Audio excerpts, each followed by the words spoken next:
Let's go.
skills in the gaming. 1xBet. Respect from 1xBet. Respect from 1xBet. Respect from 1xBet. Respect from 1xBet. Respect. From 1xBet. Respect from 1xBet. Respect. Respect from 1xBet. Respect from 1xBet. Respect from 1xBet. Respect.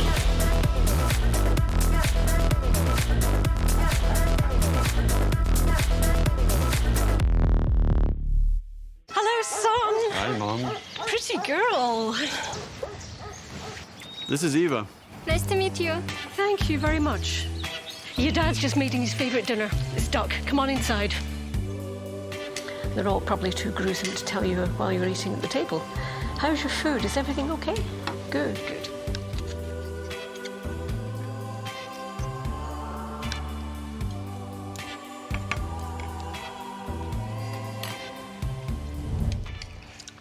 You seem to know each other.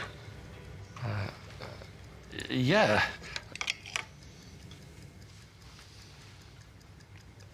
This is the new ambassador for 1xBet. Oh, I see.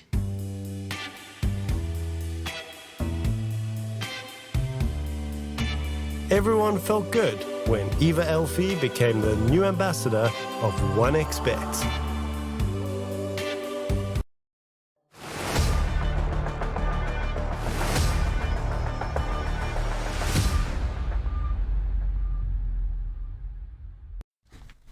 Another morning for me and another great Dota here in Southeast Asia at the Regional Dota 2 series. I'm Harry, joining me is Kips, and we're gonna be taking you through a full day of Best of 2 Dota. Kips, 3 Best of 2 series. You've been here for the majority in the past 2 days. How do you feel? How do you feel about these teams in Group A? Do you see somebody standing out? I mean, I definitely think that the best surprise for me so far has been Yangon Galacticos. Like, even though I think they've had probably the easiest matchups in the group so far, the way in which they've been taking them down has been very enjoyable. And then, of course, I've been singing the gospel of Team Tough for a while now, and they are currently also doing very well, because I think they've had the hardest matchups, and they keep on looking very good in those.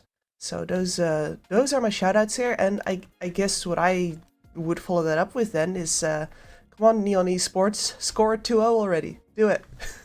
Yep, they did beat the Immortals yesterday with a score of 2-0, but it's gonna become tougher now. Yeah.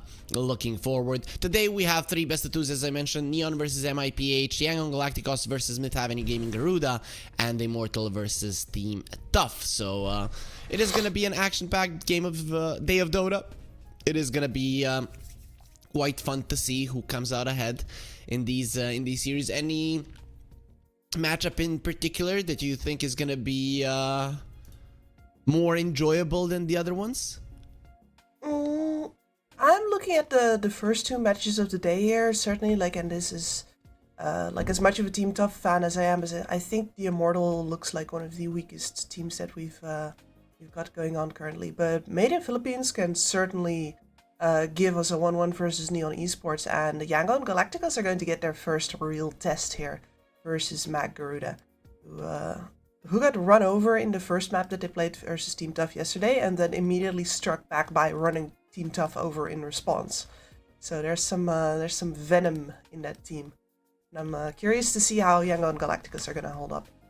Okay, so from what I'm getting from you, my next question isn't gonna make much sense, but I guess maybe you could come to a conclusion. Who has been looking the most consistent, right? Can we even draw a conclusion from the matches that we've seen thus far? The most consistent? That is actually a very hard question, because the stats would say Yangon Galacticos, and I do agree, but again, they've had the easiest matchups in this bracket so far.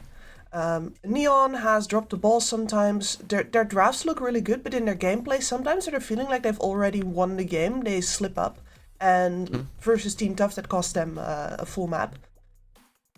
Even happened yesterday again as well, when they did indeed take that first 2-0.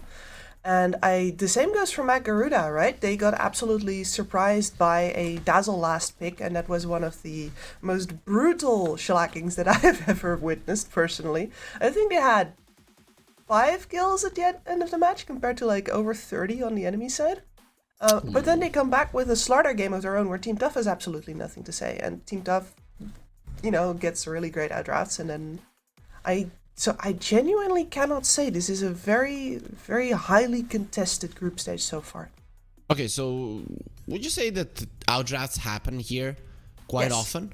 Okay, that is quite cool to know and to see, actually, because we don't see it at top tier competitive Dota, especially in Europe that we just watched. And then every game is kind of predictable in what everyone will pick, and then it comes down to the gameplay. Here it might come a bit more in the draft. But let's get into the rosters of these two great teams. We are gonna be looking at these logos. Neon, of course, just the N, and then we have MIPH like RAR with the bear. CDR, Ken, JG, Bombi, and Castaway are gonna be playing right now. Is Castaway the only African pro player?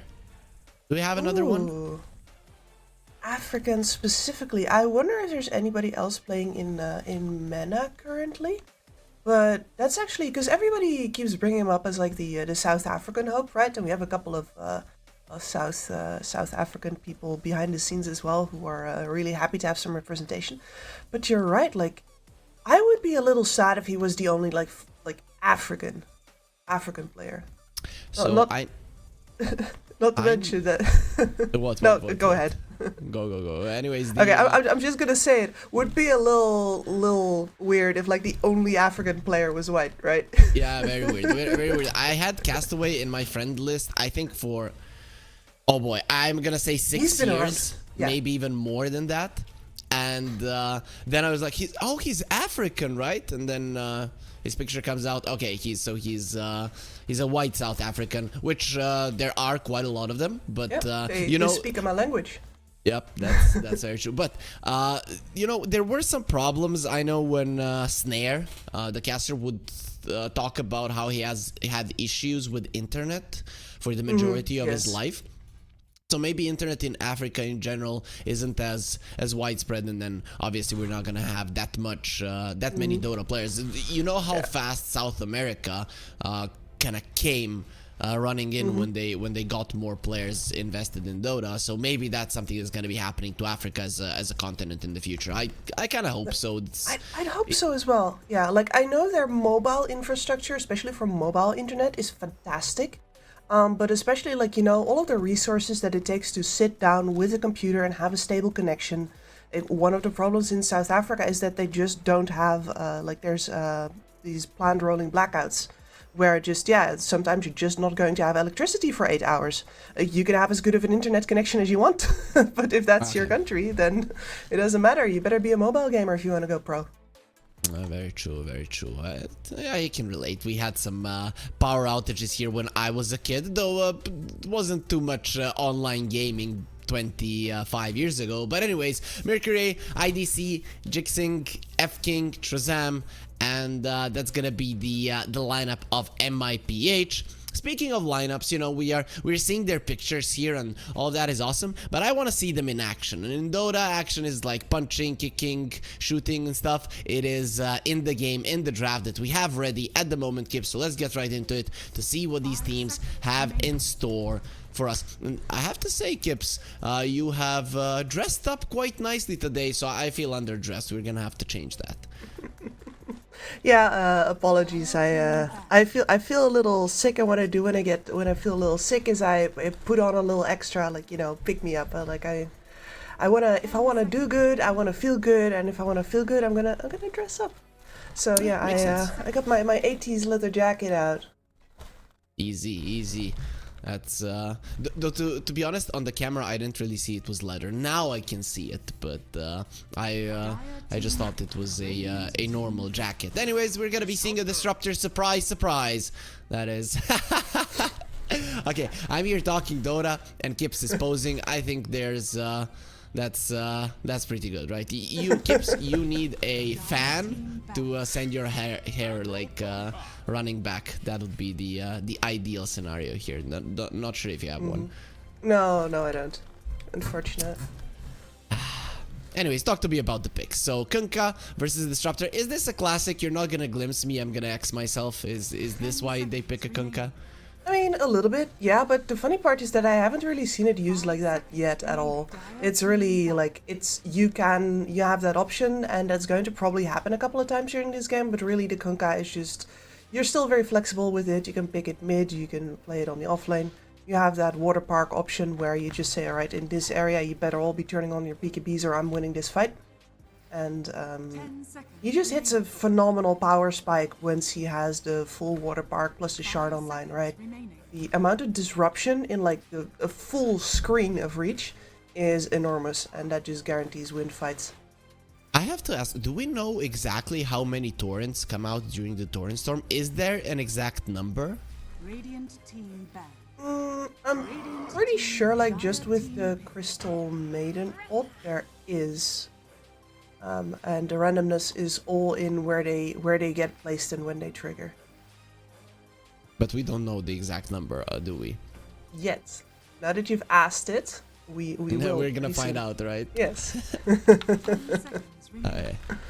Random area target position once every 0.25, so that should be then 16 torrents, right? Yeah. I don't know, that number sounds low. I think there's like 70 of them, but whatever, because they always hit me, and then I get stun locked by them, and that should not be happening, as there will be a hoodwink on one side, and MIPH, they go for the Wind Ranger in the next. Okay, this is my second series casting here in the Southeast Asia, and this is the second Nyx that I see. So you're gonna have to tell me why our team's preferring this hero. Our team's preparing this hero, or did you cast a Made in Philippines match before? Because MIPH has been drafting Nyx consistently. Okay, why does MIPH prefer the Nyx? So the kind of game that MIPH seems to be aiming for here is a vision kind of game.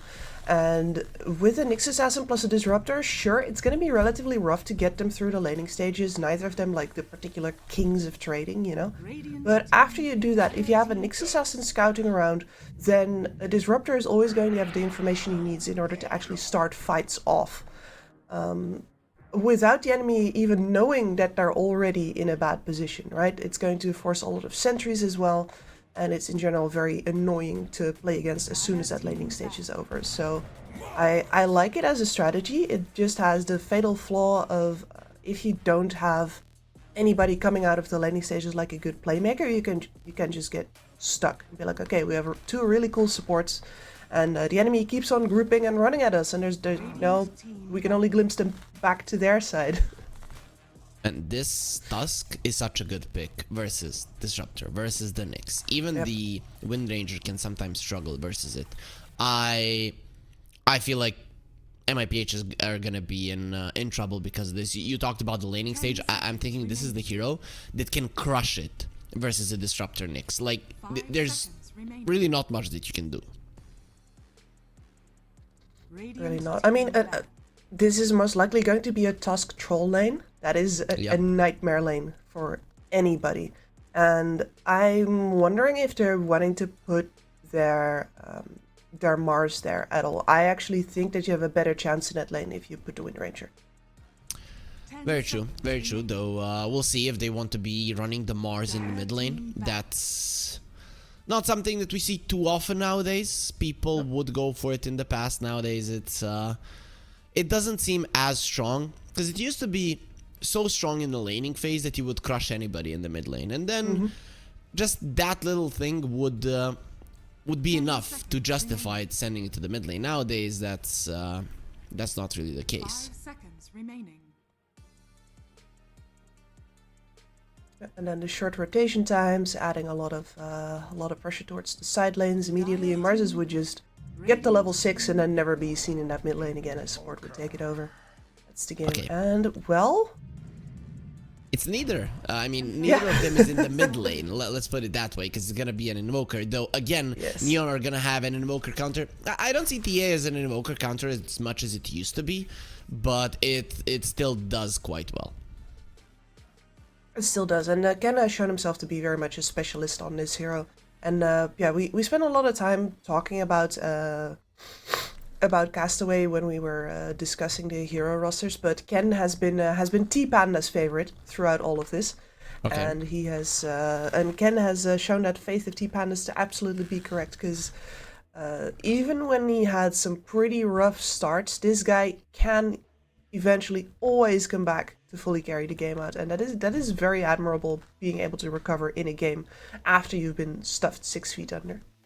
Yeah, very true, very true. I mean, that is the showing of a good player, really. Anybody can snowball out of control and have a great game and just win it off the back of that. But what happens when you are being targeted? What happens when you make a misstep or two in the early stages of the game? How do you come back? Do you know how to approach it? Do you know how to choose fights in which you're not gonna die and actually get something out of them? That is the real showing of a good player, of a player that has the capability of playing in the biggest tournaments in the world. And we have, I mean, Neon, they've had the last maybe 6 months of theirs have been pretty solid. They qualified to some tournaments that you would say, oh, this might be rough for them. So I really want to see how well they do here. And Neon does the best when they're playing a lot of tournaments. I'm really glad that we have them here at the Regional Dota 2 series. Yeah, I'm very happy to see them play as well, and well, I like what they're bringing up in the draft here, especially that Tusk is going to make the life of the supports very hard. He's going to make it hard for glimpses and static storms to do a lot. He gets to save people who get surprised by that Nyx assassin. There's so much utility in this game for that hero as well, which is, I'm a big Tusk enjoyer. I think a hero that's both a brawl. He's so good at brawling, but he has really good utility as well if you have the game for it. Yep, that is very true, and this is one of those games where you will have the utility for it. As MIPH, they are trying to find a kill here with 5 of them. Of course, that's not gonna be happening. Kips, I have a question. You might have inside info. When are they gonna get rid of that shadow of where the outpost used to be? Listen, man, the janitor is overworked enough as it is. What? Of coming up with excuses not to get the patch out? Didn't have to do him like that. No, I mean, the real reason is probably that it's just not a priority. It's a small The battle begins. Cosmetic thing, and they can't even sell a solution to it, right? Maybe. So Z is gonna be denying his ward in the mid lane, as he knows it has been scouted. Neon Esports, oh man, they are so favored to win this one by our partners 1xBet. We all have to understand this series of tournaments, it wouldn't happen without them. 200,000 for each region that is involved here in the span of 4 tournaments, and then a 200,000 LAN coming out from them. That is gonna be 800,000 just for the tier 2 scene. Kips, you have been in the tier 2 scene, even in the tier 1 scene as a coach, and you can tell just how much this means for the scene, having the regional Dota 2 series.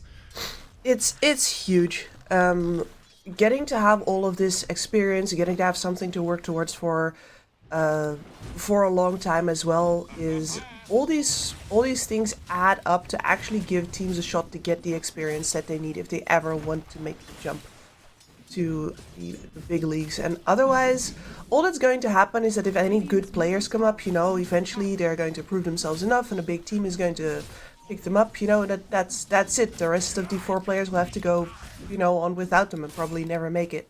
Whereas if you get to grow as a team and you get to go to these tournaments as a team, there is actually a good shot that you get to stick together, and you get. Maybe you'll lose or gain some players along the way, but you're not going to be gutted and stuck in the tier 3s forever. You talked about the strength of the troll Tusk lane, and they just got the first blood on the Mars, and I can't help but feel that is going to continue. that in that Yeah. lane. But talk to me about the top here. Same. Bombi? Oh, yeah, well. Support trade. Anything specific we should be keeping our eyes on in the top lane? Is one core gonna be farming more than the other in general? As we see Trezam in trouble, he's fine. I do think that this is a good lane for the Kanka. Like, even versus a ranged matchup like this, he is going to get a lot of harassing, and they're going in general to force these two heroes to stick together a lot. Of course, the Hoodwink, as we saw there, very vulnerable to actually getting got on. Tanking a power shot with, if you have this little HP, is always gonna hurt. But Mercury should be fine otherwise. If you were, if you had a double melee lane here as, yep. Oh, Sneaks his he's way actually out. in trouble. No. That's a great acorn shot. F-King didn't move enough to the left. If he did, I think the Wind Ranger survives. But we've seen a lot of small things happen. I don't know if you saw Trezam chasing down CDR on the bottom lane, just wanting to glimpse him, and CDR standing his ground until the Tusk slowed down the Disruptor, and then they got out because the glimpse level 1 just has an abysmal range, really bad. That's a nice dodge on Bombi. Just very small mechanical things happening in the mid lane. Now Ken might be in trouble. Nope. That's gonna be a great turnaround, and well, the guy just keeps impressing. Yeah, he sure does. And this, I guess he heard you saying that. I don't know how much of a counter matchup this is anymore. It's like, I'll show that guy.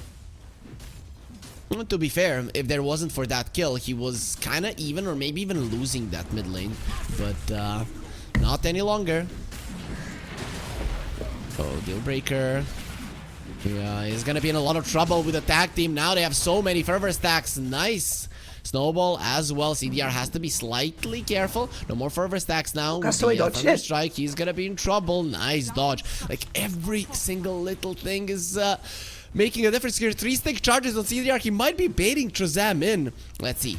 They have some tangos. It would not be advised. And Kips, I don't know what you were saying, but there was a kill in the mid lane where a certain counter to a certain hero died.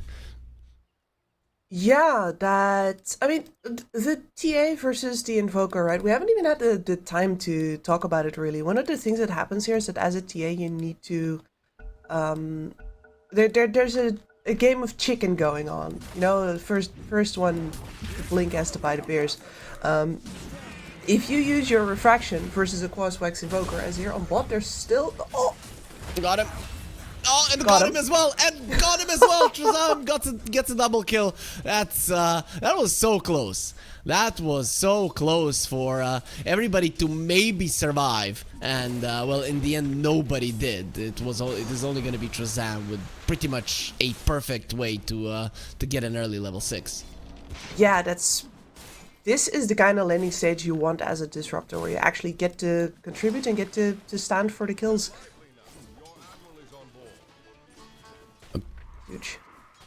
He has been leveling up into the Thunderstrike though, like we see in the lanes that go like ideal for the disruptor. You can also always just only level the glimpse. But we do see an extra point into the rest, and snowball, nice. glimpse dodge, beautiful. Nice. That's just beautiful. I really like how they're coming close together. Oh, and they eat the tree so that the spear does not connect. Every little thing in this laning phase is really making a difference. Z might be in trouble. Nope, he's not. But guess who will be? It will be Mercury. We have 12 kills in 6 minutes. And I mean, not even 60 minutes. Impale connects, but nope. Kunkka has the raindrop. He is baiting. Yeah. Nice spike carapace. And now you get squashed. JG outplays F-King. And most of these have been small plays, right?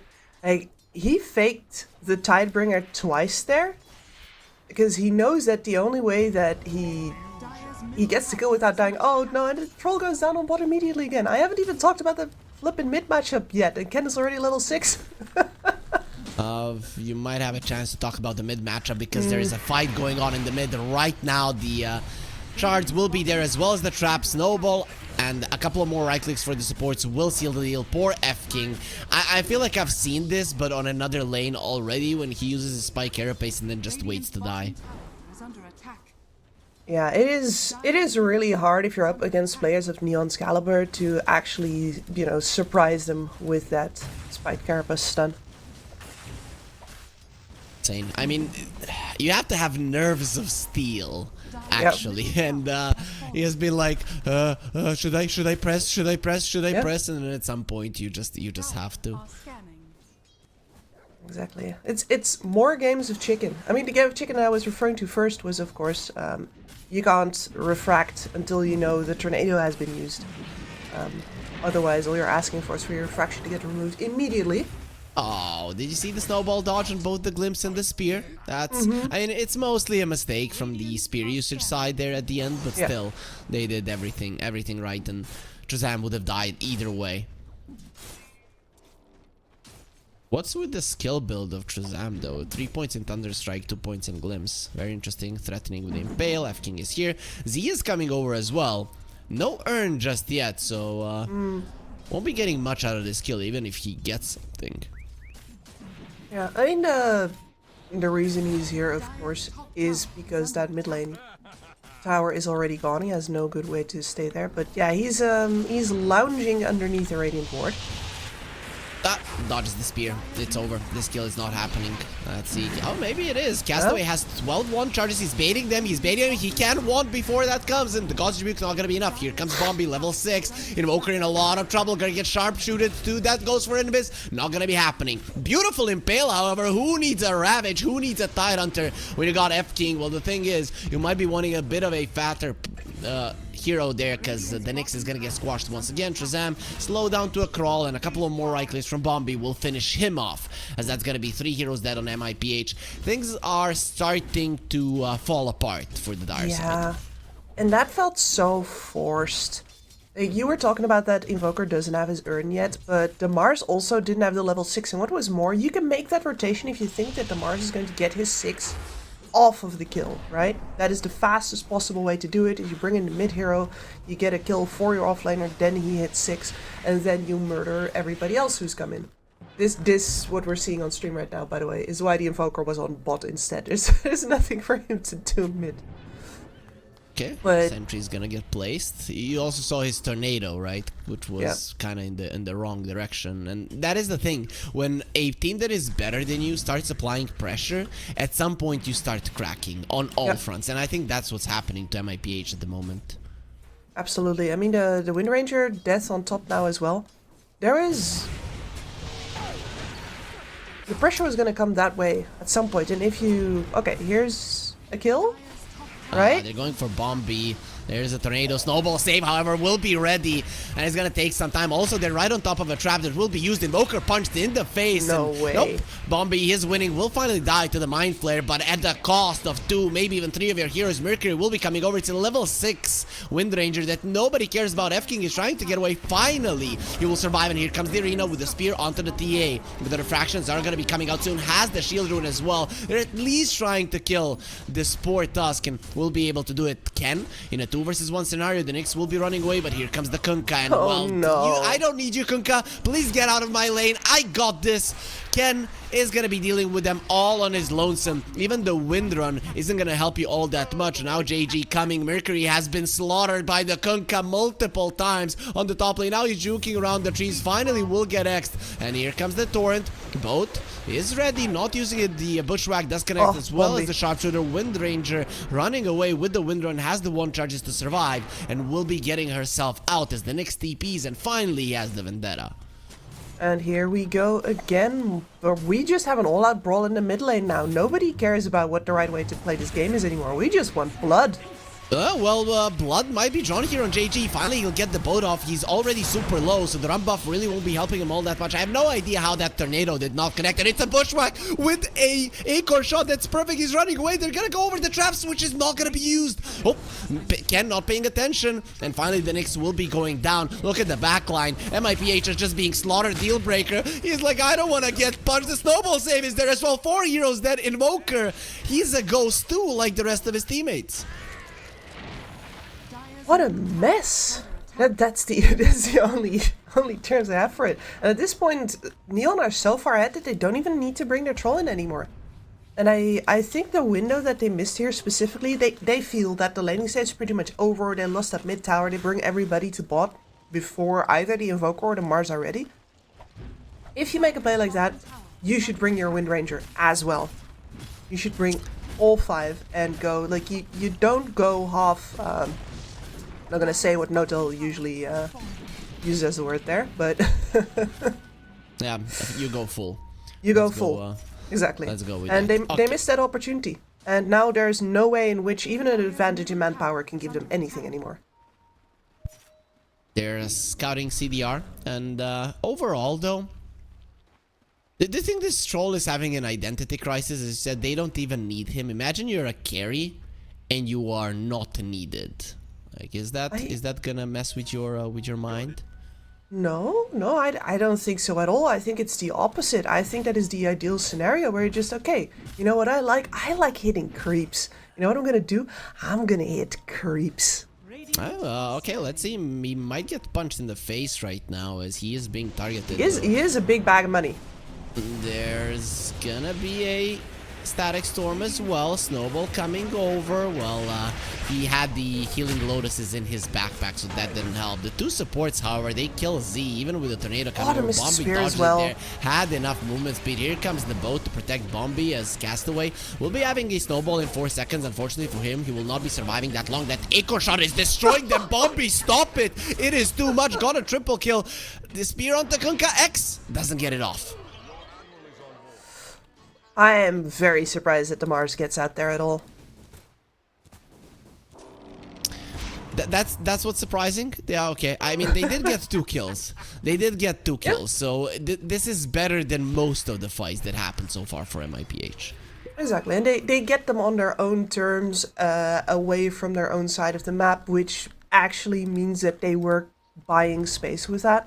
This is one of the reasons why I insist on saying buying space, by the way, and not creating space. Like, you can clearly see here that space has a price. Yep. And unfortunately in Dota, you can only pay in your lives, which is not ideal, but it is what it is. Here's the Invis crew going around the map. The only problem is the Invis crew is very low in levels. Yeah, they got scanned too. Oh. You know, sometimes the dodge brings you further away from home. He wanted to be further away from home because that's where the TA will come with an AD rune. Deal breaker, deal broken as the TA just continues going forward. Melt strike's not even needed when you have that much damage. Sharpshooter is coming through and it's like, how did you kill them so fast? Yeah, and this is one of the reasons why even if most of the traffic on the map and most of the farm, you can find it on the flanks now, the mid tower is still just such a potent asset because it's so easy to get to. You make a go on the mid tower, you better be ready for everybody to show up. And, I think Z is thinking, like, why was there a trap there? Like, why in your wildest dreams would you be putting a trap next to your ancients when you're literally pushing our tier 2? But it just was. Yeah, Ken is an artist. If you don't understand his ways, it's because you don't have any imagination. Oh, exactly. All you need is imagination, as a popular... I imagine this game is not going to take much longer, Ari. I think you have good imagination, Kips, as well, right? That's important, and in our age, it's good to have some imagination. I feel like I've lost most of it when I was a kid. Aw, that's sort of sad. Okay, don't feel bad for me here, Kips. I scream at video games for a living. So, yeah, you are living the dream in that regard. Exactly. So F-King is gonna get punched, squashed, drowned, and in the end killed. Trezam uses ulti, not that well, however. And even that tornado stops that last bit of damage from the static storm. At least they let him live. Like, okay, dude, you used all of your spells. You're allowed to get back to the high ground. You know what, I think Dealbreaker has the correct idea about this game. Is Mars? He knows what's up. Let's see, Castaways taking a lot of damage. Help is coming from Bombi. We'll be going with the snowball onto the Invoker, into a tier 2, and now you are getting into our trap. The trap card is activated. The thing is, there's only Bombi there. You're gonna need the Kunkka to come over as well. So Bombi for now will need to run away, but here comes the Torrent boat. Bombi in a little bit of trouble, gets the Bushwhack off. I don't think you're gonna be having enough damage. CDR from the other side. He is ready to start slaughtering some enemies. Goes for the ulti. No, that's not gonna be happening. What? Why is he not netting him? Like, what the hell was going on there? No. But the torrent and the damage, they do come through. We do lose 2 supports, but of course you gain so much more, like every single time. You do, yeah, but this is a big contrast to, for example, Team Tough yesterday, where they were also winning a game pretty much this hard, right? But they slow down significantly after they take down the first round of towers and just build out their advantage until they get the Roshan. And then they're going for the second round. And here you can see that, yeah, you can still win these fights if you spread yourself really thin, if you extend really far and you keep on invading, keep on taking towers down. But really, before 20 minutes, you are taking the risk that you're going to lose kills and therefore give more gold over to the enemy than you would really want. Again, a great usage of the side blades there, so the bulwark does not help whatsoever. Some glimpses. I'm not sure you want the troll close to you, but sure, Shazam, sure. Listen, keep your friends close and your enemies closer. Like within hitting distance, so they can remind you that that sayings, following sayings blindly is pretty stupid. Who knows? Who knows, Kips? Never. Let's see, Mercury. I'm not gonna be getting away. There's an MKB already on Ken, so that's not gonna work. They do glimpse him back. And there's the X, as you mentioned. Sunstrike, not enough. Turns around, smashes the bug.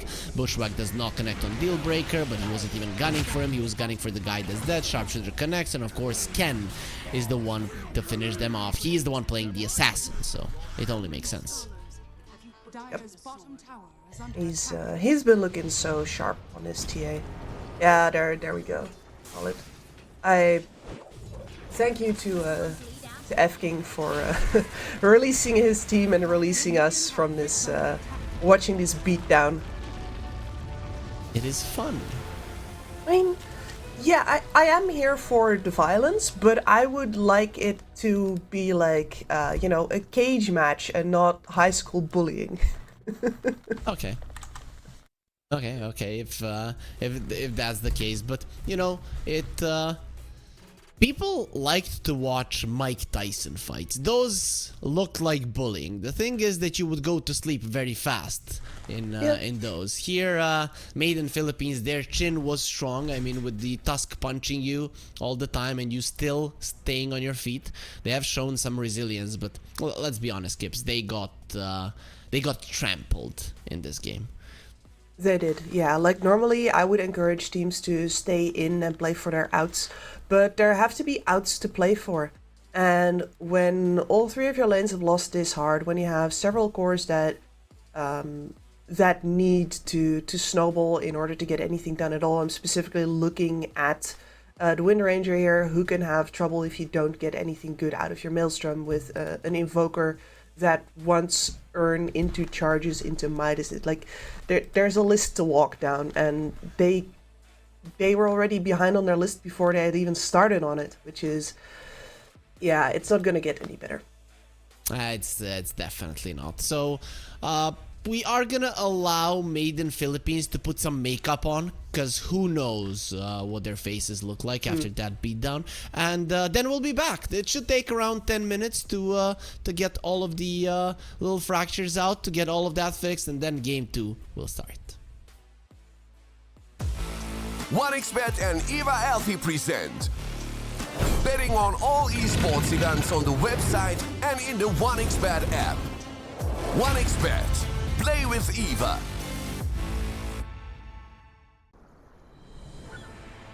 What if Kunkka knew that he could not only play Dota, but also place bets? Better the best black hole.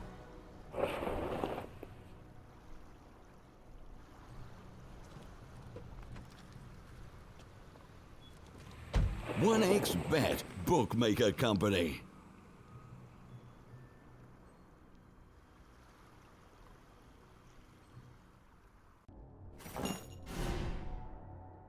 Chances of breaking items in a tournament match are non-existent.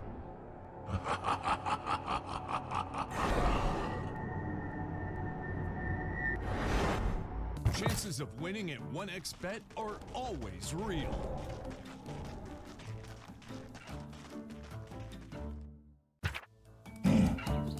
Join with me. At your service. Stealing Aegis from Roshan is very difficult.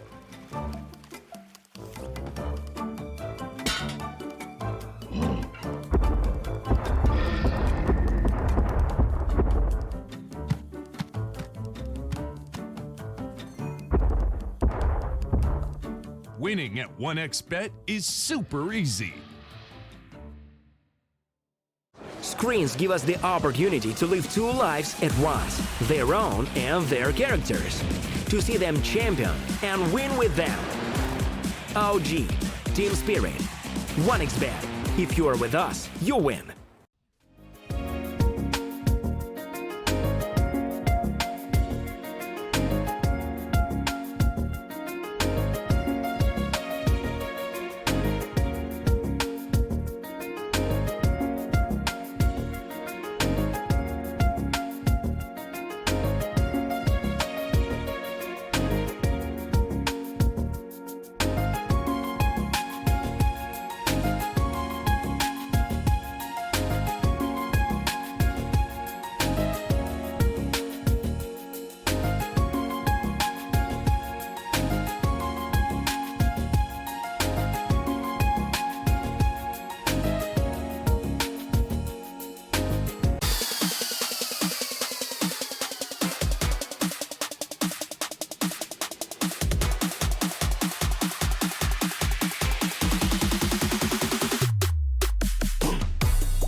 skills in the gaming. 1xBet.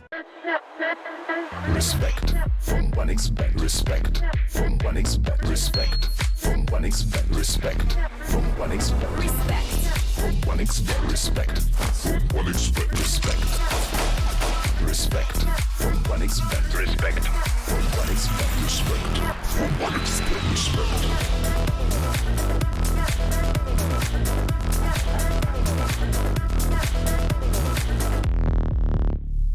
Hello, son. Hi, Mom. Pretty girl. This is Eva. Nice to meet you. Thank you very much. Your dad's just making his favorite dinner. It's duck. Come on inside. They're all probably too gruesome to tell you while you're eating at the table. How's your food? Is everything okay? Good, good.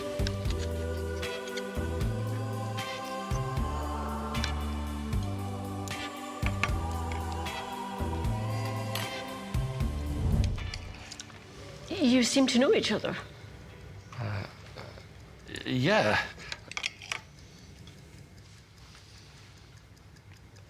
This is the new ambassador for 1xBet. Oh, I see.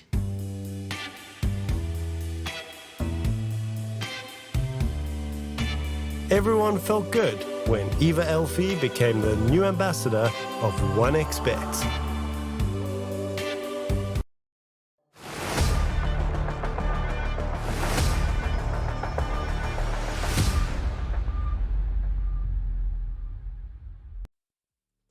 Easy game 1 for Neon Esports, but that doesn't mean that the series will be going 2-0. We've seen some back and forth, some stomps one way and then the other in this tournament thus far, Kips, and we are only 3 days in. So let's talk a little bit about the chances of MIPH taking it back. Any shot in that happening, or do you think Neon have got it all the way?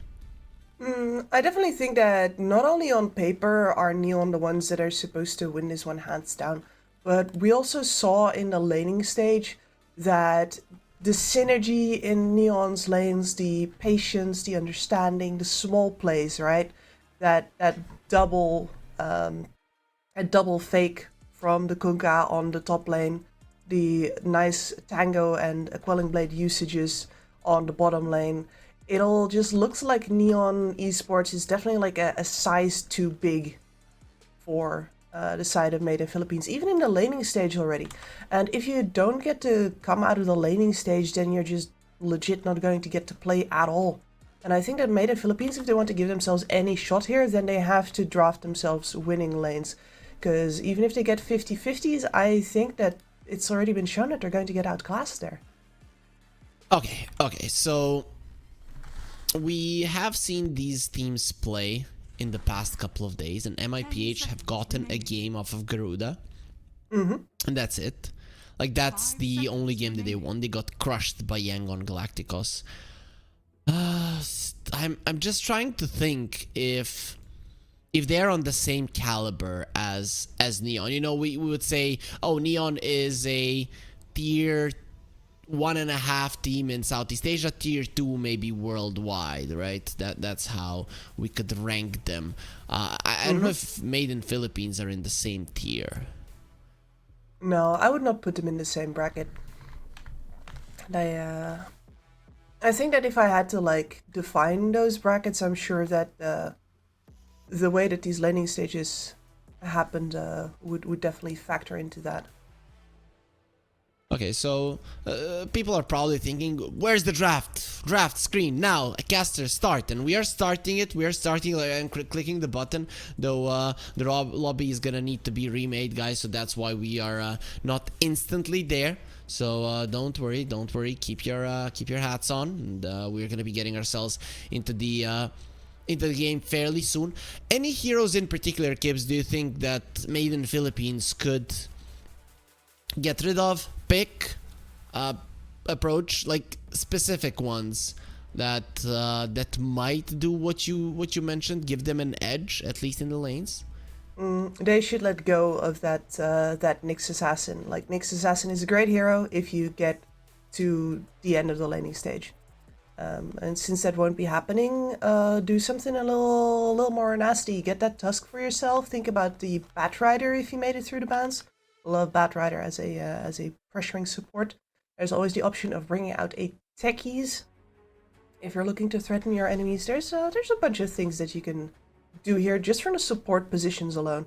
And I'm not going to say let go of the Disruptor just because I know that the Disruptor can be a very strong influence in the lanes if you get to start off right. But it's the Nyx definitely should go. Okay. I have a question for you whilst we're waiting for this, and you unfortunately won't get a chance to cast them, or maybe you're gonna have 1 day of casting Group B. Let me check. 1, 2, 3, 4, 5. Yeah, you're gonna have one day of Group B. Yeah, but you're not gonna be casting Grills Gaming. So how do you feel about our girls actually joining in on the competition? Bloody love it. It's the same as in South America, right? Like, and South America and Southeast Asia are the places, by the way, where there I think are the most high-skilled women gamers. So I'm not surprised for these to be the two regions where this comes up. And of course, I will have like between like the experience gap and how hard it is to, you know, if only 5% of players are Dota players are women, how hard it is to get like a full lineup of top MLR ladies. Is there 5%? That's generous. Yeah, I think that's like 4% generous. I don't know. That's quite a lot. There's more than you think, because a lot of women will not tell you they're a woman because they know what happens if they do. Like, it's why I don't use voice chat, why I have a gender neutral name, etc. Like, there's a ton of them out there. You just don't know, and they like it that way. I come back to the time when we went to PC game clubs, and we had a couple of like girls in school that would play Counter-Strike, but really a couple. I can't remember a single one that would play Dota. And PC game clubs back in the day, if let's say it's raining, you are there was no class, right? Of course, we never skipped school. We would hang out in a PC game club, boys and girls alike. So, and Dota, they would never participate in. Counter-Strike, a couple of them. Like a couple of them. Just to remind you guys, regional series has a Counter-Strike tournament as well, so you can check that one out if you're a fan too. But we're a fan of Dota, we're a fan of drafts, we're a fan of heroes, we are a fan of these two teams. But Neon Esports have been looking better thus far. So what's gonna be happening here? Kunkka gets banned out. Okay, that was one of the bullies of the early laning stage. Yeah, absolutely. Get him out. Get him off the table. Bunch of other strong laning options getting taken away here as well. And that I told you to improve your lanes. With the Pango, like swashbuckle, it helps. I don't know. Yeah. Does Pango lose a lot of mid lane matchups? 10 seconds. Yeah, we are kind of past the point where it's like, hey, it doesn't matter that you're not going to win it because you're going to be in it, you're going to hit 6, and then, you know, everything's fine and you're going to be rotating. At this point, it's kind of that you let the enemy get away with a lot if you pick a Pango. They can be pretty greedy on that mid lane, you will still not be able to do anything about actually contesting their farm. And then it's all fine and dandy that you're going to, you know, go roam and look for opportunities. But that's also contingent on you actually getting those opportunities. And, you know, if Neon Esports gets to play a TA into you... Yeah, that's not gonna be good for you. Is Pango the only hero that when you draft him, he has these like structures, buildings behind him? And if so, either way, do you think that's something from the real world that is behind the Pango, or are they just random objects and shapes? That is the first time I've noticed that. And what I think that probably is do you remember when he first got introduced? And he had a bunch of like fancy buildings behind him. I think that the image that we're seeing here might just be the exact same one as from his hero introduction. Okay. I was hoping He has a for- different background. Yeah, he does. You see, every single hero, there's just colors, and then he is like, "Yeah, I'm a city boy, you hillybillies," and so on. What's the girl equivalent of hillybilly? A hillbilly. I mean, Yeah. I think there's just also 10 seconds remaining. female hillbillies. Not an expert, not an anthropologist. I have to check. Kips, we just got 8 of our heroes picked in like 15 seconds, so feel free to elaborate a little bit on what's going on here. While you Google for a dictionary to look at what a female hillbilly is. Alright. So Made in Philippines definitely coming up with, even if I'm not sure how the lanes are going to work out quite yet, like Lycan, famously hard to bully out no matter what. They've got the Lich as a protection versus the physical damage coming out from the TA. Do like that. Grimstroke, good combination with the Pango as well as good block pick for the ult, which Pango notoriously hates. Neon Esports though, devastating Winter Wyvern pick, I think. Phenomenal versus the Lycan, really great at just keeping the Pangolier in check while he's rolling as well. And of course a bit lacking on the magical damage, yeah, so Made in Philippines were looking for some form of mixed damage score to round it out here, because otherwise the Cold Embrace is way too strong in this match. And now if you Cold Embrace somebody, at least they're going to get raised down, so... Ooh. That's a good picture for you? Yeah, for sure. But the thing is here, Kips, we haven't seen an SF for a very long time. What makes him a good pick here, or is it just Made in Philippines? Yo, guys, these guys are better than us. Let's just play something that we're super confident on, and maybe it works out. Is that the approach? SF requires very specific circumstances, right? You have to be very confident that you are going to get a mid lane that you're going to do well in, because an SF that gets stopped off in the laning stage immediately doesn't have a game anymore. Like, comeback mechanics are non-existent for this hero, and it's one of the things that one of the reasons why it doesn't get picked that often anymore. You don't see heroes that don't have a way to come back anymore, and a lot of heroes that didn't used to have a way to come back will have gotten one at this point. It's a big risk, and yeah, there we see it. Neon Esports switched the into the Wind Ranger on the mid lane, so they picked this SF because they think there's no way that this TA is not going to go to Ken. We're going to have a TA matchup in mid for the SF, and it's a carry SF though. Ah, I see. So that is Z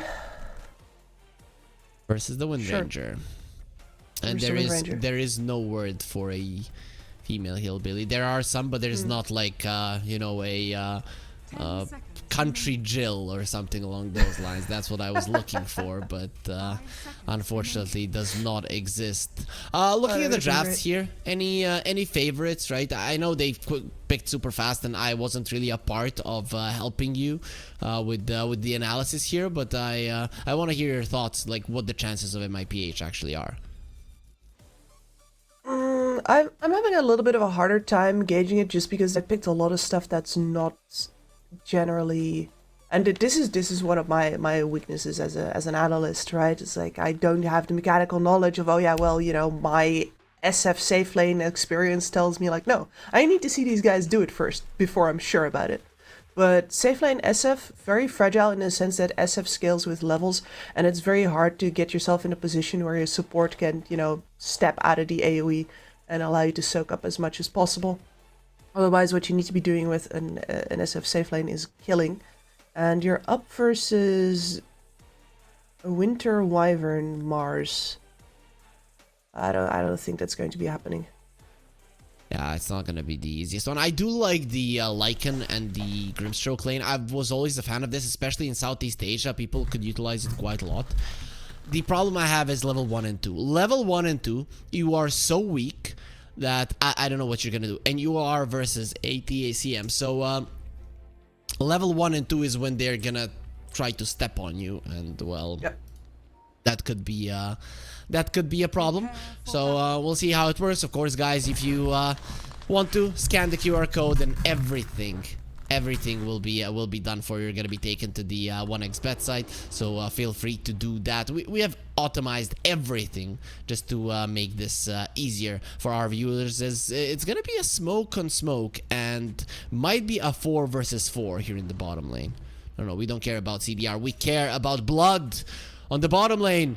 A blood on the bottom lane, as nope, no blood, just a little bit of freeze. A lot of freeze that Neon's going to be bringing in. Very true, very true. We have a freezing dragon and a freezing dog, so that's Yeah, T-Pan and I took like 3 days of casting Castaway on this persona until we remembered what the word was for this particular type of creature. We believe it is a Kirin. That's a dog. Yeah? Are you sure it's not a dragon? Dog. A dog dragon of luck, if you will. Okay. I'm gonna take your word for it, since you did take such a long time to come to a conclusion. Deal breaker, he got the rune, so something went his way, but he gave the first blood to the enemy mid laner, so it is not ideal. Certainly not. Hurts, because that is immediate Wraith Band finished for Ken here, who is already in a favored matchup versus the Pangolier. Okay, so laning stage start, not great, but the deny on the range creep from Z is showing that he's not giving up. So this time, Kips, we're gonna have to pay attention to the little things, because very fast things are gonna get out of control if you're going by what happened in the previous one. Yeah, absolutely. I mean, for me, one of the things that I indeed want to watch out for is this this top lane here. We've got the girl bosses at the ready to to deliver some gaslighting and some gatekeeping. Yeah, true. Why is nobody using the persona with the little CM? Castaway, have to be careful. These wolves, they're not playing around, but they are gonna get 3 summoned, so the CM is not gonna get eaten. Well, not this time, but it's one of those things that definitely does happen versus a Lycan. You're going to be wolf food later on. That is later on, of course, and with Castaway, I'm surprised that every single time that I see Castaway play the CM, it's the Arcane Aura for the second point. I mean, that has been like the build, though I think in this lane, on top lane, I would buy the mangoes and go for the frostbite. I think it's just better in this game in particular. Bombi slowed down to a crawl, the blood grenade is there, couple more hits from Mercury, and it's gonna be enough. Even with the stick charges, you will not live through it. We all know that the Winter Wyvern is a very slow hero, and then when you add up slows on top of it, it is a problem. Z going for Ken. Ken is standing his ground and fighting. Not sure how long you can keep it up there. The bottle gets delivered on one hero, and Ken is gonna get his fairly soon. To be honest, even with the first blood, the CS battle is pretty solid for the Pangolier. As Trozam minus armor, a couple more hits, not enough. Not enough this time. Of course, the TA not necessarily favored in this lane, because you're going to be constantly up versus the wolves who want to take down that refraction, so we do not have any levels in refraction currently at all. Yeah, but still, I've seen, like, I remember the days where I was like, yeah, the Broodmother is gonna crush the TA in the mid lane. Remember the old Brood when you could spawn Spiderlings earlier? Yes. Trozam is dying, and then like, no, you cannot really move them in a way that's gonna be dodging the side blade, so you should be fine versus the wolves that are eating your support. Kill them faster.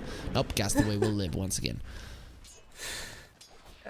The wolves are a lot more nimble than the spiders, though, and as you can see, Dealbreaker is not necessarily using them on the TA anymore right now. Just harassing that CM away. Overall, though, when we look at the CS, the top two are, of course, going to be CDR and Ken. The Mars is not having the easiest time, and the lane isn't in a perfect position for him. So now one raise. Oh, he misses on the second one. Wonder if we're going to see early bought up raindrops on this bottom lane. just for the eventuality that you can stop off some snowballing from this SF. I'm guessing that you do it. It's just a necessity versus the hero. If you don't, then it's mostly like, okay, we're not used to this castaway. We'll get taken down. Oh, CDR. No, both of them kind of decided to click wrongly there. And first it was CDR who ran away to his side of the map. Now it was Shazam who ran towards death. Yeah. You can see there, immediately, as soon as Dealbreaker pops wolves, refraction gone. Yep. The Howl is also annoying to a TA as well. Quite a lot of damage reduction in the lane as well. We'll see how the TA will be dealing with that. As Castaway is like, I'm your brother. Like, why are you listening to a man? As is the case, man's best friend. Mm-hmm. Are you a fan of dog kips? Big dog person. Okay, cats are nice, but dogs are friends. Okay, Cats are companions. That's cool. As CDR, refraction charge is gone. Inkswell will connect under the tower with the extra armor. CDR will be fine, but that's a lot of HP taken away. Actually, gonna be running forward. Has the Mel, decides not to use it. Very dangerous way of running in there without refraction charges. Poor F King will get taken down. Ken is in the vicinity. Mercury is running forward anyways, which I would not advise. Now he's gonna get slowed down by the wind run, so the winds are not blowing in his favor. Has all three raises. Here comes JG. Nice dodge on the spear. Turns around. Once Bombi won't be able to get him. And with those movements, I think you have just revealed your war. The CDR will be taken down. So finally, we're gonna be seeing the real strength of the Lycan and the Grimstroke, as there will be Ken coming to the top lane. So sorry, Dealbreaker, but you're not getting out of this one alive. Yep. It's completely unnecessary for him to use in taking down the SF, and that means that the Lycan is not long for this world. Does leave the Pango alone in the mid lane for quite some time. Is JG gonna get slowed down by the raises. Has the Killing Lotus, so we'll be fine. No raindrops, so we weren't right. Gibbs didn't want to go that route. Z, Rolling Thunder available. Here comes F King as well. Blood Grenade connects. Bombi is not moving. He's gonna use the Splinter Blast before he is ran down. It's good that he was on the ground there, so that Z could run him over. If he would have been flying, it would have been a different story. Of course, that's not how Dota works, but we can only imagine. We can only imagine. It's weird how Dota has a extra access for the depth, and we forget about it a lot of the time. And it's only sometimes relevant. Like a guy rolling around on the ground will still totally hit you if you're in the air. Yeah, even if you like the tiny tosses you into the like center of the universe up there, and it's still not gonna be good enough. As they're baiting F King, they are saving the spear so he cannot TP away, and will take him down. That was actually close. Could have gotten denied by the creeps. After the spear, one more right click was needed, so not calculated properly. And this Spango, who did not get the first blood, who played versus a Wind Ranger that we kind of agreed should be a Wind Ranger favored matchup, not by much, but a little bit, is actually the top of the network chart. So a much better laning stage than last time for MIPH. Yeah, and quite impressive how they managed to get that hero through the lane after picking it first.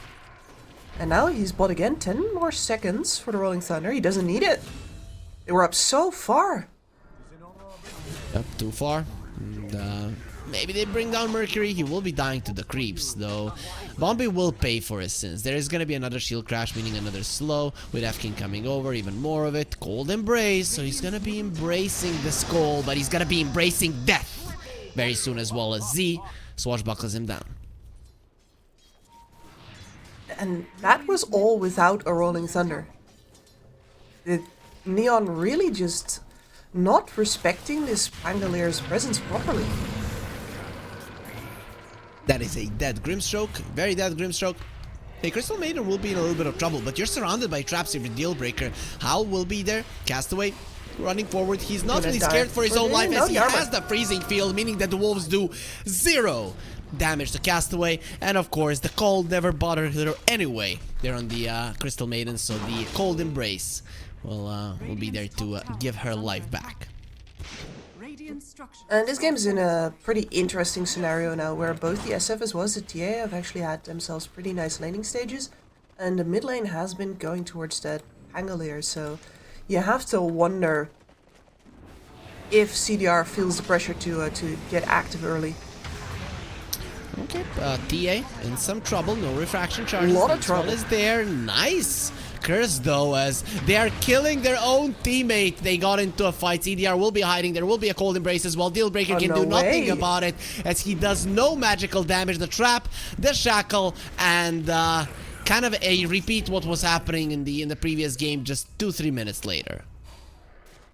That's wild. Just as I was thinking that Made in Philippines got away with the laning stage this time, I was setting out the conditions. They run into a phenomenal Winter's Curse there, but they kind of make it happen to themselves. And the thing is that you need the SF to be near there, I think, if you want to do anything versus that level 6 Winter Wyvern, but SF definitely not going to get involved, so...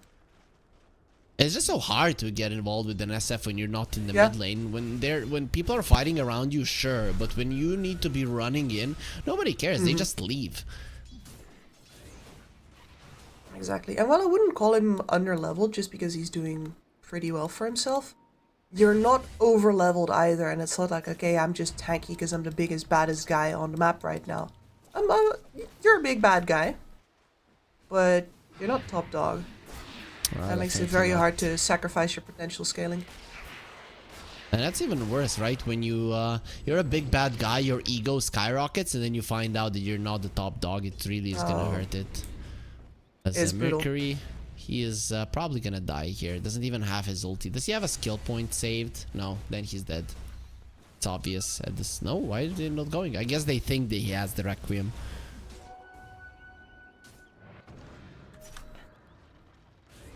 Mars says he's going.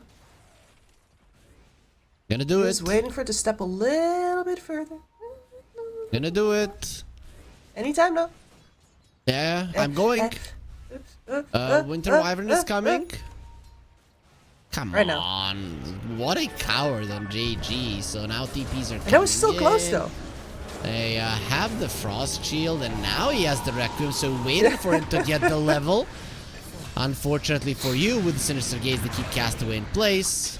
Cold Embrace has the Curse, if you're not careful. Chain Frost not bouncing nicely, as they do catch both of them. Z is gonna be in trouble. Okay, I know what they were doing. They were baiting for extra core kills. Now with the Arctic Burn, Mercury will get slowed down, no Requiem of Souls. You're just gonna be using those raises onto the refraction charges to do nothing about it, and it does leave F-King all alone, running through the woods where there are wolves. The wolves are on his side here, but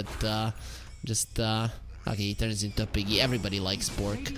As that's gonna be F-King taken down in just a couple of right clicks, and JG takes the kill there. Mine, even though CDR would have finished him off with that right click. Listen, he had mana left over. You gotta spend it.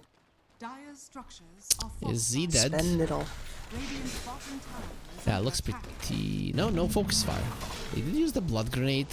Shield Crash is at the ready. There is a haste rune on the Wind Ranger. He really should die here.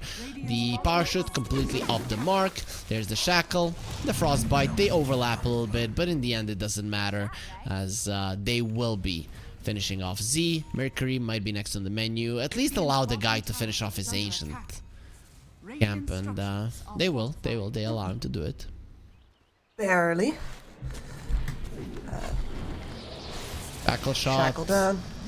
Frostbite is not both of them used on Mercury, and Dealbreaker uses the Howl.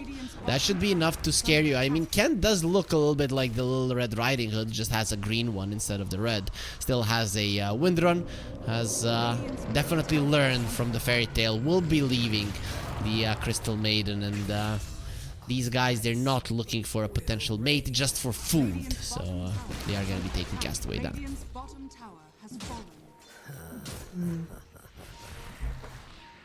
He's got the shard queued up as well, ready for some early action here for Dealbreaker, and he is kind of the guy that needs to make it happen. Mercury He's dangerous. marching forward, but the Frost Shield has already been spent. Yeah, that's... No. Bombi is the king of this game. I saw that Winter Wyvern pick and like, man, this is brutal, and he's been playing it. Oh, Soulbind, there it is, the bounces, boom, boom, boom, boom, boom, bye-bye, get destroyed, we forgot about this, and just how popular it was a couple of years ago. Bombi, well, the thing is, he kind of forced the friends to fight against each other, so once they do find you, they're gonna be quite brutal in your murdering. Yeah, I mean, listen, he cannot make his two other players not stand on top of each other, right? Like, there's... they have to decide that for themselves. I maintain he's playing this game perfectly, but yeah, that's what F-King has been looking for this entire game as well. It just feels so liberating when you use the double chain frost. I don't know how to... it's an amazing feeling. Just everybody so dies. satisfying. Yep. No, spear misses. Mercury is getting this ulti off.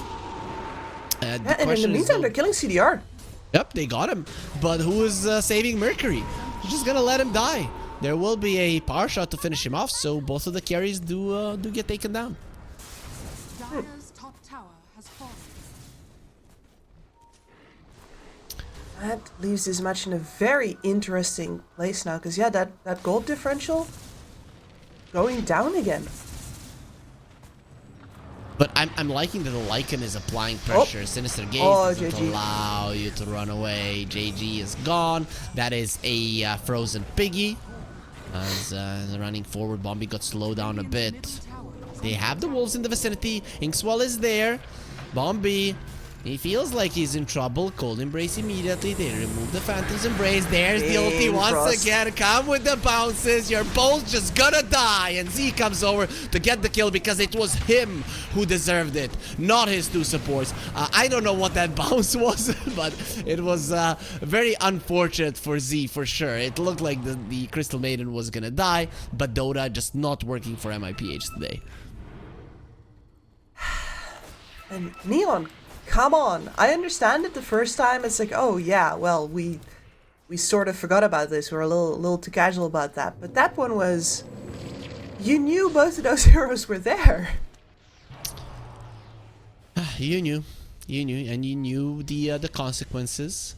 And you stayed. You wanted to show your teeth to the enemy. Unfortunately, your teeth got broken. Very, very sad, but good news for dentists everywhere. Very true, very true. Some nice work for them. So let's see. I'm just like, where are the raindrops this game? Where are they? I feel like in the previous game they just dodged way too many things. Okay, that illusion just got focused to death as Windrun tries to run away. Nice arena in the backline, so this time around the Soulbind won't be doing that much. There is no cooldown on the Chain Frost anyways. Looking towards the Grimstroke, that would be a nice kill if they can get it.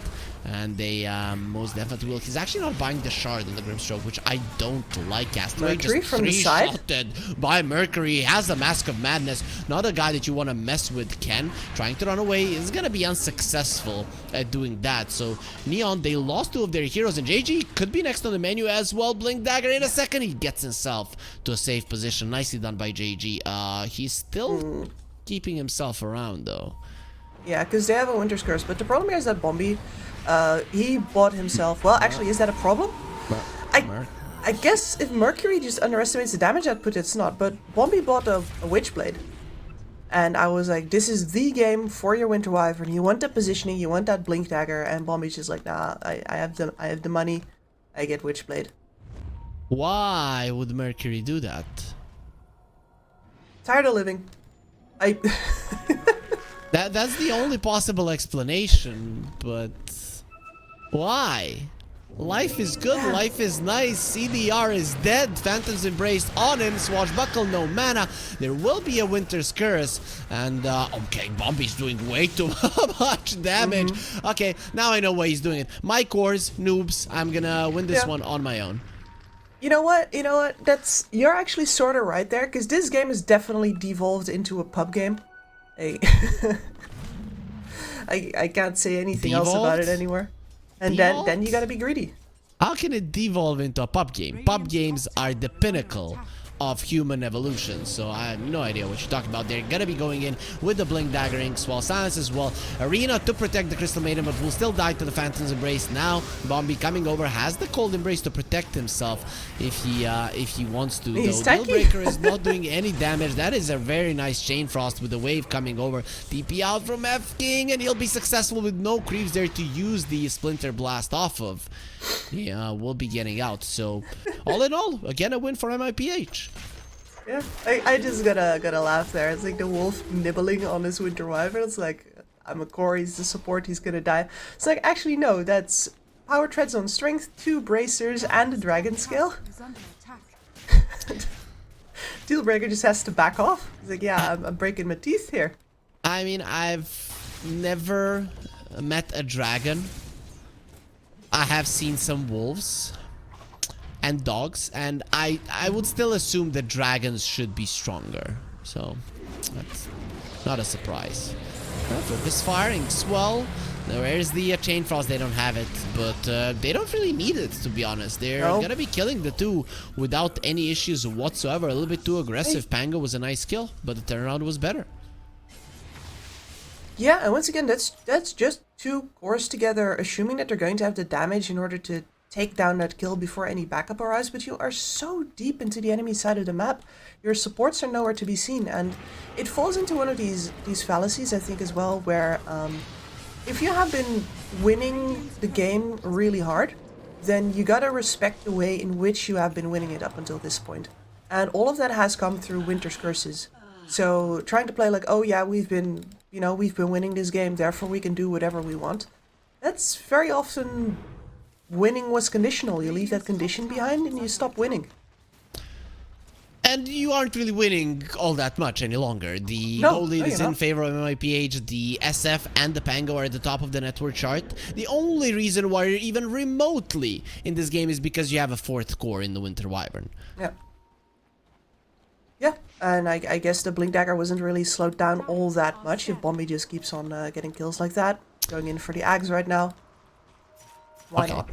He did queue up an Orchid earlier, but Ags is probably the better one damage-wise. They might find him, though, as a Blink Dagger. That Shield Rune as well might allow him. Nah, he's gone. There's the double Chain Frost as well. Okay, that really does hurt. So they're gonna be getting 2 kills, and I don't think there's a fight to be made any longer. Castaway with the Sinister Gaze, his ulti will get cancelled, and then he'll just get gobbled up with the minus armor from Mercury. Then this wolf is no longer nibbling. He's biting real hard.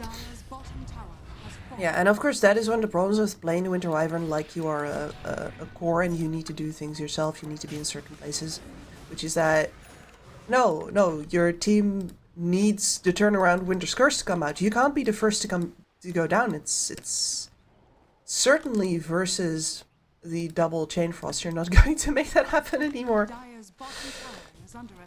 SF got the shard, so that's the... I haven't seen that for a long time. Is that the crit one?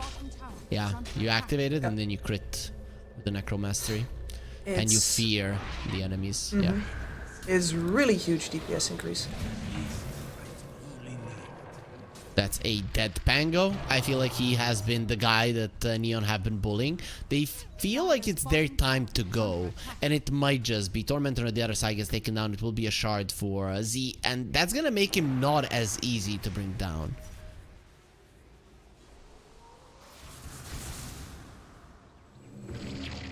Talk to me, Kips. What are the chances of Neon now in this game? You are quite a solid amount behind at the moment.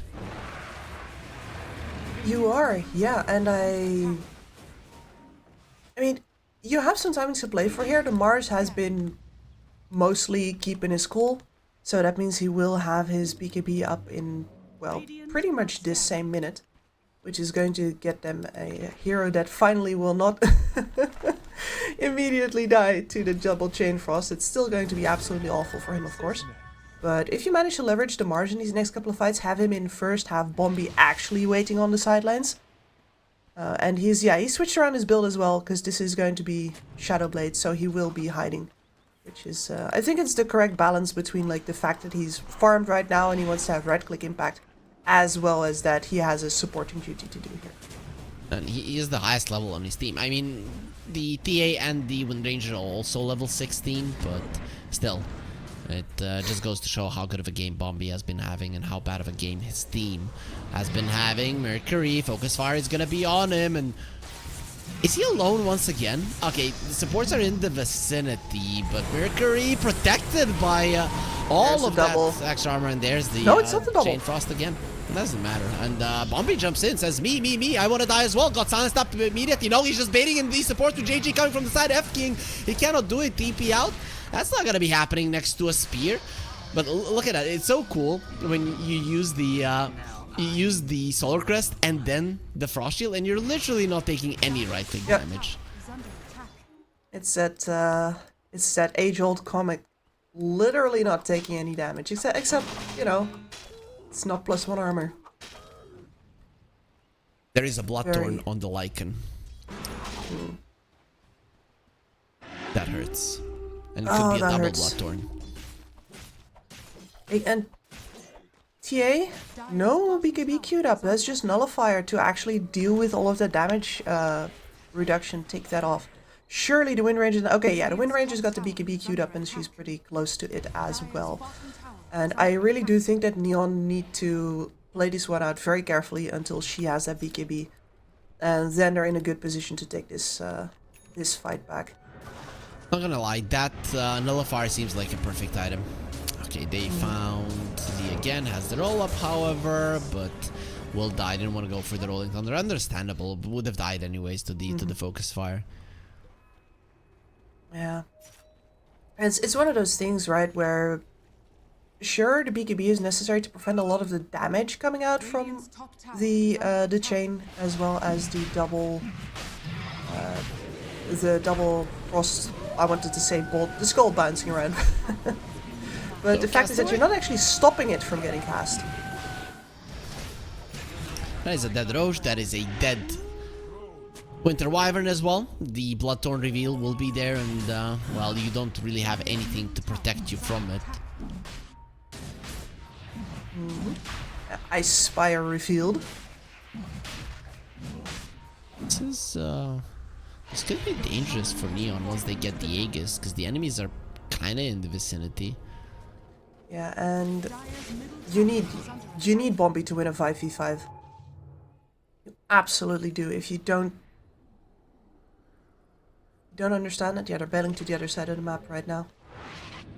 Well, they are going to the other side of the map. On Dealbreaker. Yeah, they're finding the Lycan. He's gonna get caught. Focus Fire gets used. No shapeshift, and Dealbreaker will be taken out. I have a question. When a Lycan is dead, does his shard work? I'm gonna find out now. Yeah. Creeps are spawning, and yes, it does work. Yeah. It would be a little weird. Just disabled. I mean, nothing on Dota like, of course, but hey, this Pango is still getting deleted, so at least that part of the that part of the world still works. Most of their lead is gone though on MIPH. Plus, there's an Aegis on the other side. I feel like this game is slowly slipping. He's got both of them. Arena got used. Yep, no soulbind, meaning that your ulti is just not that great. Has the BKB on JG. That blast is bouncing around, not really doing all that much. They're fighting next to an Ice Spire and winning. Just goes to show what the difference in strength was in that fight in general after the Grimstroke got taken down. 4 heroes dead, and just like that, they're gonna go high ground. Yeah, and here again as well, for Made in Philippines, all of their fight wins were conditional as well. They were conditional upon getting the double Chain Frost off. And all of the terrain that they've lost in the meantime has been in fights and in skirmishes where they haven't done that.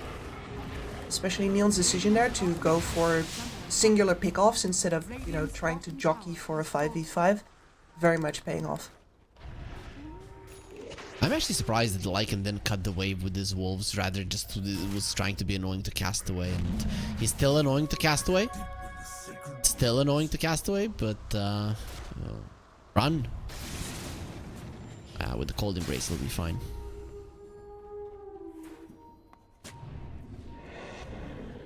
I suppose you got information out of that, but yeah. Doesn't quite feel worth it. Double chain frost ready. Where's he gonna go? Oh, nobody's together. And this does mean that both of these supports are hugging each other. If they ever get spotted, like here, GG, they only moved into the trees just in time. They kind of know what's going on, but not really. Only that one ward in the mid lane remaining for MIPH. They are blind on what's happening on the map, and you're into an Aegis, plus it's nighttime, so you have to be extra careful of what you do.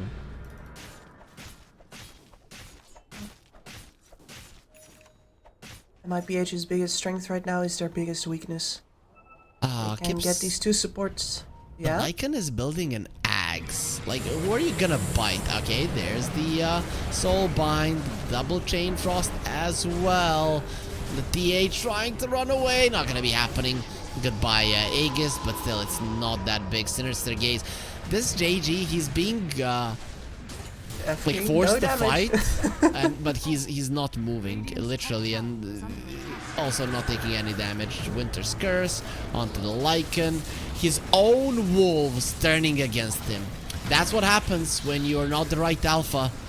At some point they're gonna turn on you, as the Shazam bot back, coming back into the fight. He does look pretty dead once again, does no damage. Why is he just getting stuck all the time? What's happening to the game? Mercury from the high ground is being attacked, will get taken down easily, and Z is next on the menu. He's gonna get nullified as well. Silenced up, taken down. And that's gonna be a 5-man wipe. Make it a 6-man wipe, as Shazam did die twice. They call GG. This game, this series, Kips, it is over. It is over, but many Philippines got to actually play that game. At least they did. And our viewers get to scan the QR code so that they have a smooth user experience, and they can get the 1xBet app as we get ourselves back on the screen. So, Gibbs, is there much to analyze there, or was that just an all-out brawl, and that would be like the height of our analysis? I certainly think that if you look at the details there, like the decisions that are made in terms of which fights do we take, which fights do we not take, what are we, which heroes are we empowering, then especially on the side of Neon, I think the ball was dropped a couple of times. Made in Philippines, I want to say that with the cards they dealt themselves in this match, they probably did about the best that they were gonna do, and they had themselves a serious shot at taking over for a while there. So. Yeah, that is the length of my analysis, I'd say.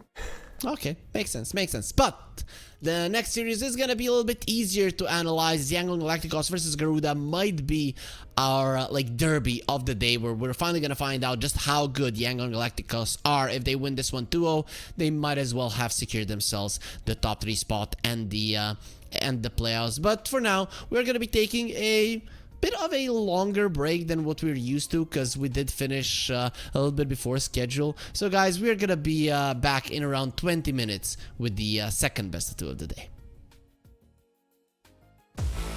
1xBet and Eva Alfie present betting on all esports events on the website and in the 1xBet app. 1xBet, play with Eva.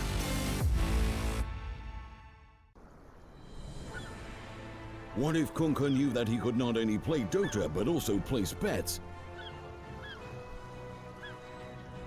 Better the best black hole.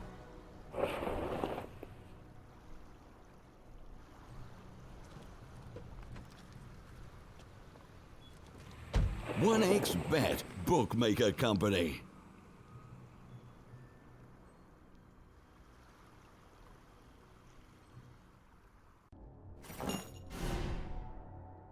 Chances of breaking items in a tournament match are non-existent.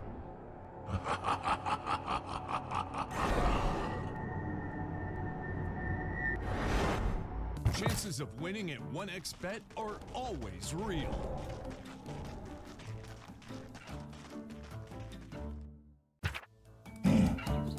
Join with me. At your service. Stealing Aegis from Roshan is very difficult.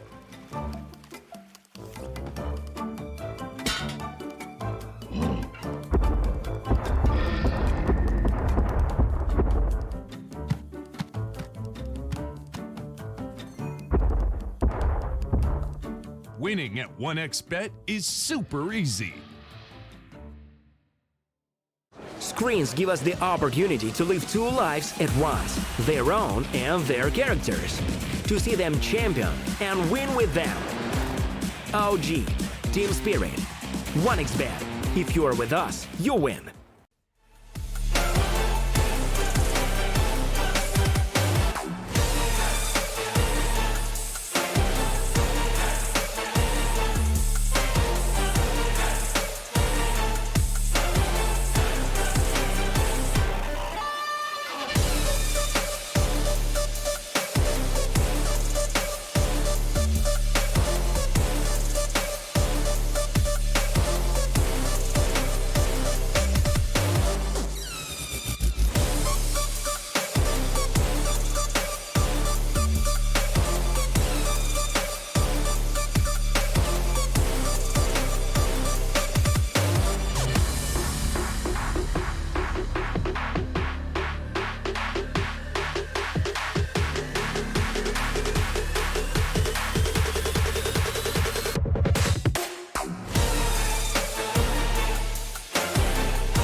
the gaming. 1xBet. Respect from 1xBet. Respect from 1xBet. Respect from 1xBet. Respect from 1xBet. Respect from 1xBet. Respect from 1xBet. Respect. Respect from 1xBet. Respect from 1xBet. Respect from 1xBet. Respect.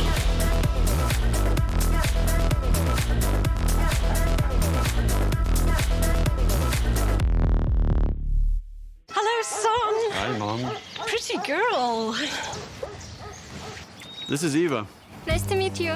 Thank you very much. Your dad's just making his favorite dinner. It's duck. Come on inside.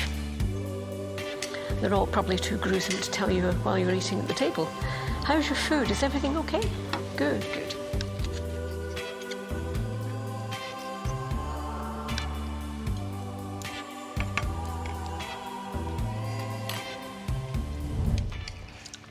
You seem to know each other. Yeah.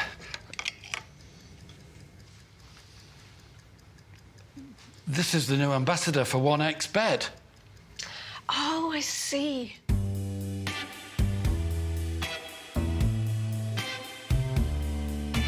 Everyone felt good when Eva Elfie became the new ambassador of 1xBet.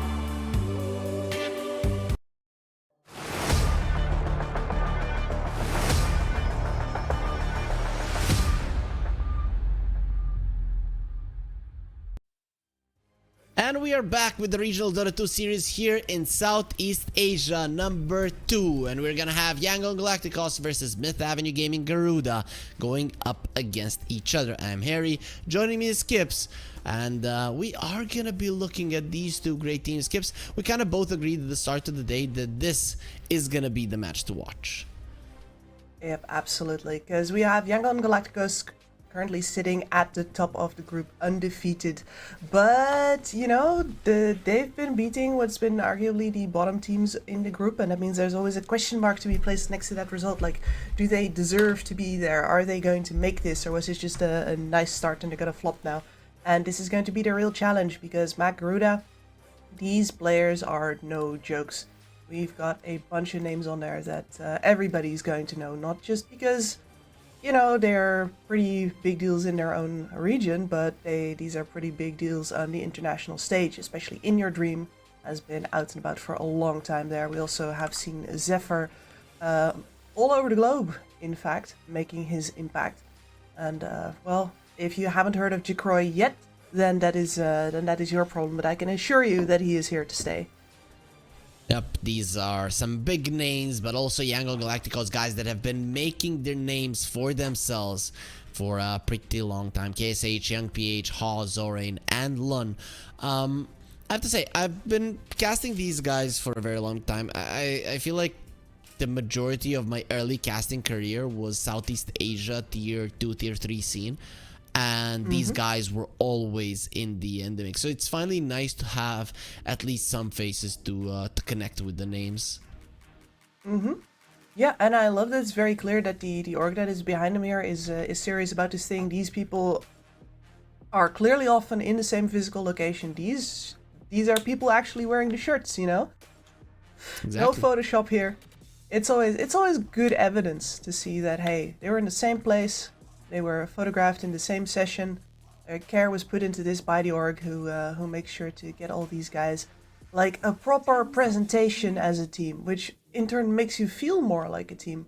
It's you know, photo day is always awkward, but it's also a little bit of a team bonding exercise, because you're always like, none of you wants to be there. None of you wants to get, you know, their faces powdered. And the poses are awkward as hell, because you're sure as hell ain't a model. But, you know, you're all doing that, and you're all encouraging each other to just make something out of it. And that is, I don't know. I like seeing it. You know what makes it less awkward? If you have watched Naruto, and then you can go like this, or like this, or yes. something along those lines, and that makes it more fun and easier to go through, as we will be seeing a Batrider. This is a hero that you wanted to see in the previous series. Yep. Well, we get to see it now. Exactly. Great power on this hero as a position 4, especially. I think we've mostly stepped out of seeing this hero as a boss 3. Of course, you still can. You could even still run it mid. It's still a absolutely obnoxious laner to work into, but the hero seems best utilized from the position 4 or 5 these days. And there's a hero that is very well utilized in the 5 role mostly. I don't know if we've seen it in the 4 role lately, but the hero is kind of at the top of the food chain, which is weird. Usually is the one that people feed on, but if there's no disruptor, CM is still the top 5 to go for. Yeah, absolutely. The early aggression that comes out of this hero, like you can really push her through her paces, and it's, you know what, does all of the slow movement speed really matter if you're not running away? You're just going forward? Like, no, I don't think it does. Maybe you eventually fall in the field of battle, that's fine. You just get up and empty your mana pool out and do it all over again. Do you think that the CM is maybe faster than what she presents herself, but just because she's always in deep snow, she's used to walking pretty slow? That's why baby girl has those thighs, huh? You've cracked the code. Exactly. Kips, now considering that you are in a pretty cold country, are we gonna be seeing some videos with Eye of the Tiger in the background and you running through snow? I mean, mostly because I'm not that kind of person, but I can tell you that with this weather, like, either you toughen up or you leave the country. There's... It is that simple. And, you know, if you're with the Finns, you gotta do like the Finns do, so you have to go into the ice hole after the sauna twice a week for the entire winter. And, yeah, I've been there and done that. But last time I asked you, and you gave me a negative answer. Maybe now that has changed. Have you seen a sea lion? Like, not yet. Has that happened? Have you seen it? No, like in the wild? It's on the list. It's on the list. Okay, when you do, please inform me. I feel like that's one of the coolest things ever that could happen. But with Avenue Gaming, speaking of some aquatic creatures, they have a guy who has sailed the seas and probably seen everything in his lifetime. That's going to be the Kunkka and the Rubik. Really, with the Rubik, you cannot go wrong, and already a solid amount of spells that you can grab here. Yeah, and a lot of forced repositioning in this lineup already, right?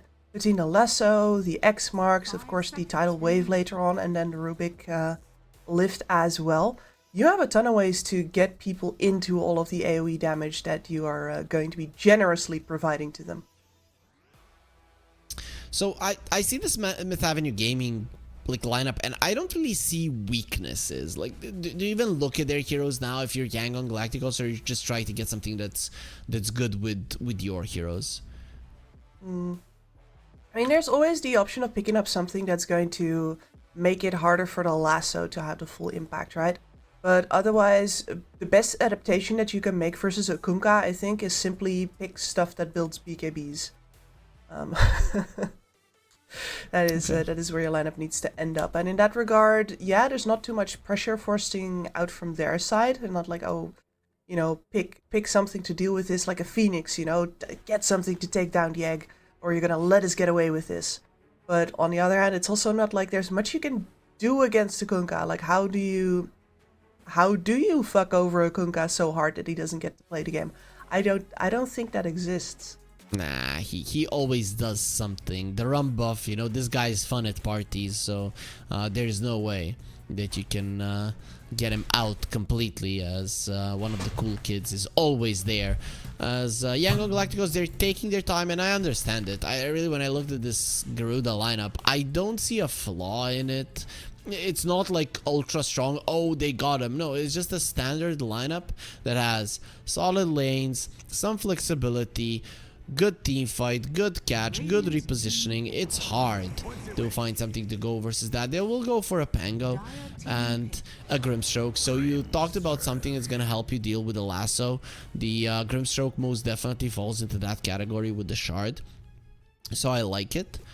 It's not half bad.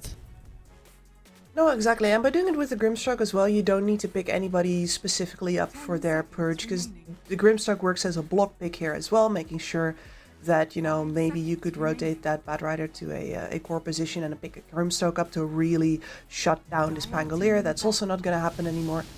And good synergy with a lot of what's available in the game here, especially holding people together, making it easy for the arena, double frostbites, a lot of good stuff.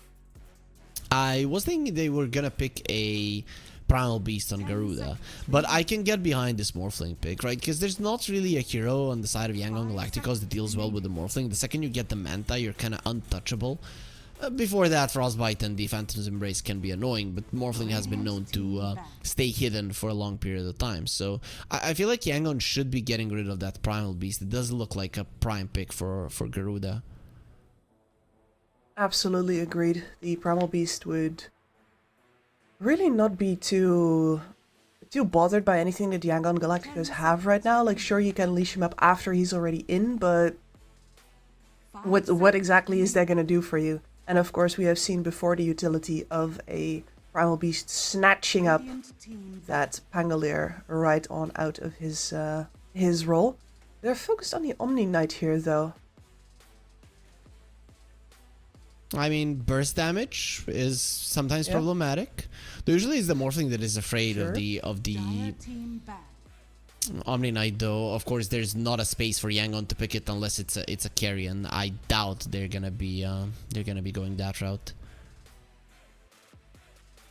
Yeah, and that does indeed leave the Primal open, and you could still protect your Morphling here with another pick if you really wanted to. You could also go the route of protecting the Primal Beast. Although, I'm saying protecting the Primal Beast here, but a lot of the obstacles that you face as a Primal Beast, like the hardest counterpicks, are all in the support department. Like, you know, your Shadow Demons, your Clockworks, or Shakers. Very true, so, very true. You don't even need to really have to, unless you're looking at something else here. I feel it would be a little bit missed opportunity, though, if you don't. Very true, very true. Do ban like a PL here. PL has been making a name for himself lately, and I feel like Yangon Galacticos can play it. And when I look at Myth Avenue Gaming, it's not like they do anything to the heroes. So that might be one that you want to get rid of. Yeah, it's possible. I've seen it played once before in this tournament as a counterpick to the Morphling, which was a very sad game, and the PL did absolutely nothing. So I will not be counting that in my experience. It took so long for the hero to actually get to the point where it had an impact. But it felt like a dangerous kind of investment. So instead, taking out the... Alright, so countering the Pangolier. I'm feeling like they can get away with like what is a very decisive triple core lineup here. Not a lot of utility coming out from the cores on Magaruda at all. This is kind of greedy, not gonna lie. If the Rapture is not on the Rolling Thunder, I feel like this Bloodseeker isn't really gonna be doing much in the game. Though who knows, but still no jump for the supports, right? No core jump, let's say. The cores, all of them need to be running in. So I feel like they could be fine, and there's the PL. I'm loving the Yangon lineup. I think Myth Avenue Gaming overdid it. I can see them maybe doing well in the lanes, but then I see the Rubik and the Batrider. I feel like both PL and the Mars are going to be fine in that. In my mind, Yangon should have the edge here. Yeah, I was doubtful about the PL as well because of the way that the previous time I saw it, the laning stage went down. But you're not just in a good core-to-core matchup versus the Morphling, but also you are one of the carries that is traditionally very good at doing things like dodging, getting pulled back with X-Mark. You're very good at purging off napalm stacks and evading heroes running after you in the laning stage.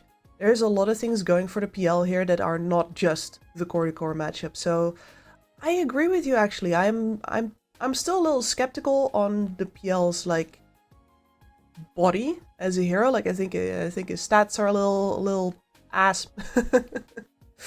And I think he has a lot of items to build, but this game might just give him the opportunity to do that. Very true, very true. I feel like, though, if you get a very early Aghanim Scepter, it doesn't really matter because you're going to be getting ahead of everybody. And then once you start getting the the stronger stat items, then it becomes very hard for teams to deal with you and you're way too elusive. But if you get off to a slow start, I have very rarely seen a PL just come back into it. Still, it is gonna be an interesting one. I can't wait to see how Garuda are gonna deal with, let's say, the greed that they have drafted here, especially when it comes to transitioning from the laning stage. I would be very much afraid if I was Garuda if I lose the laning stage, because if they lose the laning stage, they have nothing to fight with for like 10 minutes after it, and that is pretty much a disaster. Yeah, exactly. They don't have a way to force fights necessarily, which really, if you can't just afford to walk forward and say like, hey, we're the biggest, baddest guys on the block, then you don't get to play.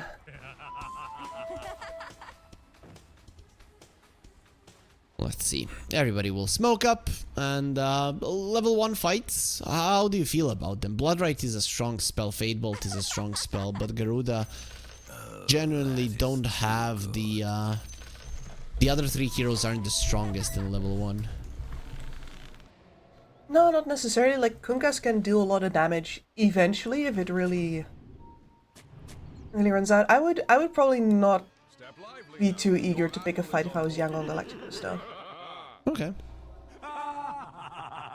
And they don't seem to be, because they're quite split together, quite split between themselves, and Garuda are kind of split themselves as well, so we're most likely not going to be seeing any aggressive movements coming out from the teams, especially because they smoked early. They're not going to be smoking at like the 30-second mark or something along those lines to go for a kill, because they've already went there. For the rune brawl. I mean, you can always take your tanky Mars up a little further, see if you can bait anything out, and around the runes you'd ideally only want to have to deal with one opponent, so you can spear or bonk him back for your own. We're seeing that our sponsors are favoring Yangon slightly, and guys, you have the banner down below with the new promo code. We're no longer in Europe, so instead of EU, you're just going to be writing SEA at the end of that promo code. As Jacro is taking a lot of damage, he is going to try to attribute shift into Strength Ha. It's time to run away, but Young PH gets himself the first blood as Fike wants to get the kill. The slow will be there. Fade Bolt, is the range enough? Hiding behind the trees, and he has the God's Rebuke. The bonk there will make sure that the Rubik kicks the bucket as well. Actually has 5 stick charges, so we'll decide to stand his ground and actually die, not using them in the end, with Lun getting another one. 2 kills for Yangon. The Mars will come back full as Young PH gets the first blood and a bottle being delivered, so it's perfect. Yeah, best case scenario, I'd say. The only thing you have to be careful for now is that Ha, of course, cannot die in his first minute of his laning here. But you know what? You're up for a Rubik Morphling lane. Level 1 is not exactly the scariest thing to be concerned with here. Not really. Yeah. He should be fine. Morphling should be careful of dying. That's a hero that can make a mistake from time to time, but time is passing as we are talking at the moment, so even if they would go for his life right now and take him down, it wouldn't take long for the TPs to come back up. Exactly. No, and Mars not necessarily one of those heroes that you think, oh, but Morphling has to be really, really careful with the attribute shift, but the reach on that spear and the amount of damage is actually pretty significant. Yeah, sometimes a stray spear can kill you. It's pretty annoying. Especially the range. The range also is longer than you think. What? No, sorry. No sticks, no fairy fires, no life. They run him down. This is the thing with a Bloodseeker, though. If you get off to a good start, you can just keep running down people inside of the laning stage. The thing is, their top lane isn't really great at harassing, and the Pang already has a bottle, so I feel like you might have to create openings for yourself rather than rely on the other lanes. Exactly, rely on the other lanes to give you that lovely, lovely thirst buff. I mean, on the other hand, though, the CM is definitely food in this lane. PL is one of the carry heroes that can do absolutely nothing to contribute to actually saving your supports when they get gone on. This is not a Sven situation where you have a stun to throw in or a bunch of extra armor or something like that. The PL is just here. And if you don't harass your opponents to the point where they're scared to go in, then the PL is certainly not going to do anything to help you out. He will simply walk away and let you die. On top lane, Lund is in trouble, and the block grenade will connect on him. So the Rubik is thinking about chasing. He's super low. He sees him. High ground miss, of course. And the healing salve is there. Run away. He does cancel out the salve. Now, was that really worth it for Lund? Probably, but this does give the movement speed to the Seeker that we talked about. So that's going to be quite nice for the bottom lane. Oh yeah, he's very happy with that. Between the salve and the move speed for the PS, I almost feel like the Grim should have just died. Yeah, the high ground miss was something that was lucky for Garuda, not the other way around. Yeah, it's a weird way to think about it, but it might just be true. 2 for 2 in terms of kills, nothing big. Mid lane is going the way of Young PH. Usually we see the Kunkka winning, but the First Blood changes things. Changes it quite heavily. He is being harassed, however, but the next Water Rune is coming in 15 seconds. So in general, Young PH will be fine. Yep. The steady stream of harassment coming out from a Kunkka, definitely a problem for a Bangalore who really excels in matchups where the trading takes place on a short time span, and he has a buffer. But first rune secured. Did the Kunkka make a mistake? Yeah, he didn't have his bottle in his inventory. It was sitting in his pocket, and now he... Boy, Young PH. It's not what you wanted to do. And the Kunkka with his chase down on you might have like given you the opportunity to get the both water runes. He decides not to go that way. Ha very low. Has the healing Lotus, so he's just baiting in Jacroy, who really isn't doing all that much damage. When you attribute shift so much into strength, you just start tickling the enemy heroes. It's more like splashes than really like streams of water going into your face. Exactly. It's not a high pressure jet, but just a little sprinkler. It's a problem. Sage goes down. Chase down. And he is losing this lane heavily also. Ha is also in trouble. If both of your side lanes are losing this much and just dying on both of your cores, it's gonna turn into a disaster super fast. We talked about it that Garuda needed a good laning stage, but is this a bit too much? Are they just crushing Yangon too much in this one? I mean, especially the fact that the PL is like half of the last hits of any of the cores of Magaruda is a really big problem. And I was hoping that it was down to the previous PL also having like an actually hard lane, but here, this is a matchup where you have the ability to evade most of the pressure that gets thrown your way, and then you still lose out on just the trades in general. In your support, yeah, Zalrain, a nice 4 levels you got there. Would be a shame if somebody just drained you dry. And they did exactly that. The Pango will be rotating, Rolling Thunder will get used, and Zephyr, well, he'll be a consolation prize, but that's your mid lane rotation, and, well, KSH, it's not like he's gonna get a completely free lane now for 2-3 minutes to catch back up. He's gonna get a couple of creeps, and that's it. Yep. In the meantime, Kunkka took out the first power rune of the game, which means he's got the amplified damage rune active. Now with your roll down and Kunkka with an AD, like, are you sure you want to take this fight? They're going for it. Let's see. Shield crash was quite nice, and there's the silence onto the Kunkka. Doesn't matter. He just needs the right clicks with an AD rune to get the kill. So now this rotation of the Pango to the bottom lane feels even worse for Young PH, and that's a hero that got the first blood. That was your hero that was at the top of the net worth chart. He's not there any longer. He might just be number 4 fairly soon. Yeah, very likely to happen. And yeah, the rest of those side lanes aren't exactly going much better either. And then we have the unfortunate internet situation. Discord, it's only Discord. Discord tends to lag sometimes. It lags for players more than it ever has for me. I don't know. I always, when it asks me what was the quality of your call, I put the like super happy smiley face. I don't know if that's the case for some of the Dota players that we have here in our tournament. Could be something to do with routing. So much blood.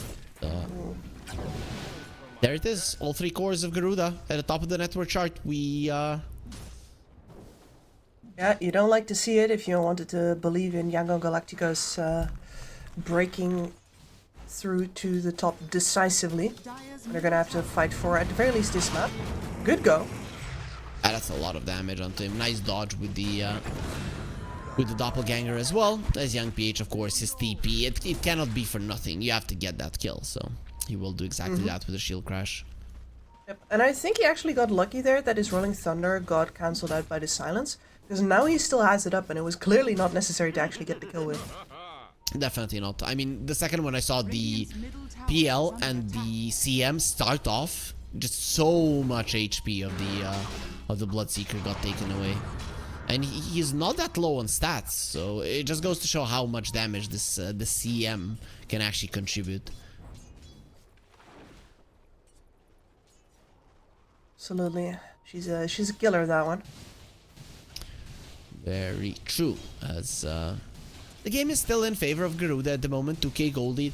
Is this enough of a gold lead for them to survive the early mid game when they're really just gonna have to farm for their first round of items? Yeah, this is the point where it really starts counting, right? The Kunkka queuing up an Orchid actually here, so he's got a little bit of an awkward build-up waiting for him here, with the Cornucopia especially being just a pain in the backside to acquire. And I definitely do think that that's going to give a window to Yangon Galacticos here. The question is, Mars not rushing Blink though. So if they're going to be able to capitalize, like, that's a question. If you've got your Mars itemizing for sustainability, well, you might be looking to. No, I said he might be looking to TP. He doesn't need to TP to turn. Well, if he wants to do something to this Kunkka, he's gonna have to Diddle, gets the kill onto Zorain, even though most of the damage was done by the Kunkka, and that's with an Arcane Rune, so not that big of a deal for a Kunkka when it comes to cooldowns. He's gonna have it fairly soon as well. As we, of course, we see the odds shifting a little bit there in favor of Garuda, and Young PH again TPing to the bottom lane. Rupture is ready, so you have to be kind of careful of the lull as KCH coming forward. That Rubik is in a lot of trouble, and with Inkswell will be taking down Doppelganger to dodge it, and it does connect on the Pango, but there's almost no damage. Mars not having to come, very important. Let's see how this works. They have the blood right. Sword buckle to the side. Rolling Thunder gonna be used. X'd up as well. Would the Rupture expired? It's actually quite low duration on level 1, just 9 seconds. I mean, 9 seconds takes literally forever, but sure. I don't know. It felt like it passed very quickly there for the Pango. I guess his movements around the trees were quite nice. Croy dead. Yeah. Oh. Yeah. Solo kill from who it's not even a stray spear. He just spent his entire combination on that Morphling, who is rushing a Lincoln Sphere, by the way. So that is also, if we were calling the lineup greedy, I definitely also think that it's now time to call the itemization kind of greedy as well. I understand why you want the Orchid on the Kunkka. Very powerful in this game. Gonna really mess with, especially that Pangolier. But now with the straight up Lincoln's rush as well from the Morphling, no Falcon Blades here, no, we've seen, whatchamacallit, Vladimir's offering recently as just a sustain item and a way to get involved earlier. No, straight Lincolns? That's slow. Yes, H, nice dodge there. We'll be going forward. The double Spirit Lance as well as the Mars coming over. They're both just gonna get annihilated as the both connects on Zorain, but you're really not crazy with the Kunkka to go forward. This is the second game in a row where Jacroy is just diving the tower all on his lonesome, and he gets the spear onto the PL, but he will be taken down without any repercussions. He just tried to bait him in. He wasn't nearly as tanky enough as he thought to Garuda. Just like that, all of their lead, it is gone from that laning stage, and now the real trouble does begin. Absolutely, yeah, and I'm just surprised because this Mars was itemizing for a game where Garuda would be running at them, and I'm like, well, but surely Garuda recognizes that this is not the time to keep on running. This is the time to enjoy that you're 2k ahead and just build your items. But you know what? But yeah, they just kept running. Hall was right. Hips was left. Oh boy, that's not a problem because the PL is approaching the Aghanim Scepter, and we talked about the amount of farm that he's gonna be able to get, the amount of lane control he's gonna be able to get with just spamming one Spirit Lance. Yeah. It's not something that you necessarily can or want to deal with on Garuda this early on, and you're gonna have to. Exactly, and the fact that he is able to as well, like he can just rush it, no need to go into the Diffusal Blade earlier because he's getting forced into, you know, actually contributing, or he's leaving his lane pretty much voluntarily. Now Zalrain, yep, foils the backstab. Okay with his life, but happy to do so. Took down the ward also, so it's pretty solid as well for the CM. Did lose a ward of her own, but that ward was because he was expecting for this move to happen. So pretty much perfect positioning coming out from the CM. Lean, clear anticipation. Mag getting red a little bit here. Bit of an open book to Yangon Galacticos right now. At least they got the bottom tower.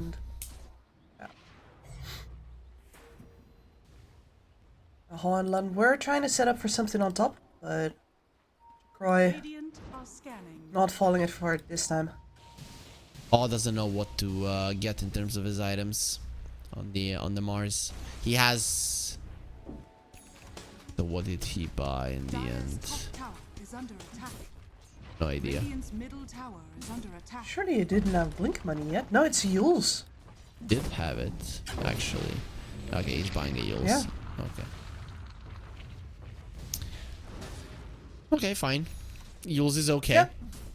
Versus X-Mark, versus the Batrider, actually versus the Bloodrite as well. Lot of good reasons to be able to use yourself in this game. As was, of course, set up for your Lassos. And I think Hall wants to be in this fight. They're going for the Kunkka, trying to kill him. And Ningswell will connect with the run buff, of course, making a difference. Now the Morphling turning into a Mars as well. But the Kunkka is still alive. Still, they have the Soulbind in the backlines. Finally, they bring him down. There's so many illusions. You're getting overwhelmed in this fight. Rupture goes out still. They just stop the Rolling Thunder, and there's no problem about it. Swashbuckle being used pretty much in the same spot as the PL comes into a fight, gets a triple kill. Already a counter to most of the heroes in this game. And now KSH is going to be close to the top of the network chart. After this tower, he's gonna be exactly at that spot as Garuda, with their Kunkka dying first, they have no chance of winning an engagement.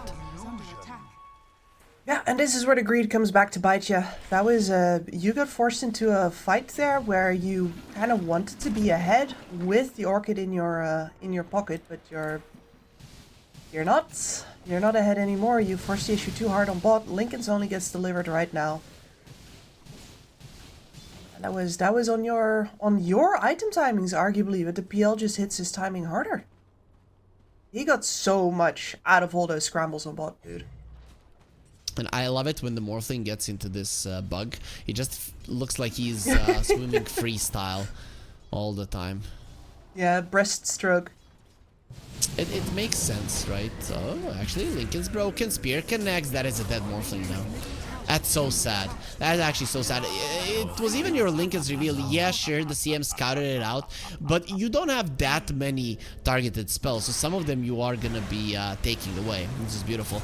CM deeping to the mid lane will instantly die, gives away the Crystal Nova, which really isn't that big of a deal. You probably leave the Crystal Nova just level 1 in this game forever, and never give a Rubik a normal spell. Young PH threatening with Rolling Thunder, and well, it's not gonna be happening as Ha running forward. He's gonna be taking away the Watcher, so doesn't want to be seen. I would much rather surprise his enemies out of the dark. As yeah, that play from Jacroy right there felt either too casual or a bit desperate. And at any rate, it doesn't feel like Garuda is quite in touch with how the game is supposed to be going right now. Still, are Yangon getting enough of a lead? I mean, the timing of Garuda will eventually come, yes. Right? With the I'm talking about the Axe of the Kunkka. He's not even building an Axe. I don't know when their time will come. I guess Seeker's Mjolnir is a big deal versus a PL. Yeah, that's definitely one of the things that you're going to have to be waiting for now. Once again, I like that Kunkka with his Orchid. What's the Orchid gonna do for you if you are the one getting got on like this? Well, not much, really, and you're up a Grimstroke who doesn't have the shard just yet, but will have it fairly soon. They will bring down the Kunkka once again. Without him, there is no team fight for Garuda. You just have to run away. So they're lucky they didn't give anything else out. Actually, that's a stolen freezing field. Okay, something did come out nice for Garuda in this one.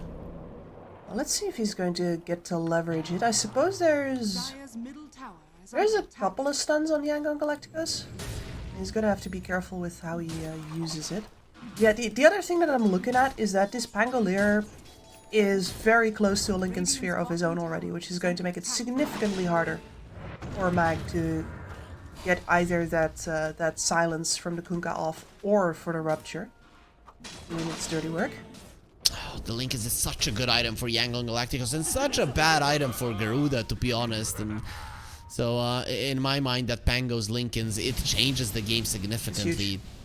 Oh yeah, there's the lasso still as well. And normally I would really be harping on about the Batrider support at this point because, you know, Blink 4 staff before 20 minutes into the game coming out from a support feels really good. But Yangon Galacticos' supports are really farmed just on their own already as well. This Crystal Maiden has the 4 staff in her pocket, going to be finishing off the drums very soon. Grimstroke. Very close to that shard. Rainbow TPs. Young PH gonna get silenced. He just leaves the blood right. He's gonna be fine for now as the Inkswell does get the kill, but he still loses his life. It's not a problem as it's a 2-for-1 and the Mars running forward. He has the ults. He's pretty speedy. Blink Dagger in 5. The Kunkka will escape. Kunkka is a pretty speedy hero himself as KSH needs to run. The Rubik might be a solo kill. Doppelganger away. Nice attempt there, but unfortunately won't be doing much with the stolen spell that he got from the CM. Yeah, that's a question of luck, right? KSH gets hit by one more crystal there, he might just be a goner.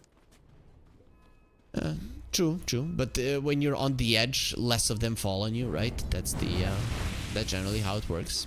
That is the deal. Let's see.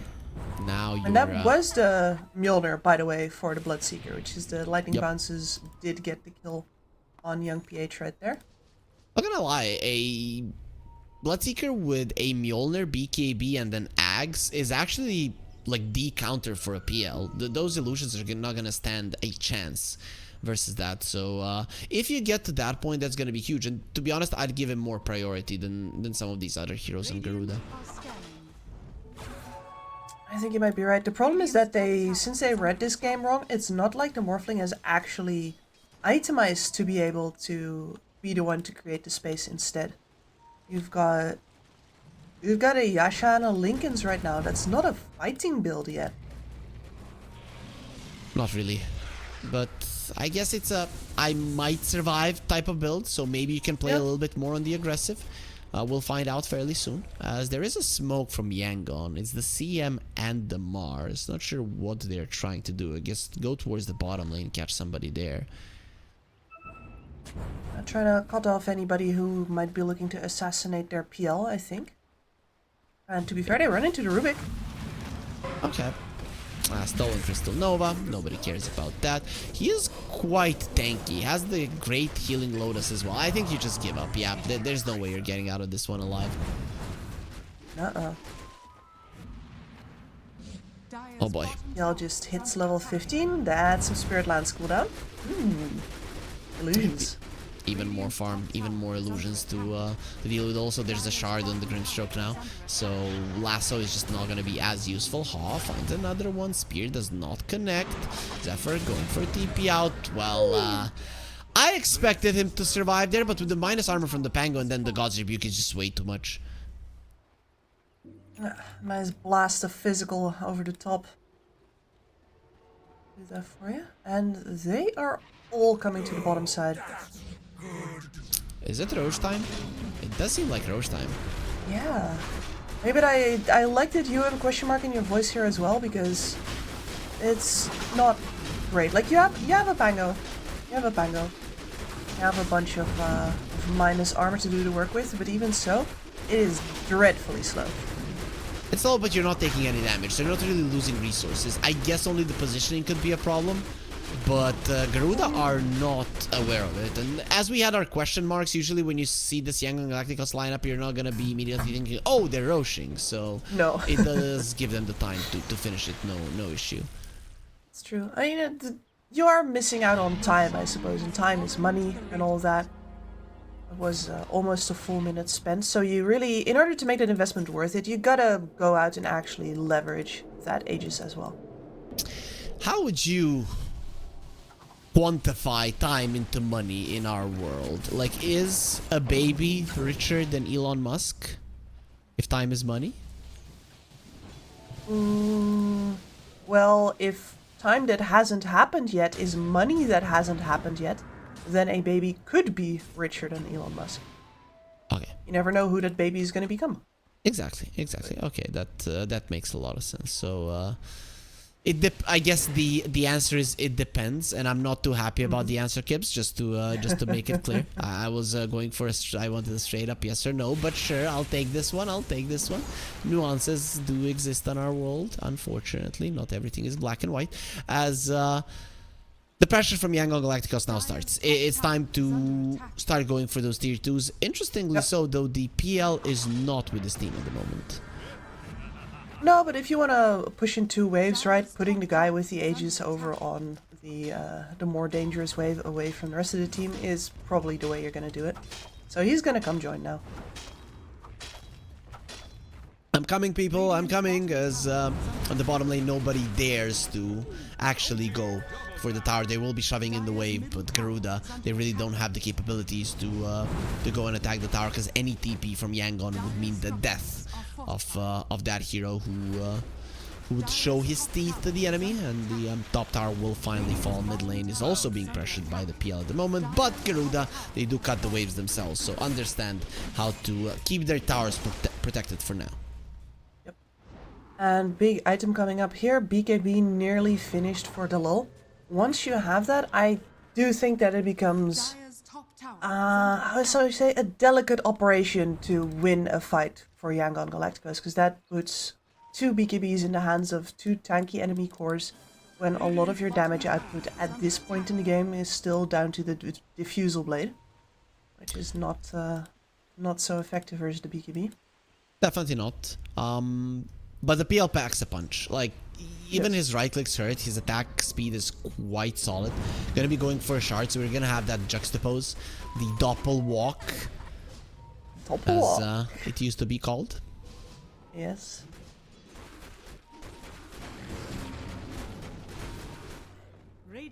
Used to be one of the hypest plays that a carry player could make, right? Clever doppel walk usage, making people think that he was still there. Well, actually, he was not. The doppelganger, though, is more fun. Not gonna lie, more outplays have happened with the doppelganger than with the doppelwalk. Because if you would have a sentry, you would know immediately what's happening. But if with the doppelganger, you can actually be very annoying to the opponents with the right plays. We had a smoke here from a mag, by the way, on that BKB timing of the lull. Didn't manage to find a good way to enter this fight though. Like, they know for sure where Yangon Galacticos are, but they would be fighting into an Aegis, and if you don't get a good enough opening, then might as well give up this tower. If you try to go for a PL instantly, he overwhelms the fight with illusions. It's just a problem, and getting the supports in the backline is way too hard. You will lose your Tormentor because of it though. And KSH, don't worry, you don't have to spend your own gold. They just give it to him, so now he's even more ahead of everybody else. Yep. Down to it literally only being him and the Crystal Maiden, who didn't have their shards yet. When gets flipped, CM gets nothing. Yeah. Oh boy, I mean, if I was a support there, I'd be very mad. Though, to be honest, if you're gonna carry me, just do it, right? So, yeah. No, like that is the deal, right? I get nothing, but I get a win. You get everything, but you get responsibility.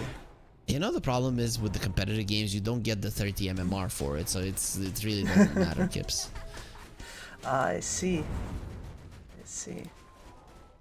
silly me thinking that that perhaps things like prize money would be worth anything. I genuinely think that players get more frustrated when they lose 3 pubs in a row than when they lose 3 competitive games in a row. Radiant's bottom tower is under attack. No.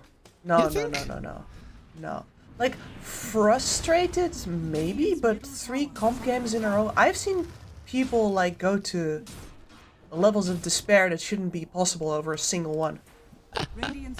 Okay, it's not fair to take into account, like, we had mega creeps and we lost type of game. But no, but just, like, especially games that you should have won. Yep. But you didn't because you were, you know, white knuckling your mouse too hard and you were sweating all over your keyboard and you did it all to yourself and your team's a little disappointed in you, but they're not gonna say it because they're your bros. People will just have existential crisis over that sort of thing.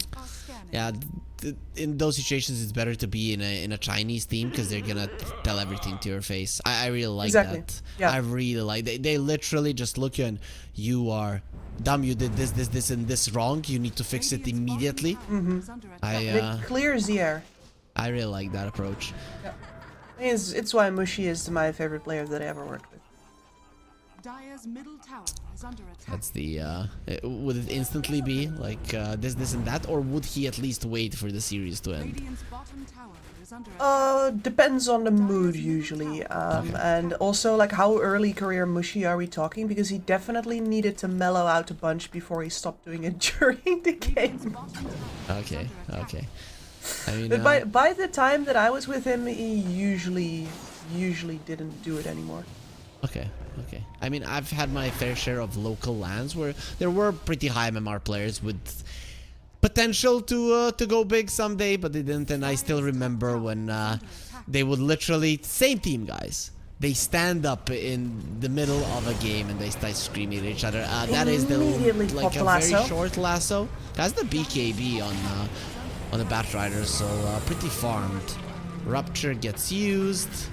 The double silence as well, rolling Thunder forward without the rupture, he doesn't care. Break the Lincolns with the telekinesis, but he continues to go through everybody. The spear misses there on the tree, so the first one to fall is going to be a CM. The Torrent Storm quite nice as well, running forward with this Seeker, and they caught. Yeah, they caught KSH, stolen arena as well, huh? He was like, yeah, I left the arena there, you're gonna get trapped in it, but the thing is, you cannot escape the arena in you. The fight of the Mars was still there, just gonna get manifested through the Rubik as Morphling once again going for a freestyle swim as Yangon Galacticos got destroyed in that team fight. Huge. Yeah, this is kind of what I was worried about with the BKBs coming out from Mad Garuda. Sure, you get a decent start to that fight in the sense that you immediately pop the lasso off with that shard of the Grimstroke, but then they really have to reach in order to grab a continuation of the fight. They overextend themselves and use a bunch of spells that I think you should have just kept in your pocket, like for example that Soulbind. Sure, it's a clever way to cut off the retreat of the Batrider, but is that really worth it? Like having to walk at a Batrider for spending one of your bigger team fight tools there.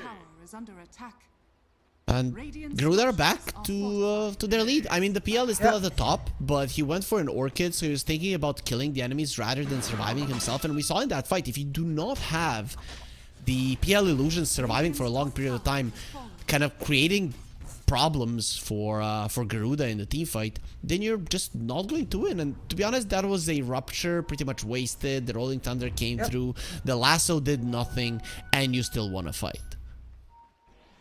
Yeah, the Bloodseeker spent a bunch of that fight first tethered to the Batrider and then afterwards hitting his CM. So I thought, okay, that looks like he's wasting most of his BKB and his Mjolnir, but the problem was that Yangon Galacticos was too busy jockeying around during the rest of that fight to actually make use out of that. I didn't see them output much damage at all.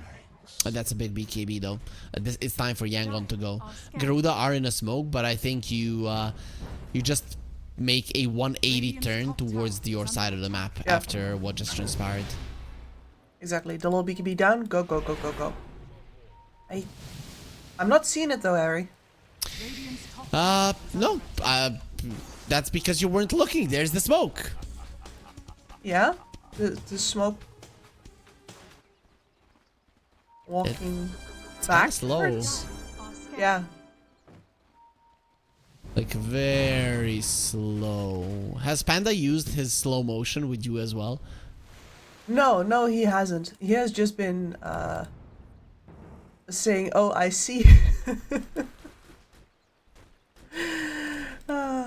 Every single ad break. Oh, I see. Let's see though. Let's see if there's gonna be a fight and oh, Kips, I don't see a fight as Yangon are too afraid to go forward now that BKB is gonna be coming back and the Lil is saying, guys, in 20 seconds we can fight, so we smoke now, and they're not gonna expect it. KSH right here. Yeah, they do know because the smoke broke. Cause there's the shard coming into play. Get outplayed. Zephyr pushes back with the spear. He's gonna have to pop the BKB as well. These BKB pops are actually quite huge, and the PL illusions, they're starting to hurt.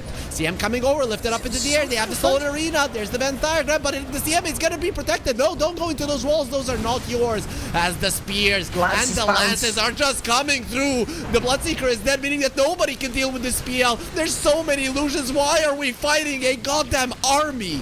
At the moment, Garuda, they've lost 3 of their heroes, and they might lose the 4th one. No blink on the Rubik for quite some time. Has the stolen God's Rebuke, which really isn't going to be making that much of a difference. He is latched onto a tree where his life will be taken. Yangon Galacticos, they win a very, very convincing fight.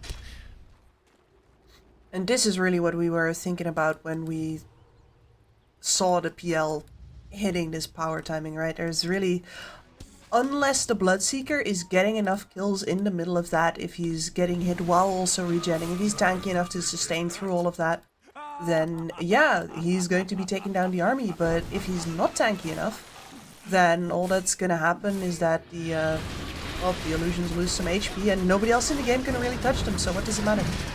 And the PL is now level 20, so his illusions are going to be doing even more damage there. With the Bloodthorn, they annihilate the Roche, literally.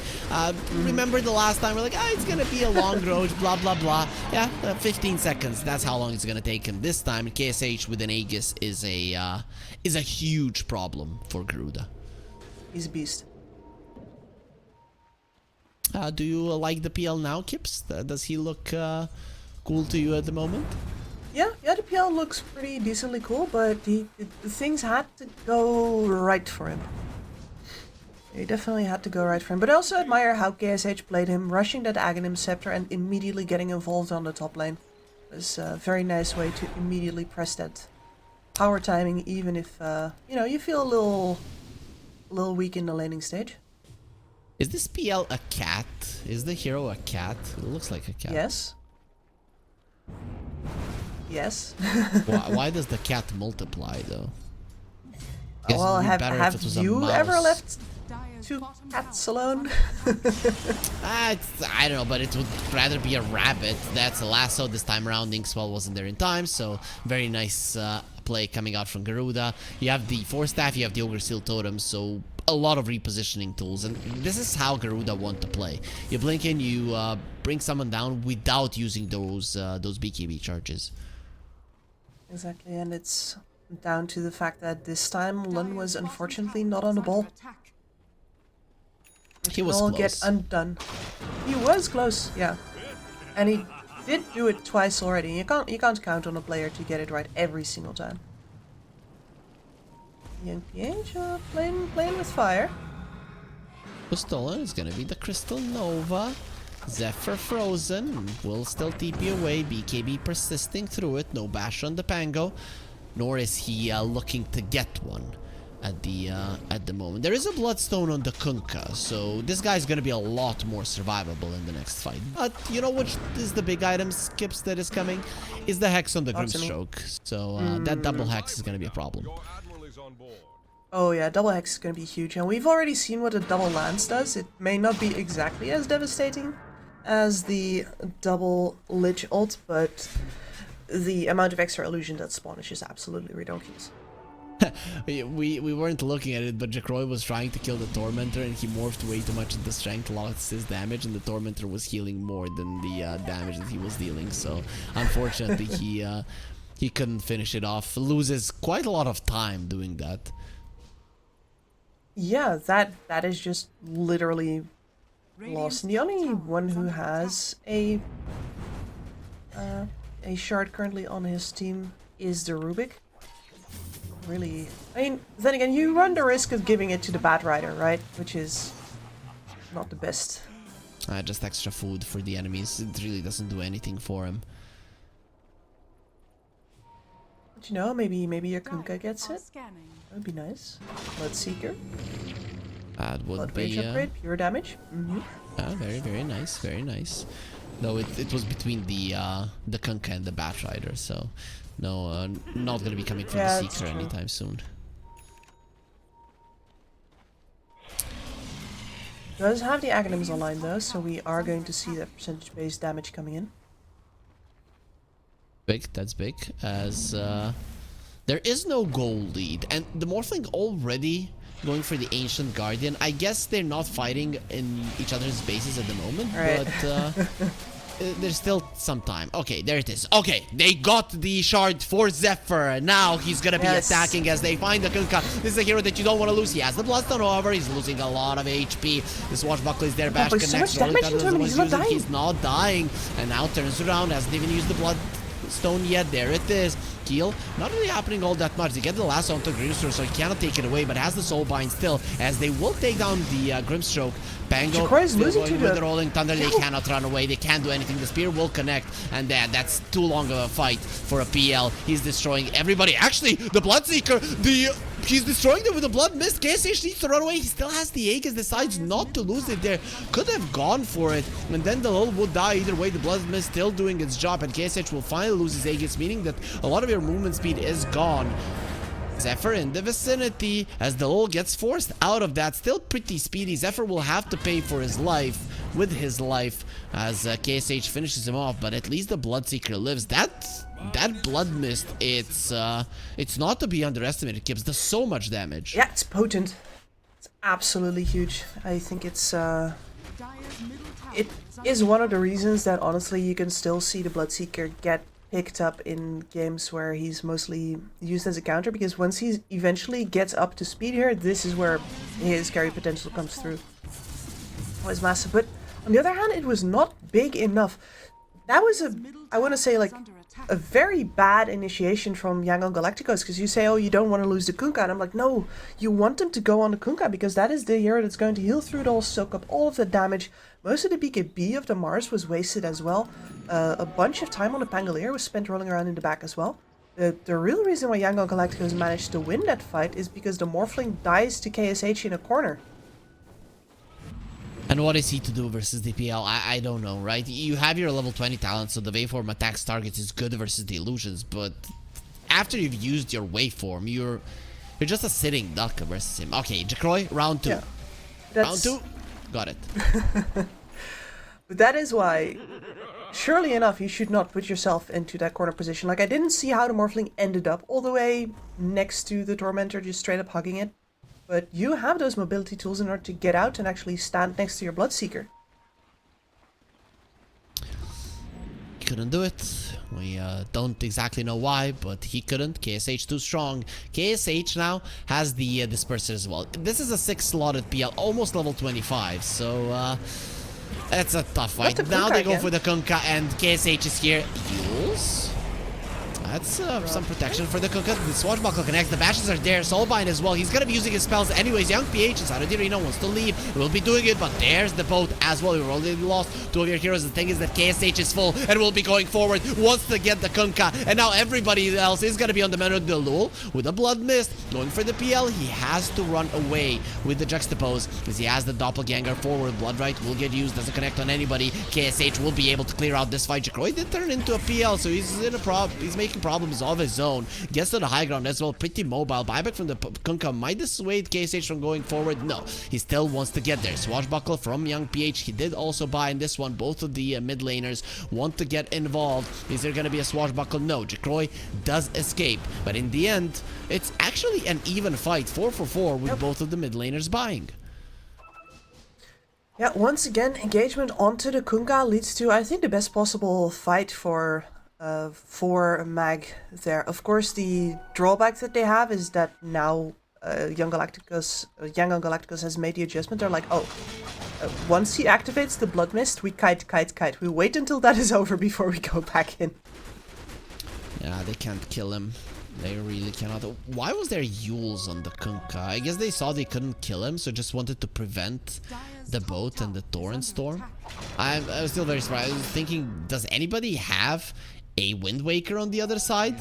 Because that would be way too much gold, but no, not really. It's just that Mars decided to lift up the Kunkka.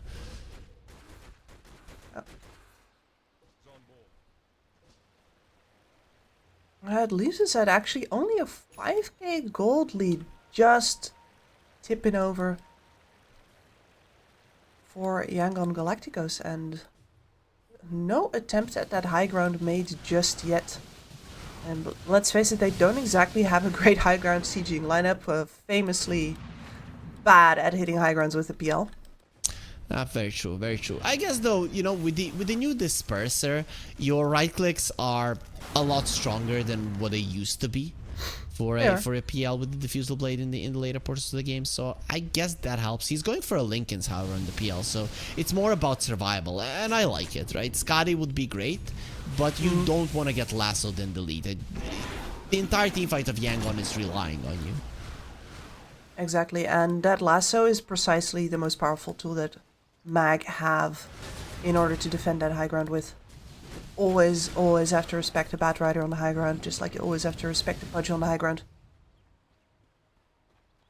Some of those heroes are very annoying to play against, very cool to play with, or play them directly. You only have to hit one hook, right? Exactly. Seeker is level 25, so this is a very, very strong hero. Pango as well as the PL are there. Mars approaching his too. And Kunkka has the Ghost Ship fleet. Okay, we are officially in the late game, Kips. Everybody apart from the Mars on the Cord side has level 25, and even the Mars is very, very close. He's very, very close. I was looking at what he wants to get here, and honestly, I'm not not entirely sure which one of the two talents. Arena heal. Okay, that's an illusion that just got lassoed, and now they're gonna go forward. Lincoln's broken. There's the rupture, but Young PH got stuck, and he's so happy that he got stuck. Look at the backlines. The Rubik is already dead. Zephyr in so much trouble too. He has nowhere to run, nowhere to hide, and will just die. Also Seeker trying to run away, but he's so slow because the Soulbind, he has been connected to the Morphling. He does have the Blood Mist. They're going forward. PL only sending the illusions. He's baiting while the Morphling goes into the backlines, goes for the CM. The Silence connects, and the CM goes down. KSH, however, gets a double kill. No, already lost 3 heroes. You're gonna be losing so much more. Get an Ultra. Where's my Rampage? Why are you not here, Jacroy? Will go with a waveform to the low ground and just instantly gets himself away. This guy is the fastest guy in the world. Usain Bolt coming out of retirement to play Dota. Made it all the way across the map in about 5 seconds, but you know what? Doesn't matter if you're just running away. That midwave is already pushing up towards your high ground, and you get it, by the way, Harry. It is arena heal. That's so good. I mean, who cares about your right click damage? If the fight is long enough, Yangon will win. That's how it goes. Completely agreed here. So what do you do? How do you stop this? That leash, that Soulbind at the start of the fight was so good. Yeah, Lun has been making good plays in this game. Other than not saving the Mars once in this entire game, he hasn't had, I'd say he hasn't had any mistakes. Yeah. We're not expecting him to be superhuman, we just expect him to be there when it counts, and he has been. Absolutely. Exactly. Well, that's gonna be the second lane of Rax. PL, as you mentioned, not the fastest of pushers, but he is fast enough, from what it seems. Please don't kill those creeps. I need them to spawn illusions off of. Yep. That's lane gone. Creeps are on the bottom lane. Do you continue, or are you safe? Yeah, seems safety is gonna be what they're gunning for. You can definitely still throw this one by being careless. But if you get Roche, it's kind of over, right? So Garuda has to go for a smoke. There's no doubt about it. If you let the Roche go, it's just over. I think so as well.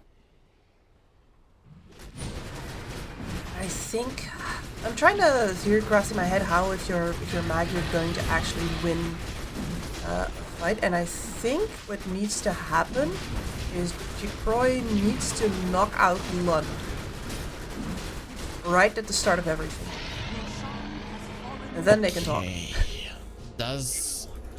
He has a swift blink, so it's possible for him to find the backlines, and I kind of feel like it has to be him alone. Nobody else can commit. It has to be Jacroy. Yeah.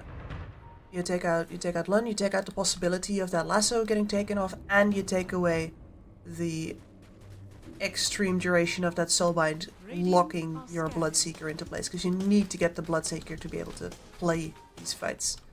There's a cheese on the Grimstroke, and they gave him an axe as well. Dark Portrait Morphling. I don't know if you even need it. To be honest, he's probably going to be the happiest if the Morphling turns into a PL and then you get that Dark Portrait. Complicated, but correct. Jacroy comes forward. Lincoln's broken with the Spirit Lance. It's a very low cooldown, so he's gonna have it again. Lincoln's broken on PL. Was that Jacroy's ulti onto an illusion, right? Yeah, so yeah, we're not gonna get the complicated thing as the lull into the backlines. Nice TP away from the Mars. Lund, he does get knocked out. You got what you wanted, but Yangon are out. They don't want to play like this. Very surprising backstab there. I wonder, like, because I didn't see that happen. I didn't expect it, but clearly neither did Yangon, and I wonder who he found that made it impossible for Yangon to actually turn the fight around on him.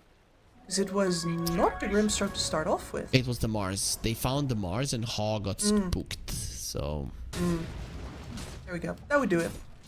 I mean, Seeker has a refresher, so that's 4 rupture charges, but he used it now, so only 2 are going to be remaining for the next 2 minutes, which is that's huge. You get 4 ruptures in a fight. If the one of them is on a PL, it's a problem for him to first of all, it's going to be known which one is real. Second of all, you cannot run around, which is something that you are kind of known for. Well, you know what? Jacroy and KSH are 1-1 on losing to Tormentors. Is KSH losing? Yeah. Ah, he already lost. Walking away with his tail between his legs.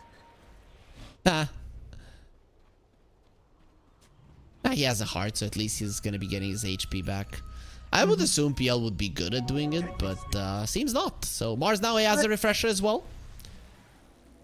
Yeah, he didn't have any illusions up. Okay. That now makes a little bit more sense.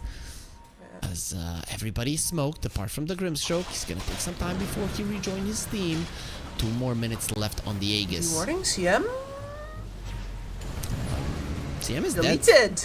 Nice BKB usage from Jacroy not to get caught by the spear into an arena, but now he doesn't have a BKB, so he's gonna have to be slightly careful about how he approaches this. Mars has 1 more arena to play with. 5 from the CM, they feel like this is the end. Bloodthorn forces out the BKB, Torrent connects on the PL and all of his illusions. He might be losing his first life very fast, and that's a CM gone. Died again. Dieback, Lund taking down his wall. They're gonna be turning this one around. The Mars is in a lot of trouble as well. As the PL, now you have to go for round 2 versus this guy, and even round 1 was nasty. Okay, even the Bloodstone not gonna be helping. It's only gonna be blood on the ground. Morphling, he's just gonna be a puddle in the end, but even that you're gonna be quite happy with. Waveform to the side, Jacroy. Lincoln's has been broken, lifted up in the air. Rubik trying to save him, but there was no communication between them. Still, the Glimmer Cape will protect him, and Swift Blink plus a TP out will allow him to live. So it's a 3 versus 3, but they do have buybacks. The PL, however, you needed to do it faster. You need to do it faster because he's gonna kill you all. And yes, I did want the Kunkka. I did want to kill him again. Thank you for asking. It seems like it's birthday for KSH. Zephyr forced left to the side, but he's going to be focusing on the tier 4s. Those cannot run. It's defense of the Ancients, my friend, and yours is not defended at the moment. Jacroy, he did turn into a PL, so he's going to have illusions of his own. But with Rolling Thunder coming forward, you're not safe anywhere, as they do get the spear out the 2 of them. The Rubik, he didn't know. He didn't know that Jacroy was just going to be getting all of the hate onto himself. The Batrider is out of the base. He has given up, and Jacroy is calling for help. Help me, buddy. and Bloodthorn have a BKB, but these illusions, they're just ripping him apart. Wait for him into the fountain where you're not gonna be saved at all, as KSH is not done. He's gonna continue diving. At least this Batrider will stay alive. Nope, not gonna be happening. KSH does too much damage. It is gonna be game 1 going the way of Yangon Galacticos, and they remain undefeated. Exactly. This is the underdogs officially confirming that maybe that status is undeserved, and they are fully in this tournament. They definitely are. There's gonna be 5 wins, very close to just going to the playoffs. We've seen teams with 6 wins go to playoffs, no issue, and especially if it's 2-0s, I think you have kind of already secured that you are gonna be there. But of course, it's still not 6-0. Now it's 5-0. From what you've seen in this game 1, though, I think you would agree with me that Myth Avenue Gaming, they actually have a good shot at winning the game. They definitely did, yeah. There were several very tight spots for Yangon Galacticos to get through, and they definitely, like, a couple of these back calls were very necessary, I think. There's a bunch of moments where you simply cannot fight. And the Bloodseeker, everything about this game is about the Bloodseeker, and he can carry this if the fights turn out a little bit more into his favor. So it's to the credit of Yangon Galacticos that they managed to work around that. But that threat was definitely there. 26-2 on the PL, 72,000 damage done. The next one on the map is the Seeker with 39k. So nobody was even close to the impact of this PL. KSH making it work. We're finally going to be seeing a very successful PL here at the Regional Dota 2 series in Southeast Asia number 2. And speaking of number 2, we have game number 2 of the series coming up after the break. 1xBet and EVA Alfie present betting on all esports events on the website and in the 1xBet app. 1xBet. Play with EVA.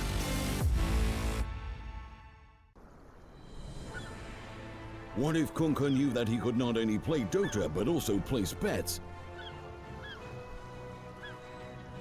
Better the best black hole.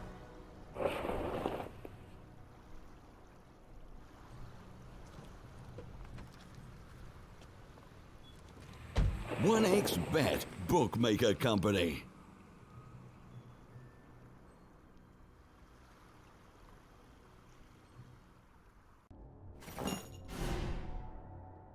Chances of breaking items in a tournament match are non-existent.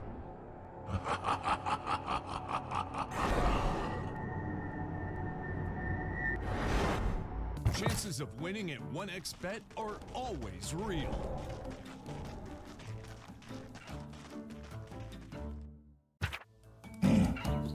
Join with me. At your service. Stealing Aegis from Roshan is very difficult.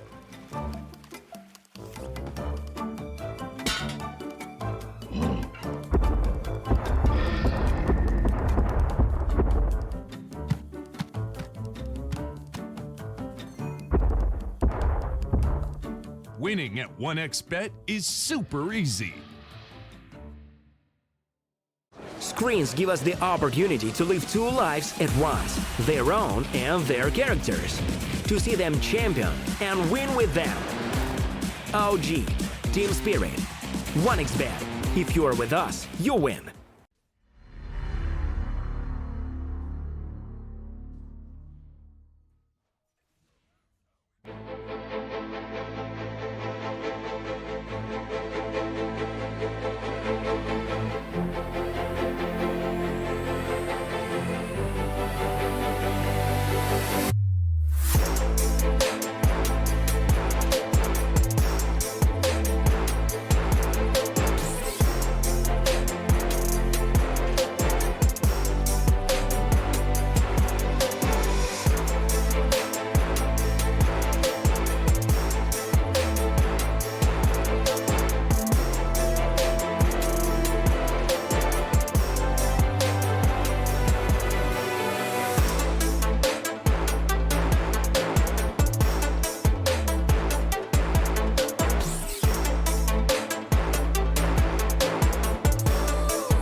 Use your skills in the gaming. 1xBet.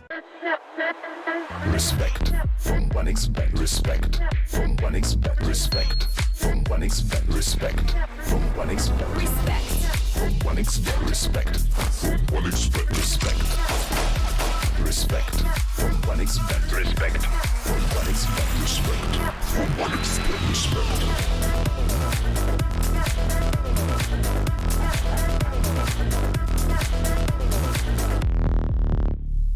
Hello, son. Hi, Mom. Pretty girl. This is Eva. Nice to meet you. Thank you very much.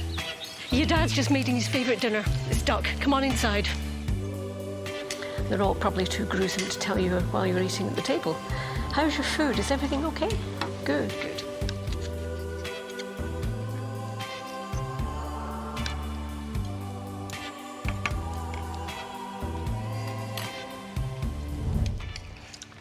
You seem to know each other. Yeah.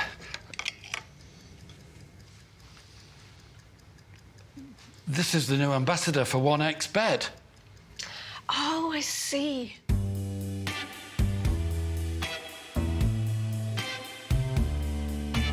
Everyone felt good when Eva Elfie became the new ambassador of 1xBet.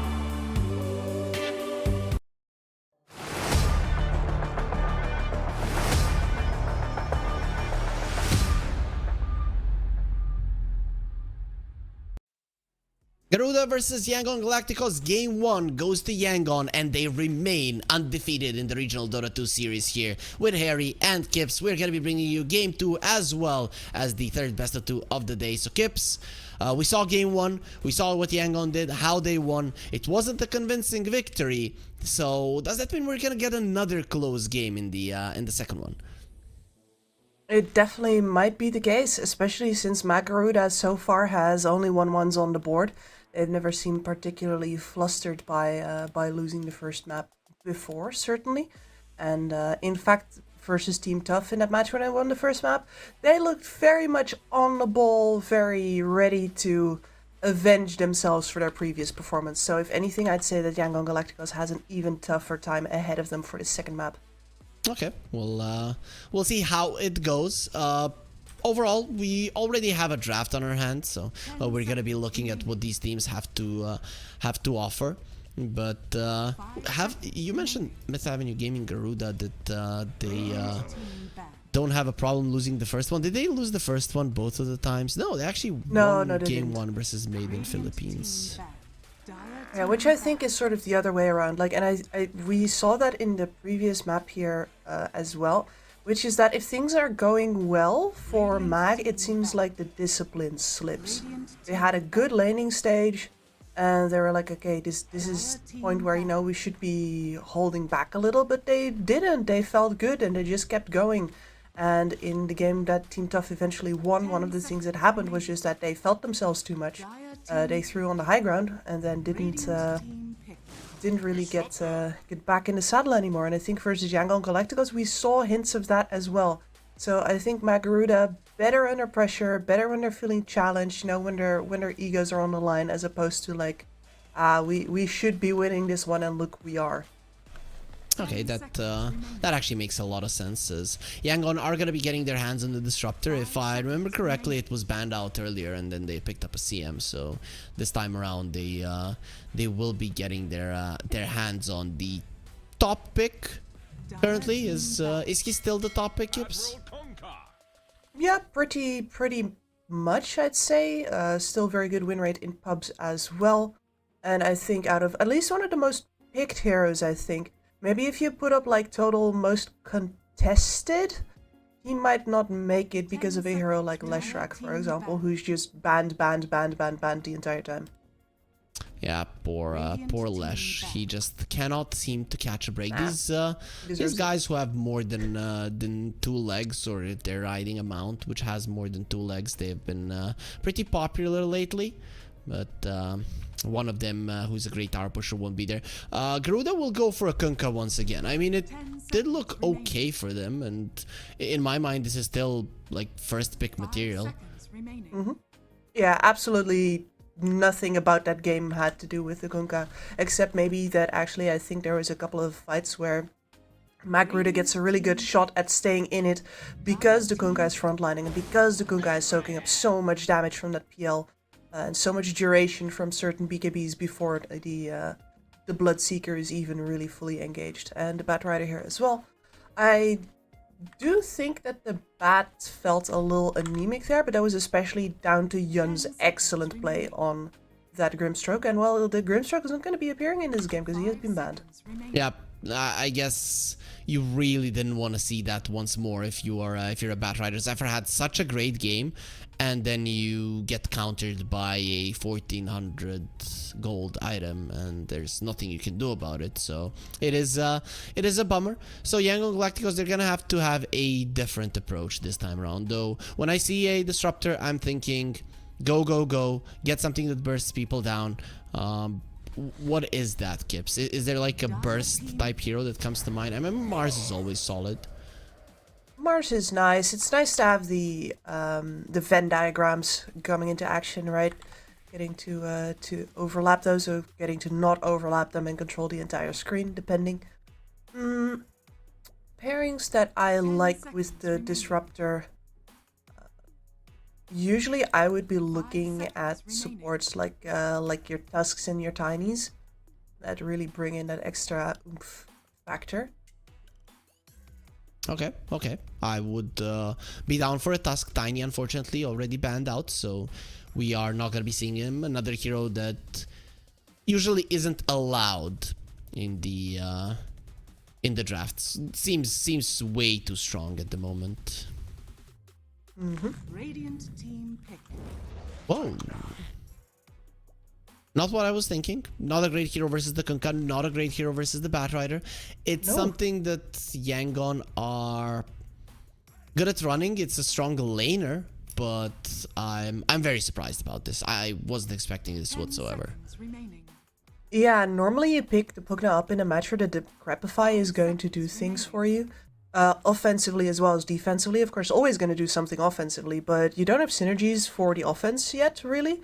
And for the defense, right now, being decrepified in either the path of flames left behind by a Batrider or in between all of the water park antics of the Kunkka, no, that doesn't sound like a good time to me at all. So, respectfully, even if you're really comfortable with the Pugna, I'm not sure if this is the moment to bring it out. Yep, doesn't feel that way. We'll see. Maybe their laning phase is gonna be so strong that Myth Avenue Gaming are gonna be sad about it. Though the Morphling got banned out, so in my mind that is quite good because Morphling would have been perfect here for Myth Avenue Gaming. I think without any consideration they would just pick it up. But what else is there in the carry department if you want to go that route? That's gonna help you versus these heroes. Looking at mixed damage usually, right? Morphling definitely the most versatile of those. Like, for example, the Gyrocopter does have to be on top of people and doesn't have a natural way to actually do that. Wouldn't be too upset about the Gyro, though, especially not because you do have the defensive capabilities of the Kunkka next to you. Arena is annoying. It's true. I guess. Then Luna would be better. Luna deals with the arena better as the glaives bounce out of the arena. How do you go for the TA? Alright. Not quite mixed damage, but certainly somebody, like, we've seen the early shards time and time again do so much work versus the supports in a phase of the game where the supports are really still supposed to contribute, right? And both Kunkka as well as Disruptor are absolute sitting ducks in that phase of the game. And I like the TA because it leaves everything open. Like Myth Avenue Gaming, this could be a mid lane Kunkka, off lane Kunkka, mid lane TA, safe lane TA. It's not really clear. Plus, you bring in the Lion. Whenever I see a TA, I want a hero like a Lion, if not Lion, to be able to open up the fight with a Hex stun, and then the TA just annihilates somebody. But this is now finally we see a good usage for the Crepify. If the Pugna is in the vicinity, the Pugna will be saving people. Absolutely. Like, I guess you can just pick Pugna and expect something like this to happen, I suppose. Sometimes it just works out for you. That said, of course, with the Lion on the board, like you decrep somebody, Lion will happily take the stacks. And well, there is Luna, but over on the other side, this is definitely starting to have the makeup of a very fast-paced lineup for Yangon Galacticos. Yeah, a lineup that is not just getting kills around the map, but then once you hit the timing, you just run towards the enemies. And Myth Avenue Gaming Garuda, I'm looking at them, they're much better at pickoffs, I have to say, but you do have the repositioning option of the Batriders, so even if the enemies are ultra farmed, you can still break their formation. So in my mind, Myth Avenue Garuda are still quite happy with how things are developing. Yeah, I'd say both of these teams haven't really shown any particularly huge weaknesses yet. Both of them look like they have a lineup that's very ready to play just with 4 heroes already, which is something that I consider to be a hallmark of good drafting, right?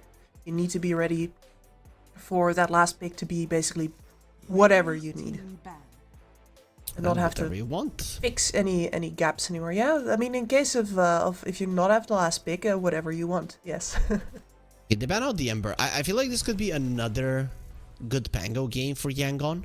Because once you get the Rolling Thunder off in this game, unless the Batrider has a BKB, there's no stopping him whatsoever. So, plus I do like the pokes. The Ember ban for that reason for me is good, and Pango is also good at poking as well. So I would probably advise getting rid of it. I can see that. And Yangon do want a last pick with a little bit of flexibility here, because of course the overall will be going to Mag. There's the Pango ban. So the Primal Beast is left, but that's not really poke. Still, you get a BKB, you commit, you might just kill one of the supports, so that could be nice. Am I wrong though? Because I seem to remember that either the TA blows the on the mid lane blows the Primal Beast out of the water, or the other way around, and my brain right now can't comprehend which one was which. I'd rather play the Primal Beast in that matchup though. It seems like that, right? Because you'd be taking off the refraction charges very easily. What would Young PH wanna play? Radiant team pick. Well, this was banned out previously by Magaruda, who seems to have a pretty good good read on that. And that is a Dispel ready for the lasso as well. Repel does not dispel. Oh, it doesn't dispel anymore, does it? No, it says it does, I'm sure and then it does. Check that. No, it doesn't. It doesn't. Ah, that's why I checked it, because I was thinking like it doesn't anymore, surely. And then I checked it, I was like, it says so on the tooltip. Yep, and the thing is, it I says should know better than to dispellable, and trust it's the not dispellable, which is kind of weird. Very weird. You may now select your heroes. This I love. Anyway. Yeah, that looks like a perfect way to round out that lineup, doesn't it? Several ways of engaging, several different forms of burst damage, a lot of mobility. Whereas Yangon Galacticos very much have to make their stand once and make it count. One thing that I always emphasize is this burst damage of the Omni Knight can take you by surprise quite a lot. And I'm looking at the Batrider and the Lion and even the Storm Spirit. All of these heroes can pretty much just die to the burst damage of the Omni Knight. And Young PH has been known to have a really good outlook on an understanding of who he can kill. He was very good when he played like heroes like a Tiny and things like that. And this is one of his current signatures. So I don't want to write off Yangon, but I'd rather play the Garuda lineup. Yeah, I'm completely there with you. Like, a lot is going to rely on how much work this Omni Knight can do. And I've had to like ease Panda into the Omni Knight a little bit. I was like, dude, you gotta like respect this hero for the damage output. Well, he didn't the previous time that we went through SCA. I told him about it. We got to see it in one absolute mega stomp of a game. And since then, he's been playing it on the offlane. And he's fully on board ever since. Yeah, Panda is an offlane player, and I know that he does get pulled into a one hero spamming type of deal from time to time. So yeah, he does seem like the guy who would do it. Nah, this sucks. Fast forward 3 days, Panda like, I'm 200 MMR up, more Omni Knight, right? So we'll see how well it does. Though this is going to be a mid lane Omni Knight, but I'm very curious to find out just how strong young PH is going to be. Is this the classic like Shard, Echo Saber, Blink? Is that the approach with the hero? Yeah, you get to really move it around a little bit depending on how much reach you think you have. I've seen a lot of early Blink daggers out as well. You have the option to go into the phylactery way earlier if you feel like it's you're not going to be lacking for targets, for example, and you just want to be dealing the damage when you're hammering down.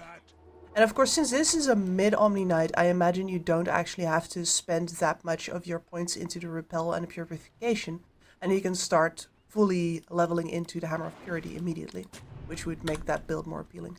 That makes sense. I'm just curious to see how the mid lane will go. Storm Spirit usually does do really well versus melee heroes, but that's because he likes to get into their face and has high armor. Versus a hero that does only pure, I'm not sure that's how it's gonna work. So that's the only thing that's scaring me for the Storm. 30 Exactly. seconds to battle. It's funny how Storm Spirit is like the poster child of a trickster magic based type of hero. But a lot of his actual damage output is about him having good stats, having high physical damage. He gets a lot of right clicks in. I mean, if you remember the old Storm Spirit that would zip around like he has an arcane rune nowadays, when people would buy a Maelstrom on him quite a lot, as it would increase the damage output by a significant amount. As there will be a 2/4/2 in runes, no surprises. So I think the itemization of both of the mid laners here is going to be quite interesting. For example, we've seen a bunch of Orchids on Storms recently, but in a game with a Templar Assassin, do you really feel that need? Are you just gonna go some Kayas or some Witchblades perchance early? Not sure. I'm curious to see what In Your Dream does though. I feel like Kaya is like the safest one. Maybe, is this an Orchid game? I feel like this could be a good Orchid game. Yeah, I mean, that's what I was thinking, that these people have been building Orchids, but at the same time, the silence is already there. Or is doubling down on the silence a problem? I don't know. I don't know, Kips. He's gonna teach us. That is the cool thing about this. This is In Your Dream we're talking about. He's gonna give us the lesson. Yeah, but we have to try to understand what he's gonna do, and I feel like you get it because the TA is gonna be farming once you get it, and later on, sure, the traps are gonna be cool, but I'm looking at this Pugna and the Disruptor, and I see dead people, right? Yes, agreed. And we already saw that as soon as the TA pick came out. Was I See Dead People a cheat to kill everybody in Warcraft? You were not a Warcraft player, now I remember. What? No, I am a Warcraft player, but not a Warcraft Dota player. Oh. No. Like, the amount of times that I've defended the world here. No, I See Dead People is the entire map reveal. Okay, so that's... Yes, that's what it is. Okay, so you played Warcraft, but you didn't play Dota in the Warcraft. Okay. Did you have a name for like the standard Warcraft play, or did you just call it Warcraft when you would play 1 versus 1 or 2 versus 2 or whatever in Warcraft? I'm not entirely sure what you're asking, but this is because I grew up a little bit weird. We had several computers in our house, and we did not play on the internet much at all. We played against each other in our own house. Okay, makes sense. Because we would, when we would play Warcraft, like classic one, you know, humans versus elves or something along those lines. We would call it like, I don't even know how to translate it. Building, let's say. Like you want to play building in Warcraft, and then all of those Warcraft players, you know, that would usually play that and not really the custom games like Dota or something along those lines. I'd say it's not the building, it's Warcraft. That's what the game is called. Blah blah blah. Right. So, that's why I'm asking. It's its own name. No, I'm not familiar with any other names. Had Okay. such calm lanes, but I think as soon as we started enjoying the quietness of nobody dying, they do bring down the Pugna. So first blood for Garuda, nice start for them. They are winning the mid lane quite heavily. So there's our answer how the Omni Knight does versus the Storm pretty badly. His bottle is gonna get refilled. Yep, one he gets it just in time. So at least Young PH gets some help. very necessary. He was on the brink of losing the net worth war there. Regen wars. Yeah, he's gonna be getting a couple of denies now as well. Though it's very hard to deny a range creep versus a Storm. Just so much damage with the overcharges. Pretty much all three lanes are going well for Garuda, and look at that. Zephyr is kind of zoning out KSH from the creeps, stopping their pulls, being super annoying. As Yang and Galacticos struggle to get the CS necessary. Even Jacroy ahead of Haw. Mars is known for his laning prowess. Not versus a TA, it seems. No, not versus a TA, especially copping a couple of early melt strikes to the face usually makes it hard for you to play as confidently as you normally do. And they really have no defensive options in this lane here either. Like, the best thing you could do is actually probably decrep the TA as opposed to like defensively decrep anybody, because you're just going to get a bunch of lion spells in your face and then the decrep will be over and TA is just going to be hitting you again. Okay, Omni Knight now is starting to apply some pressure to In Your Dream. So he might go forward. KSH dies, however, and Zephyr is a follow-up, but nobody really cares because you lost your carry play, and Lol is gonna be free to do whatever he wants. Young PH, he knows now is the time to kill the Storm. Now is the time to go for him. Doesn't have the glyph any longer. He just used it as the heal is there. TPs from the line just to send Young PH back, and there it is, level 6 on the Storm. This does bait Lun on the bottom lane to be a bit more aggressive, but he gets sent back immediately. Young PH got out of that what he could, I think, and this is not a bad start at all. Once this actually comes down to the brawling, it is insanely hard for a Storm Spirit to kill anybody in a fight where an Omni Knight is present. Now, will the Omni Knight always be present? He is a lot less mobile than you are, so probably not. Very true. Zorain caught with an X. Torrent will be waiting for him. Nice glimpse sending Zephyr away. That might actually save his life, especially with KSH coming over. Has to be careful not to line himself up with Zorain, who will be able to escape. So, Garuda don't get themselves the kill on the Disruptor. Wait some time to crap on the TA. Running forward. Has no traps just yet. Pugna is a fast hero. No boots, but still speedy enough to get into the safety of the tower. Top lane has been fully abandoned though. It is such a punishing lane to be up against. And got all of the damage over time coming out, especially from that Firefly of the Bat Rider. And with the X marks, the Kuka can always pull you back into it. There's no possibilities for, like, a Luna Disruptor lane very much thrives on whittling you down from a distance, right? Lucent Beam spam, Glaives bouncing. They just can't get either of these heroes low enough to actually make sure that they can't go for them. So this Luna, I don't think any help is going to come for her anytime soon either. The Mars will have to wait a bit before he hits level 6. He's very out-leveled on this lane here as well. So now he's going to get glimpsed, surely. Yeah, they're going for him. Nice Hex, turning around, standing her ground as well. Jacroy, Blood Grenade connects, tries to run away. Glimpse is still available. They can go for it if they want to. Young PH in the vicinity. Oh, what a dodge on the Hammer of Purity. Won't change the fact that they get the kill. Zorain gets burned down, and there might be another hero he can go for. Lun has to be very careful about going in those flames, but the Firefly has expired, so no more flames are gonna be there anyways. In the end, though, it's a 1-for-1 that does favor Yangon Galacticos, so they're gonna be quite happy with this one.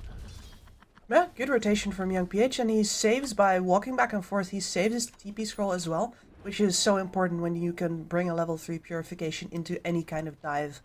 So, does not even give an opportunity for any action to happen now on for example, the top lane.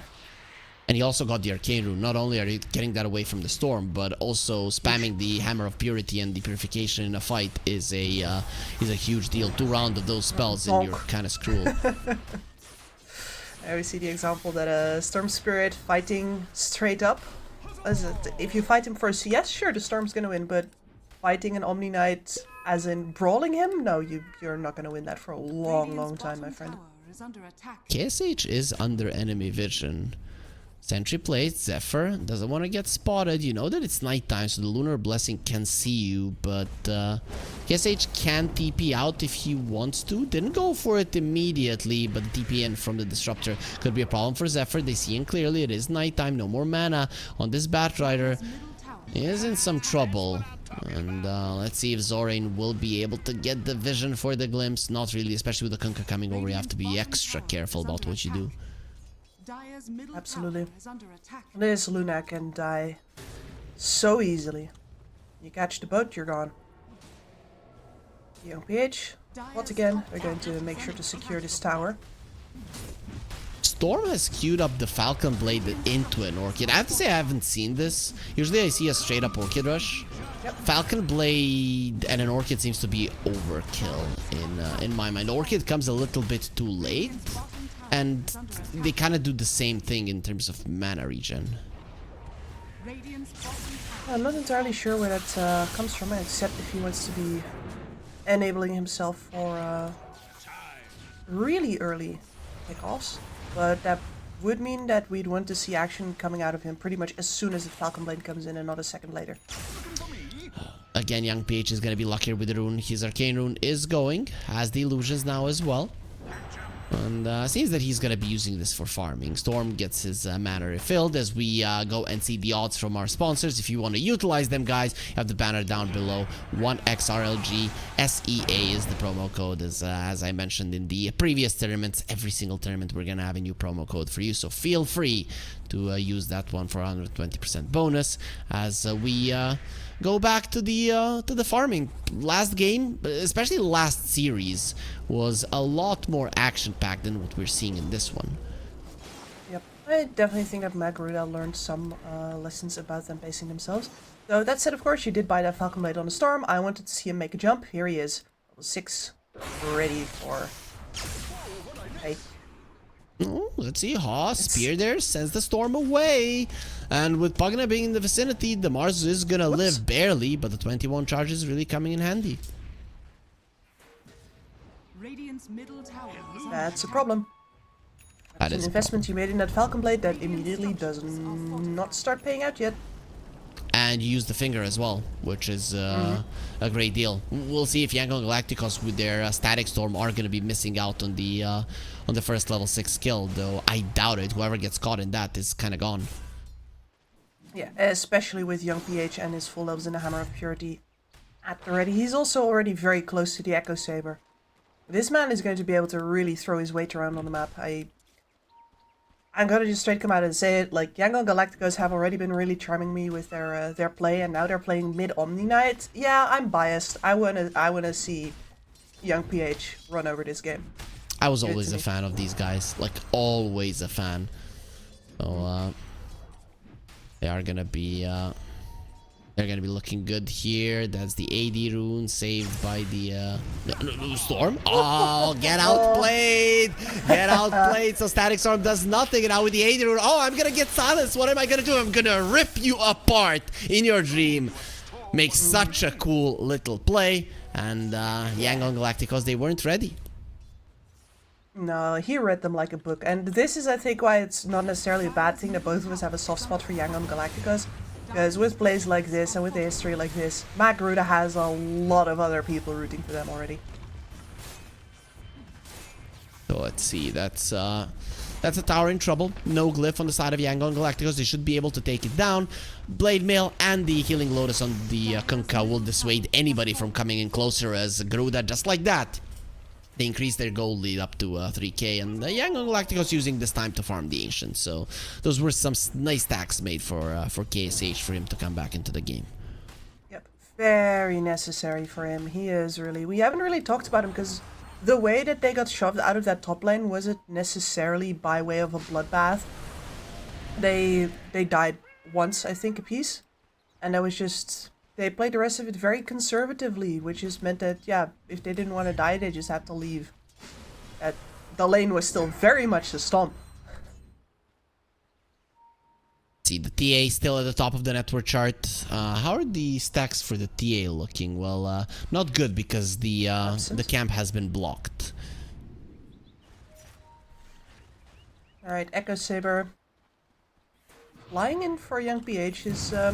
You're taking a sweet time, though. Well, that's the TA in trouble. Inside of the Static Storm this time around should be taken down. They use all of their spells, not gonna be trying to save anything as the storm goes in. Zorain will get healed. Lun now next on the menu. Both still available. They lost KSH. That is a disaster. Both will connect on Young PH. Lun trying to heal him up. Young PH still surviving. Pretty speedy. Null has to be careful, but nope. The Lion is in the vicinity. He turns him into a little froggy as they have the spear. Nice kill there by Zorain, who actually finished him off with the Thunder Strike. And it will be a 3-for-2 around the map. If KSH hadn't died, that would actually have been okay for Yangon, but without the Luna farming, none of it makes sense. Yeah, and that was just a solo kill for Zephyr, wasn't it? Yep.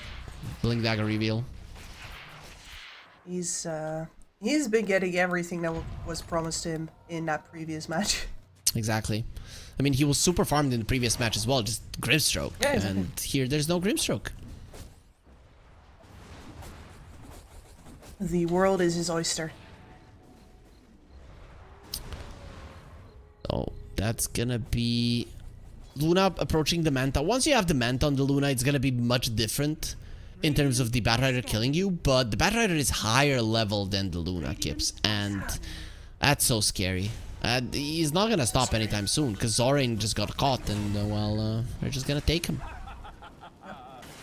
And I think one of the things that they absolutely cannot afford here on Yangon Galacticos is for Young PH to slow his game down whatsoever. So he's actually going into the Aghanimus Shard immediately. A little boat action on top. I think this is the fastest possible build that you can go. It's like, especially if they're going to be running at you, it's faster than the blink.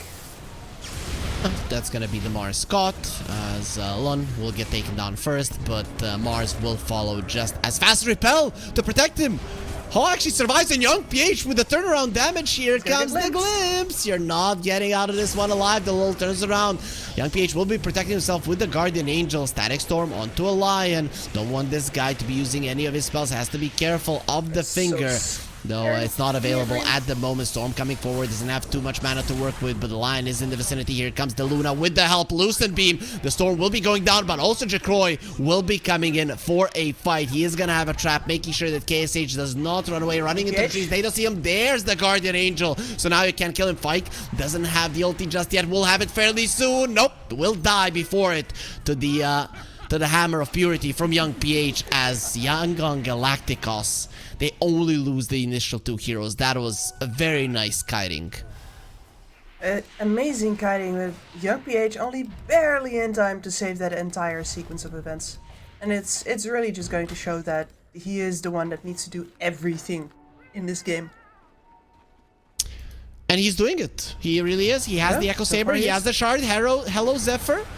We were expecting a kill. Thank you for asking. As the Mars comes over, that's silence on the Pugna. That will be a nice kill if they can get Lun. Young PH in a little bit of trouble. Guardian Angel gonna be there, gonna be using it, but still he is standing in fire, and the Finger will be ready to finish him off as they have the Hex on the Mars. Glimpse away for the TA. Haw trying to leave, but he is not moving from all of the slows from these three heroes. And Garuda, they get themselves 3 whilst losing only the Bat Rider. It was supposed to be only a fast kill on the Bat.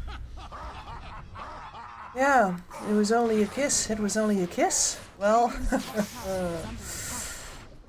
no, I think this is also showing off a weakness of the Omninet right there, is that you have a lot of burst damage. It's also very limited. Like, basically only your internal set does it for you. And then, especially if you don't get to club them because the target is decrepit, you have to wait a long time for all his abilities to come out again. He's much better on the defense when you can properly divide the usability of all of your spells. You know, Guardian Angel here, Repel there, Hammer of Purity on the focus fire target, that sort of thing, than on the offense. There was a shield rune on the Bat. Like, that was the only reason that he didn't die super fast, so that's a bit of a lucky break. But then again, would Zephyr really go up the high ground if he didn't have it? Probably not. Probably not. Ags on the Kunk almost done. The Disruptor is going for Pavis, so no surprises there. You want the Solar Crest to buff up the Luna. And speaking of the Luna, her and the TA are neck and neck. And if it comes down to the later portions of the game, Kips, who do you favor between the two ladies? Between the two ladies, it definitely, like, that does switch around a little bit still. But as far as the ability to teamfight is concerned, I will always be on the Luna. Makes sense. But the TA is going to enable the Roshan for now, and I think that's one of the things that we're going to see on the agenda for MAG very soon. Yep, we'll see how fast they're going to be going that route. For now, they're going to be focusing on this tier 2 on the top lane. Jacroy taking a lot of its HP down. There is still a glyph, so Yangon Galacticos will save it at least from the next creep wave. We'll see for how long though. They're not TPing any of their heroes here. No, that means that there's a dire presence sweeping through their jungle currently, farming everything in its path. There it is. Tier 2 will be taken down. Jacroy not contested in that one, and Yangon Galacticos, they don't really get much in return. Garuda are immediately gonna go for a smoke, and really no reason to wait. They're gonna have the Aghanim Scepter on the Kunkka as well, delivered as we speak. Huge. And if you're on Galacticos right now, what you're waiting for is that Blink Dagger on Young PH. That is your next important timer, and he just doesn't farm it that fast. Definitely very kill reliant as an Omni-Knight in order to get, if you want to get your farm the fastest. Luna is getting everything pretty much, and Young PH, only the scraps remain as Lun will be getting his shard. Really not great shards for the supports of Yangon Galacticos, but I guess it's fine. Just being able to put your Nether Ward from far away, it's nice. It's nice. And there are things to be said for like the possible utility of the Thunderstrike upgrade, but as for like a realistic utility, it's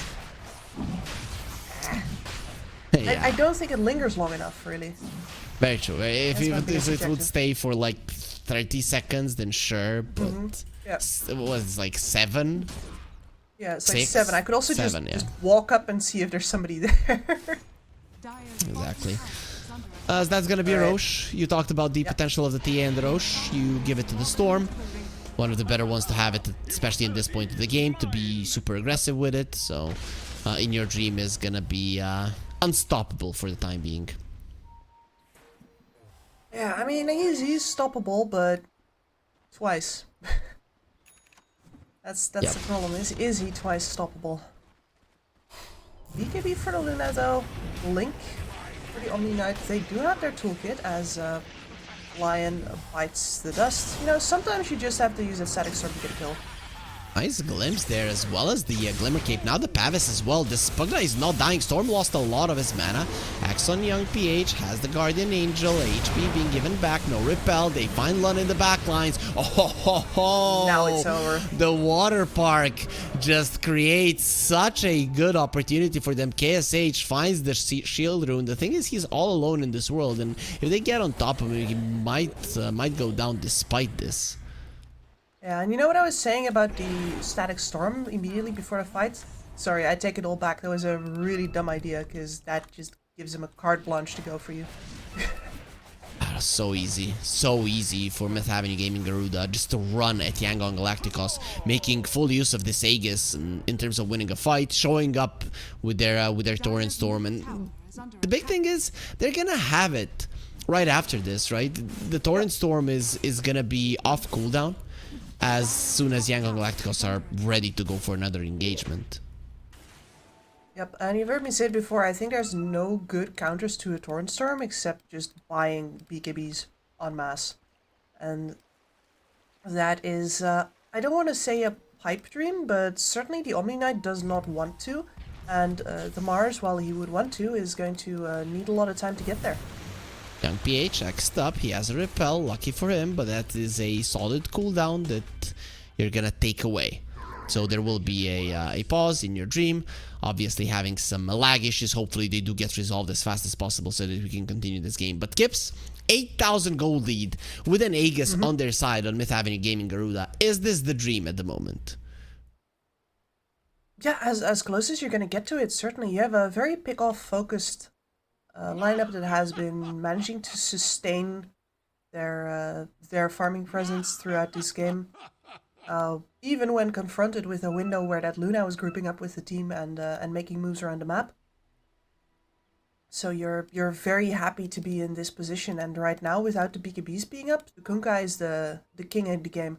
And he enables the rest of this lineup so much, right? The LoL walks up, stands there, gives 0 hoots, and then he's going to give all of the vision and all of the disables as well in the world for Jacroy to jump in on whoever he wants, for In Your Dream to pick out a tasty target to nibble on. You've got the Lion with extra damage in the back, just in case that's needed. And Zephyr, I mean, Zephyr has been playing almost a solo game, like he's just been roaming on the top side of the map. So some packet loss for Garuda. You played in Southeast Asia. Is the internet there bad? Are the servers bad? Like, what's your view on it?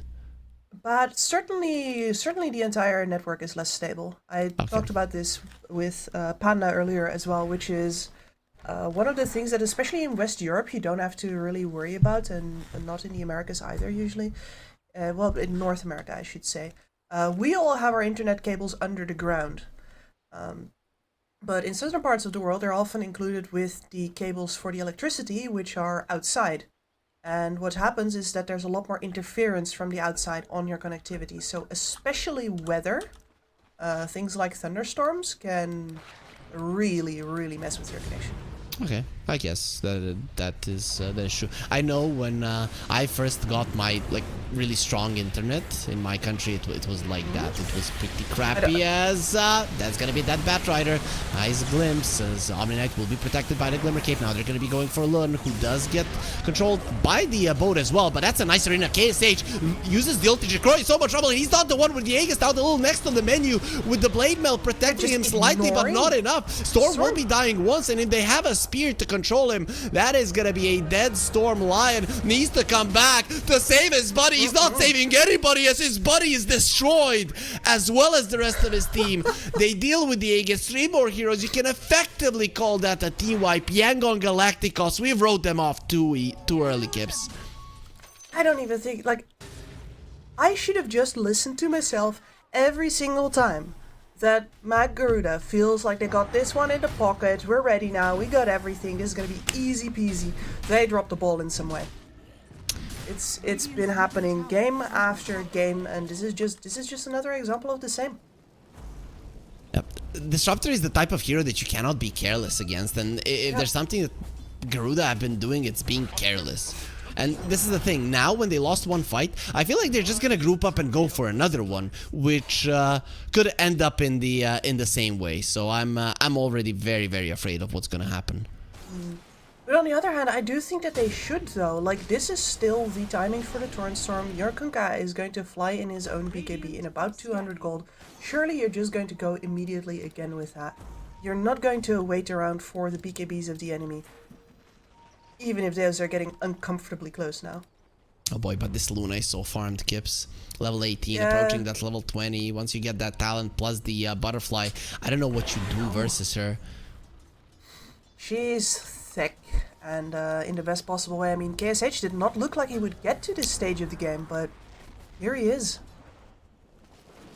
It's here. Zephyr will escape. They know where he is roughly because of the Firefly, but let's see how crazy Ha is. Okay, he's very crazy. They definitely want him dead.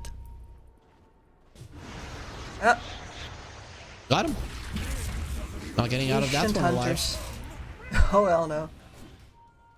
Hell to the no. One of the most important things is going to be happening for Yangon Galacticos because of this is that there is going to be phylactery on young PH, which once again increases his damage output by a significant amount. Quite a lot for sure. So that burst will be even more potent. Protecting himself with the Pavis there. They have the silence. Nobody there to help, but now Pugna will be coming. Well, that finger not really doing enough damage. Mars will die anyways. The Lul a bit too deep, has the BKB, so he'll be fine. As Yangon Galacticos, they lose 3 super fast. In a situation where the Batrider was missing KSH, is he really? Okay, now they know. Now they know the storm is going in. BKB is available, but will you get it off after that stun? It's gonna be very hard. There's the Repel protecting him. Luna turns around. This was just a bait. I wanted you here, trying to kill me, but it's impossible at the moment. The Batrider is back to the game. KSH gonna be popping his BKB. A couple of right clicks from Jacroy will soften him up enough. In young PH, without your mana, without your teammates, you are nothing. Garuda, that was a 4 versus 5, and they destroyed it. Destroyed it. But this was exactly the kind of fight that they love taking, right? They have all of the information, they're laying their damage in one by one by one. Young PH was not anywhere near for the start of that fight to waste the time and the energy for, you know, getting that first kill down, which is something that several times now Garuda ran into. It's like, yeah, it's cool that your Storm Spirit can zip around the fight and pick whoever he wants. It doesn't matter because the person he's picked isn't dying, but Omni's not there. Way different story. That is a completely different story. It's 7k gold lead now for Garuda. They had an 8k lead earlier, which 20 minutes into the game is much more than this one. 28 minutes into the game. At least Jacroy, he does steal the Wisdom Runes. There's gonna be a lot of experience taken away. But Yangon, I wouldn't count them out just yet. Still, as you mentioned, if those are the conditions for a fight to happen, Garuda will always come out ahead. Exactly. And over on the of the other point is, of course, like that is a mess up for Yangon Galacticos to not be together, and you can simply choose to be together. Okay, so hold hands. The Leave X in world peace. Glimmer Cape protecting him. They don't have the Static Storm. Luna trying to do some damage, turned into a Froggy. Young PH still alive. Gonna be using the Guardian Angel, trying to get away. Purification keeps himself in it. Gonna be using the Guardian Angel on the Luna as well. It's a 1-for-1. What a BKB from the Kunkka. Won't get caught. Yule's protecting him from the X, but he will be landing into Remnant. No, blinks away in time. Onto the side. It all started on the Disruptor, and they won him. The Hog got taken out, and there's gonna be a stun on the Luna. Has the BKB, will he have the mana to use it? However, the answer is gonna be yes for now. Zorian gets hunted down by the Lul. No mana on In Your Dream, so he's gonna be in a lot of trouble. There's the BKB from KSH, and they do get something out of this fight. They get a lot out of this fight. They've gotten the 2 cores, and the line will be another nice bonus for Yangon Galacticos, who stand their ground. Luna seems to be too freaking powerful. Yeah, and I love it when teams demonstrate what their lineups do, right? Because we saw Young Galacticos split, get rumbled. Young Galacticos together, apes strong. Exactly. The gold lead didn't go down that much because Yangon, they did lose some of the heroes. Zorin bought back. Not sure if he had to, but definitely did contribute to the fight. As now KSH is going to be running forward with a butterfly. It is a completely different story. What's the chances of an MKB coming out sometime soon? Not yet. Maybe a Bloodthorn for the Storm, but he's looking towards an Aghanim Scepter, which I would agree is the better choice. Yep, absolutely. One of the things that discovering for each other of Yangon Galacticos requires is that they stand close to each other. You will get really good grabs and really good value out of that disable. Young PH blinks away, will be fine. They found the Batrider inside of the Static Storm. Can they bring him down with a Spear Arena? That seems to be a dumb question. Though these stuns from the line into Thorn have been huge. Haw is in so much trouble because of it. Luna, think about turning around. That's going to be quite dangerous. Haw protected by the Guardian Angel and healed up. Now they're going into the Luna, onto the backlines, but the Butterfly is protecting him. KSH is standing his ground. Jacroy, he's helpless versus this. He's going to have to run away. Young PH is level 20, so only 4 seconds cooldown on the Hammer of Purity, meaning his damage is going to be insane. Yangon, they've lost their Mars, but again, gained ground and killed Jacroy. This tier 2 is also going to be a goner. Very well done. And yeah, I was about to bring up that as well. The 6 seconds duration on Hammer of Purity. Not only is the damage increase out of that pretty nuts, it's also a lot of sustain for himself, right? Get with that shard. And that means that now he's going to be flying in the full... Excuse me, the full Kanda. Yep. And they have been approaching the fight correctly on Mag Garuda with if Yangon Galacticos is together and we try to take that fight, we try and take down the Omni Knight, chain disable him, because part of the problem is of course that he's going to heal himself if we don't do that. That would be the way to take him down, but really I'm not sure that you have the damage anymore at this point. And he only needs one blast with that Hammer of Purity and all of his health will come right on back to him. And that's gonna be the second Aegis onto the side of Yangon Galacticos, right? They usually with the TA lineup, this is when you want to end the game. Versus this, it's gonna be super hard. This is supposed to be my timing. Last Jacroy right now only just respawned, having to face up an assault versus his base. Now let's make this very clear here. As far as the team fight, if you find a pick off here, oh man, and that's the worst possible. I was gonna bring up this is high ground versus a Batrider versus a Kunkka. You're going to naturally overextend yourself into a rather small area. Both of these heroes are absolute kings at making use of that. But the Batrider is gone without a buyback. Yep, they do have a glyph, so that's 7 seconds that you can buy. The Storm Spirit is pushing the top lane, will be able to clear out the wave. Glyph already used from Yangon, so they really want to go. There's the glyph from Garuda, buying those 7 seconds for themselves. But you have a Omni Knight, you have a Pugna, so KSH really doesn't have to go back whatsoever.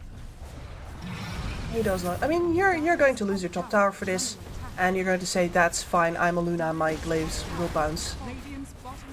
Yep, they're getting it. The Storm is pushing, however. Let's see, there's another glyph available on Yangon. If they want to go for it, they're probably going to wait for their creep wave to spawn. Young PH goes for In Your Dream. Does so much damage to him. Meanwhile, we're bouncing back and forth. Does leave the Luna all alone. Getting her in the base. Has the Satanic. The Crep was there. Here comes the boat and the Thornstorm. Doesn't want to BKB. Could have gone for it. Decides not to. Not sure if that's the right choice. Young PH is not fighting. Your dream is back. Not in this fight. Let's see. KSH, BKB TP out. They're just gonna do it. And Pugna, maybe they can bring her down. Nothing to stop the TP actually. So in the end, you don't get the Raxes. Yeah. Your Aegis gets lost. Not great for Yangon. Exactly. They lost the game of chicken there. There is nobody should be going back for that. You accept that your waves were not good enough and you take the trade. Because the resources that you, like especially the potential losses that you get when it's clear that Young PH, the guy who has been, keeping your entire lineup together for this entire time, is not there. Yikes. Like, I was so sure that, okay, I guess he did have money for Boots of Travel then. Because I see no other scenario in which you send him back. Very weird. This is something that I talk about with teams, right?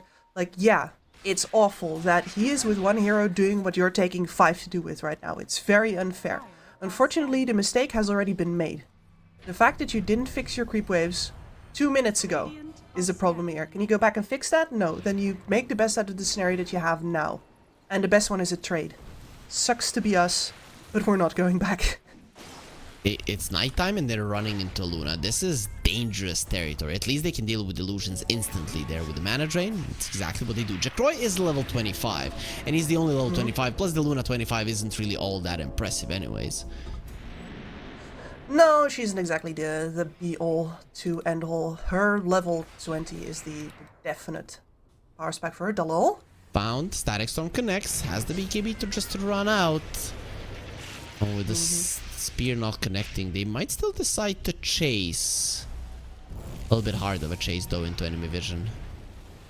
Zorain playing with fire. Gonna be caught. Double stun as well. Mars help. Not really all that great. The boat does connect, but Mars has a BKB, so he'll be fine. Zorain surviving, being healed by Lund. That does open up the Pugna to the Storm Spirit as Young PH goes for the Storm. Nice zip away. Loses most of his mana, but still does escape into the base with a TP as they want to find something. But Yangon Galacticos, they're gonna have to understand they got outplayed. Very much so. BKB on the Storm, really making sure that the Omni Knight just has to wait. Going back and just trying to waste his time, trying to get through that burst window of Magruda until he actually full commits. There's an axe on the Storm Spirit. I'm looking at this game, right? And is it really that great? I feel like if the Lion is patient for the Storm to pull them into a nice Earth Spike, then yes. But in general, you don't have high AoE damage if you look at Garuda. No, you don't, but you do have a lot of time that you can be wasting on all of these heroes because they're going to be standing on top of each other. He got the repel off, so that lasso did nothing. Lun is deleted, and that's a dieback to Storm in a little bit of trouble. Lucent Beam, of course, not going to be enough. And with the Omni Knight all isolated without the buyback, this is huge. Now going for the Luna, has the BKB, no Satanic, however.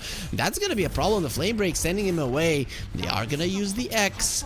Lif will get used to Torrent keeping her in place. Follow-up stun. There's going to be a Hex. They need Arena to protect their Luna. Without the Satanic, can you live? The quick answer is no. We'll buy back. Still has the BKB to work with. X on the Mars. His BKB does expire, but has the Yules. Will survive because of it. But it's still a 2 versus 5 scenario, and you've lost your lane of racks. You're going to be losing more. Yeah, this entire game has turned, and I don't necessarily want to blame the decision to go back earlier for that, but that certainly took you out of what you felt was your moment in the game, right? And it took you out of your advantageous position of the map. You had to go back, you had to regroup, and that gave Magruda the opportunity to start picking you off once again. Has worked out. Out marvelously for them. Ha, annoyed by the X-Torrent. Jackroy wants to go for more. You're gonna be dealing with 4 enemy heroes fairly soon if you're not careful. Nice force staff to the low ground. Will be able to get out of that one scot-free. Next Roche in 1 minute and 20. We're gonna know when it's up, Kips. But Yangon in a pickle for the first time in this tournament. Absolutely. I mean, it's not the first time in this tournament, but this is probably the largest pickle that. Okay. I can get behind brine that. Cucumber, because their win versus Neon very much tasted of this as well. See, there is an Ether Lens now on Zephyr. Makes his initiation even easier. Level 18. 3 lasso. They're not waiting for Roche. You can get Yule there, so you have to be slightly careful if you're Jackroy. Young PH baiting. I think one of the biggest problems that you have on Galacticos right now is that you do not have an Aghanim Scepter for a Disruptor. Neither are you gonna have it ever in this game, really, because unless he sells everything he has, which probably won't be happening.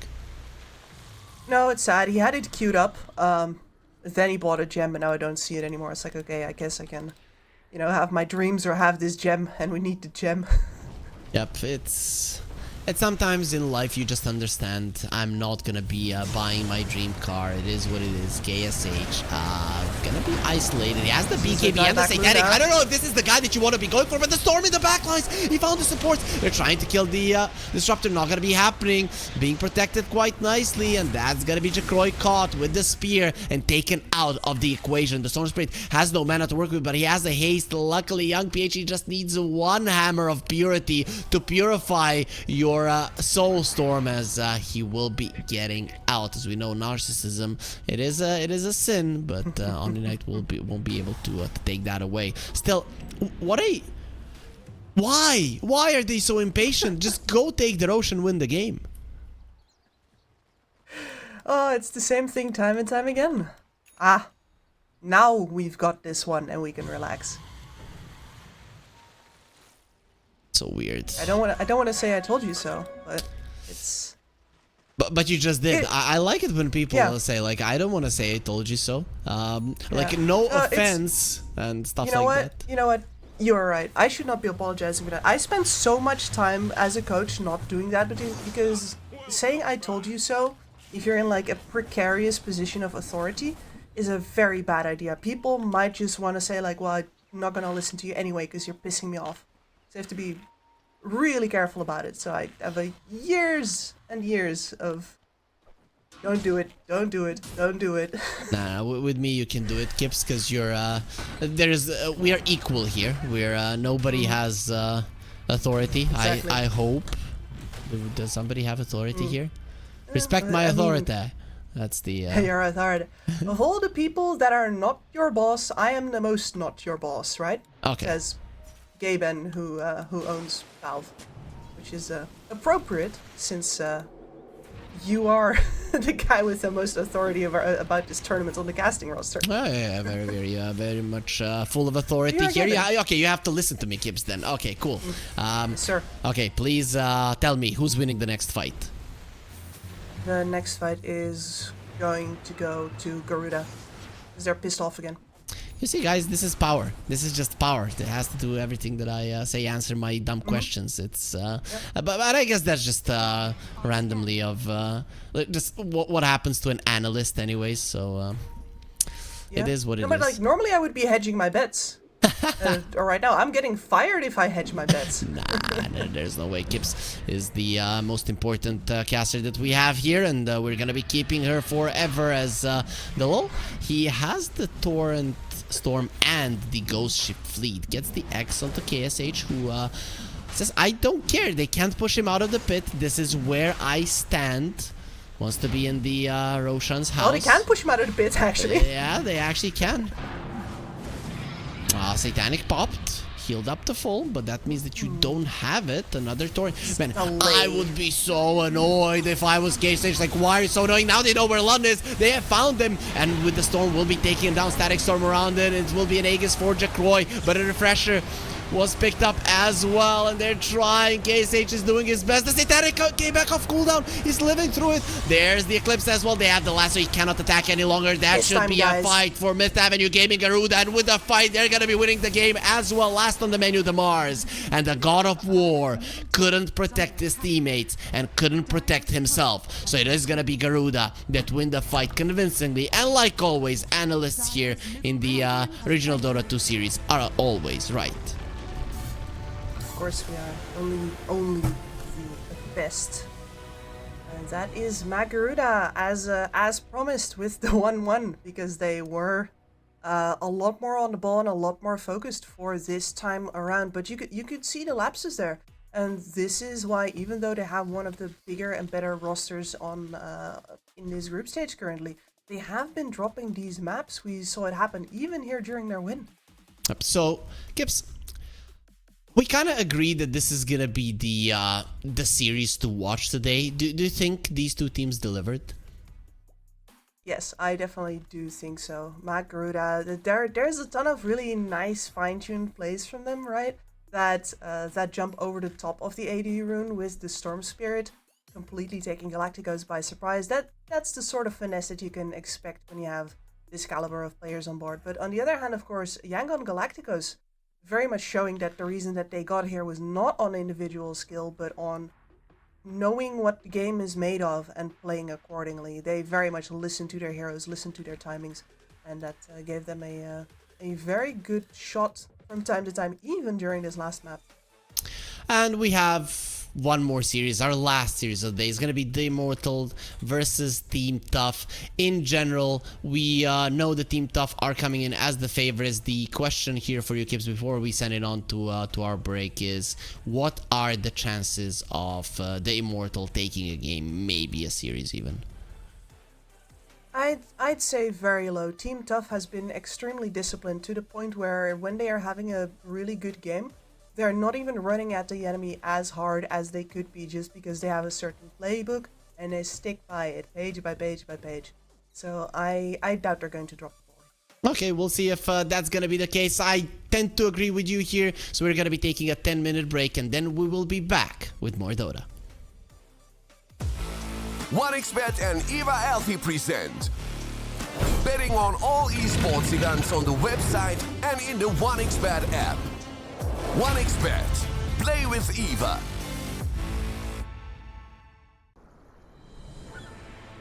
What if Kunka knew that he could not only play Dota but also place bets? Better the best black hole.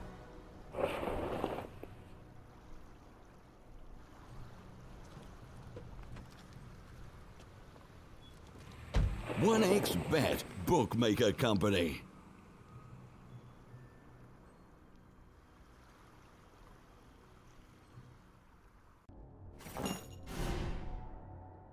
Chances of breaking items in a tournament match are non-existent.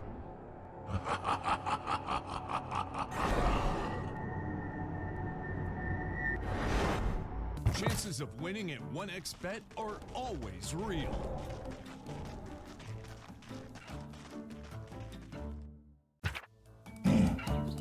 Join with me. At your service. Stealing Aegis from Roshan is very difficult.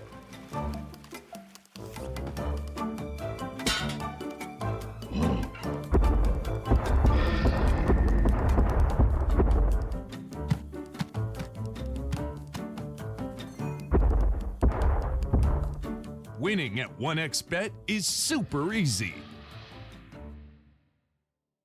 Screens give us the opportunity to live two lives at once, their own and their characters, to see them champion and win with them. OG, Team Spirit, 1xBet. If you are with us, you win.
skills in the gaming. 1xBet. Respect from 1xBet. Respect from 1xBet. Respect from 1xBet. Respect from 1xBet. Respect from 1xBet. Respect from 1xBet. Respect. Respect from 1xBet. Respect from 1xBet. Respect from 1xBet. Respect.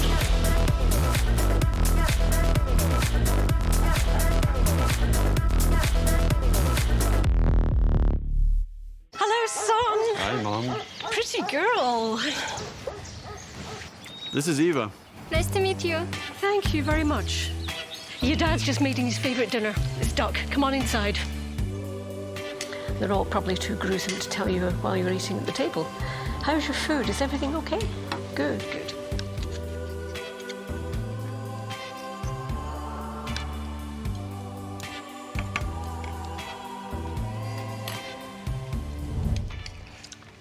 You seem to know each other. Yeah.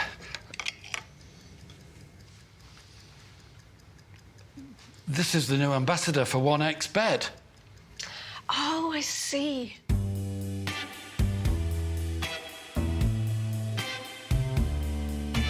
Everyone felt good when Eva Elfie became the new ambassador of 1xBet.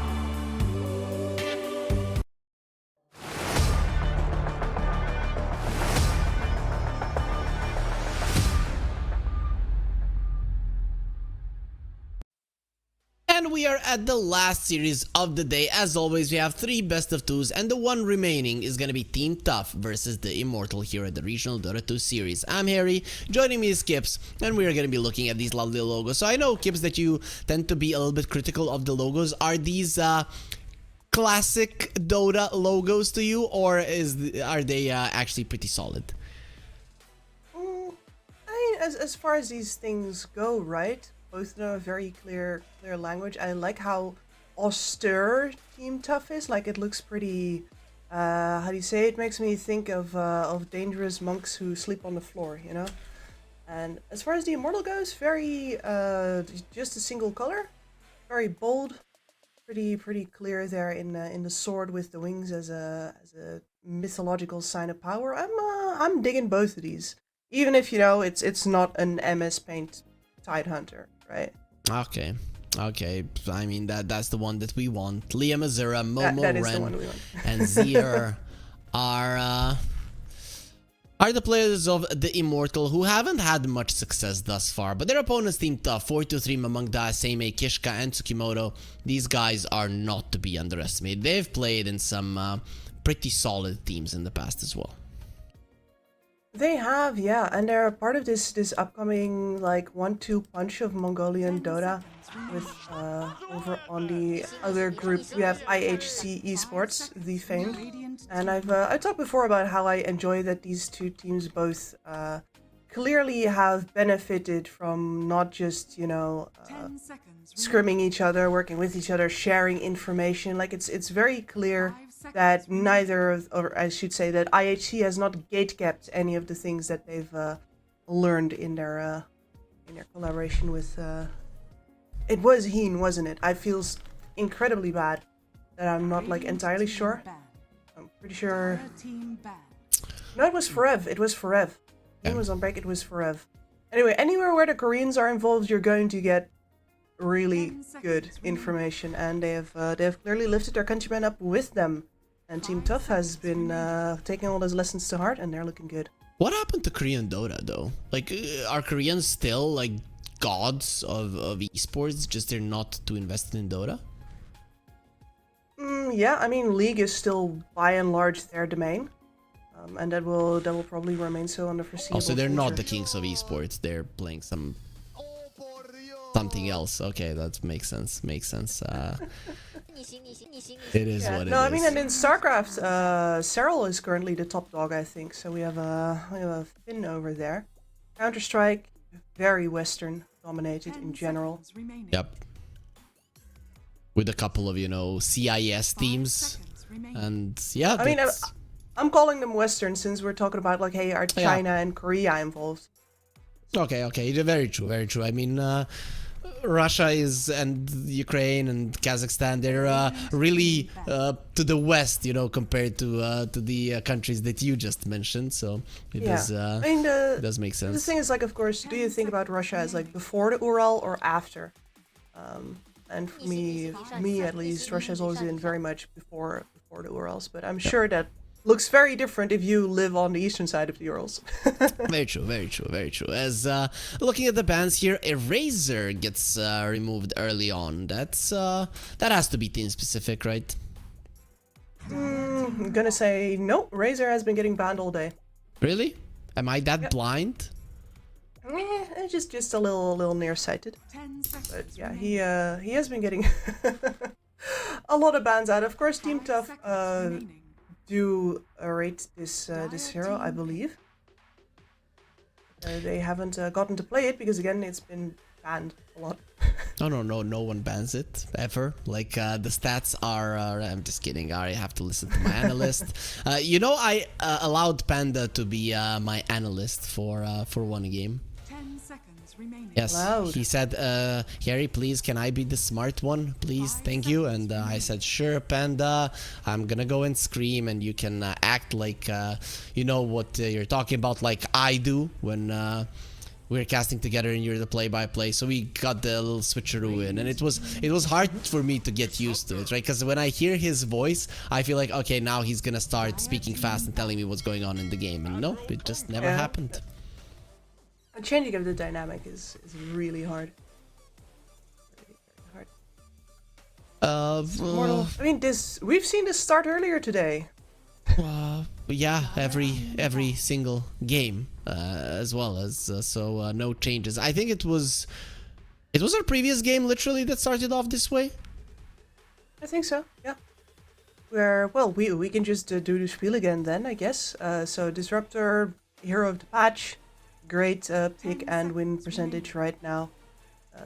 Decently strong laner, great team fighter. You always want to have that glimpse maxed as early as possible. And of course the Kunkka, not really specifically as a counter to Disruptor, although that X marks is nice. We see it used as a way to bring back glimpse heroes on occasion. Mostly used for the outstanding teamfight control and the fact that you get to put him into basically whatever position on the map that you want. Exactly. Do you think we might see a support Kunkka somewhere in the future? Is that gonna be back at some point in the game? It might be, but you'd really have to pick cores around it that are going to create space for it. Like, you would be looking at a very old school... I wanted to say EGM, but that's like too old school maybe. Aoi, also very old school. One of those really farmy fours. Because you do need the Aghanim Scepter in order to do something, and you do want it to come out before everybody and their mother has a BKB. Where are farming 4s? I feel like a lot of the farming 5s now are happening, and then a Bat Rider, but position 4s have not been farming that much. No, they have not. Though, you know, I do want to object to the idea of a farming 5.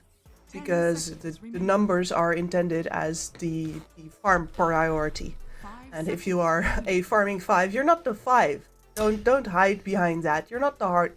You might be the heart support, but you're not the position 5. Okay. That's not how that works. Makes sense. For people that don't know, in Dota, the positions from 1 to 5 are, as Keeps mentioned, farm priority. So you have 1.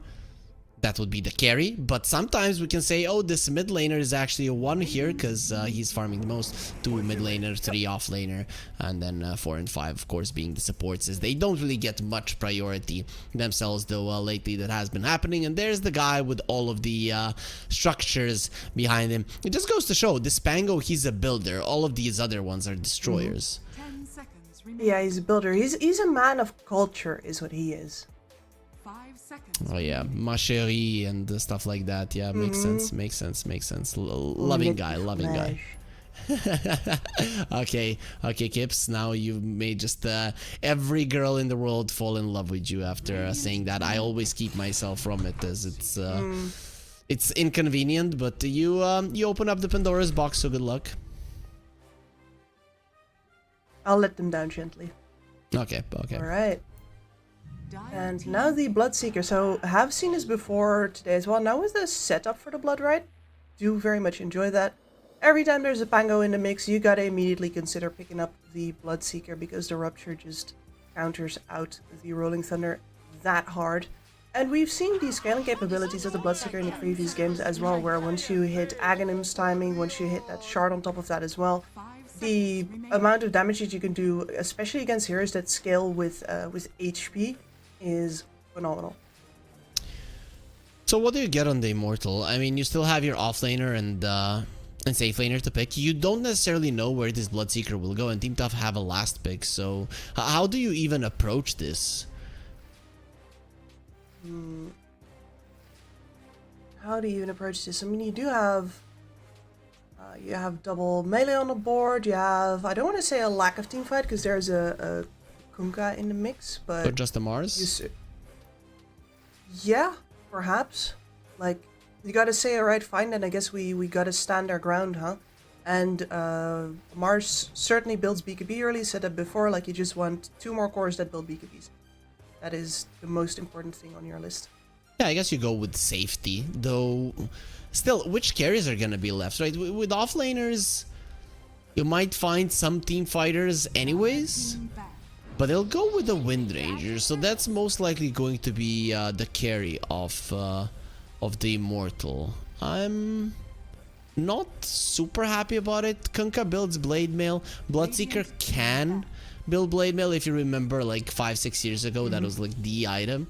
So I'm not the happiest about this pick for the Immortal. No, and I mean, maybe he doesn't build the Blade Mail, but he's certainly going to be building up the Mjolnir, and that's still really going to come back to bite you. So that doesn't feel good. Also, Wind Ranger not happy about being ruptured, forced to stand still whatsoever. You can waste your entire wind run just standing there, and waiting until that ship has sailed, and then get killed afterwards. So no, I'm not feeling it either.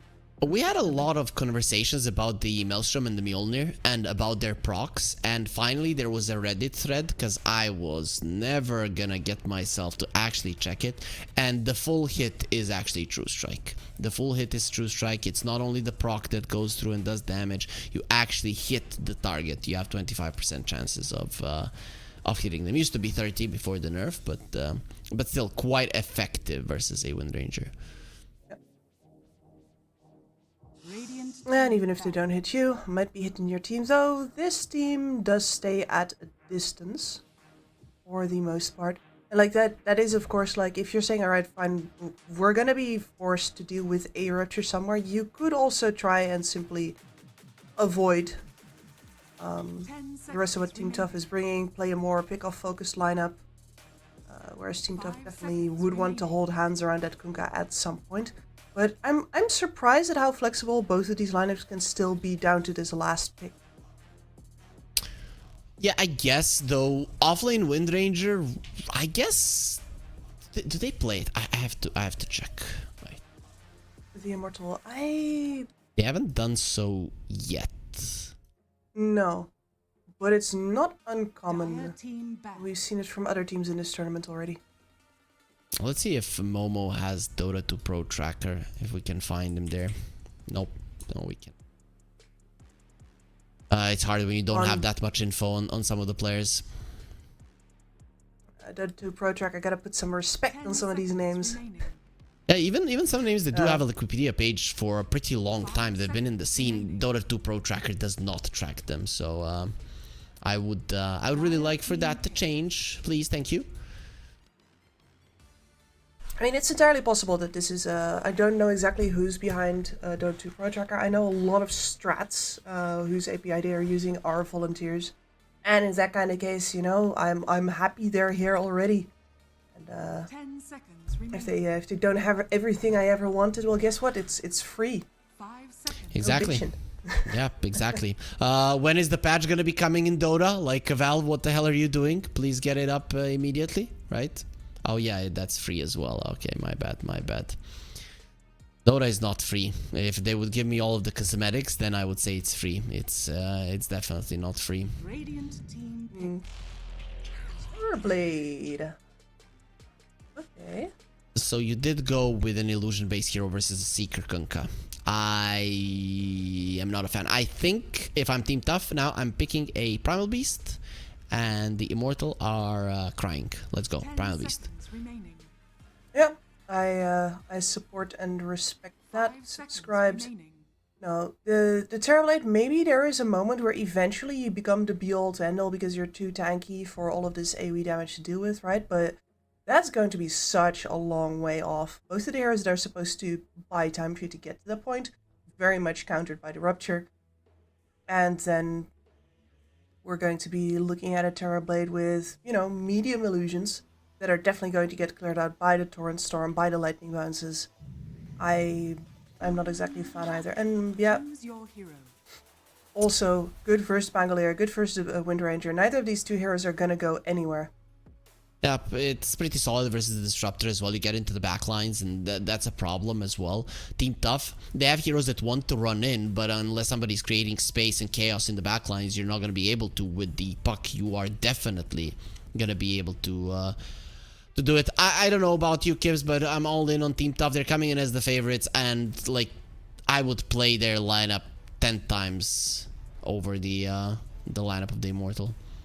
Yeah. I mean, I was a little bit exasperated with the Immortal yesterday because I think they shoot themselves in the foot in the draft every single time. And I do believe I've cast them every single time that they've played so far in this tournament. And their drafts have never actually looked like they enable them to get a good, easy foot up in the game already. And it's a shame because I feel like I haven't seen them yet.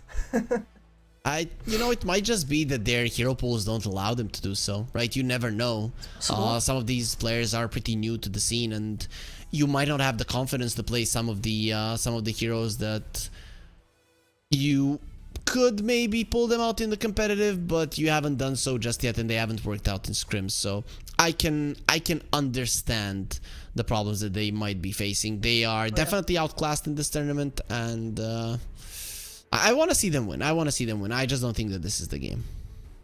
No, I don't think so either.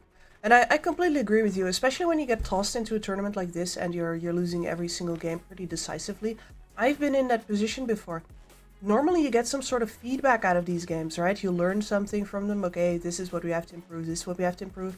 But if you lose every single map and it's always in a different way, then it A, makes you feel hopeless, and B, it's very hard to actually do anything with the feedback that you're getting, because it seems like no matter what you're doing with that information, it wasn't actually correct. Exactly. That's kind of how I feel this is going for them as well, but we do have a game on our hands. It is ready to see if our predictions, like always, are gonna be 100% correct. Of course, guys, if you want the quick registration, you have this QR code, so feel free to scan it, and everything is gonna be automated for you, man. Nowadays, I don't know if this is good, right? I talked recently to people, and like I have a lot of friends who are not really IT guys or anything computer related, schooled or trained, and they would still work in some companies as like tech support and get all of the PCs, like keep some systems afloat. And it's just because we had to do it all around on our lonesome when we were kids. I feel like nowadays nobody has to do it. Yeah, which is regarded in some tech circles as a problem. Yep.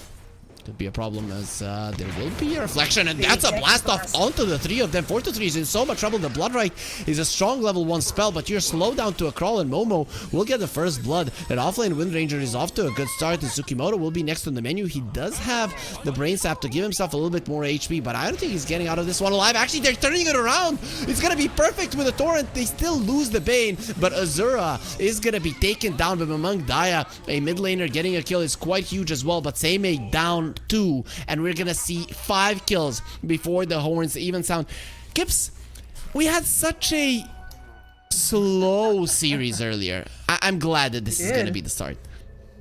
Yes, absolutely. And I think one of these things that you can do as an underdog team is, you know, make a mess out of things. Team Tough, we know that they want to play a very structured game. They've got their game plan. The Immortal, they can just simply flip the table and say, all right, now we play on the floor. Guess your book wasn't ready for that, huh? They not as Same is gonna be alone here a little bit. He did TP to the lane, so has to be slightly careful once the Terrorblade is level 2. But Kishka is finally back, and man, those slows are so annoying. Ah, it's the worst. Good dodge from Gier. Yeah, sure, but he's still dead. Yeah. The dodge was good. That was so weird. I don't know what the Disruptor was doing, not gonna lie. Like, you're trading with a Rubik, that's never gonna work. No. No, never. What about a mid lane? So Mamangda versus Azura. Mamangda did get a kill in that engagement. Azura only got 3 assists, so should be slightly in favor of Mamangda starting the lane, right? Yeah, I mean, and you could basically sit it in the difference between the bottle timings here, right? Mamangdaya has had his for a couple of seconds now, but now it comes in for Azura. And we are back on even ground as Ren does take down Tsukimoto. Yep, nicely done there. Bloodseeker didn't have his level 2, so he didn't want to go forward Mobo. Is he baiting, or is he making a mistake? He has the shackle shot into a power shot. It's not enough as Tsukimoto does come back, and 4-3 will be fed a tango. Plus, in a lane alone as a Seeker, you will be getting your HP back in no time. Yep, that is phenomenal for 23. Very risky from Momo. I feel like I don't want to say you gotta go for it, but that is also an opportunity where if you're a player who's trying to learn, who's trying to push the limits, then that's the limit you push. I have to say Unfortunately, that you're doing it in an official, but... That on top was like the worst torrent. I don't know if you saw it. He literally used it on a place with trees, and like there was no way that Zier was ever gonna get caught in it. Watering the plants? That's actually true. He saw that those trees were dry, that they had no leaves. Good guy, Seimei. Doing some gardening on the side. Good Samaritan. That's what we're gonna go for. As the Seeker didn't really get all of his HP back, so he's still kind of struggling in this lane. With the blast off power shot, he can still die. Yep. Absolutely. He's gonna continue on annoying him. We're gonna keep an eye out for that level 2 power shot. They will most likely make an attempt again. And it might be down to Tsukimoto keeping his Nightmare available, because he can of course dodge that. There, well, he didn't dodge anything. The blast off is gonna be perfect. 4-3 needs to run away. We all know this hero has a lot of armor, so he's not an easy guy to bring down, as the healing salve might need to use it. Not gonna be happening, as the Wind Ranger says. And now a nice little bonus. A couple more right clicks are gonna do it. They decide against it. Tsukimoto can stay alive with literally no HP. Yeah, and you know, you can dodge a lot of things in this lane, but that's why you need the Nightmare to dodge one of the big ones. Perfectly illustrated the moment I said it. Oh, Zier still alive, but they're gonna be turning around onto Lance, who is not doing too good. Actually, now standing his ground versus Kishka, who has 21 charges. You're being baited into a fight that you cannot win, Lance. And Kishka gets a double with a killing spree. Meanwhile, we come back to the mid lane, where things are still kind of even, with Azura having a little bit of an advantage in terms of denies. No, that Terrorblade right there. Rubik is so good versus the TB because you're looking at actual percentage-wise damage reduction, which is huge versus the TB's extra bonuses. And of course, like, once you're metamorphed, you're not going to be walking out of there anymore. Lance was going to have to, you know, stand his ground and hope Kishka had a brain aneurysm. Terrorblade is having a bad lane though, and even the Wind Ranger has a lot of denies. Very bad one. He's gonna have an even worse one now if he doesn't get saved by Zier lift up. The hands of the Kunkka. Tidebringer, he misses it. Ooh, that actually might save his life. No, I spoke too soon. One more hit. It actually might take 2. He's healing quite a lot, but he's seeing clearly, so juking through the trees is not an option. Thirst coming in handy. Puck died. Without Rolling Thunder. How did that happen, Gibbs? I'm not sure, like especially this? because it's Mamangdaya. Yeah, oh, he is annoyed. That's very unusual. Very, very unusual. Plus, Puck is one of his best heroes. 4-2-3. He is going to be bringing down Momo as well. A couple of sticks charges are not going to help. They give the double kill to 4-2-3. Losing the Bane in the process is a small price to pay. And mid lane is going well. Side lanes have never been worse for the Immortal, probably. No, they have crumbled and they will continue crumbling.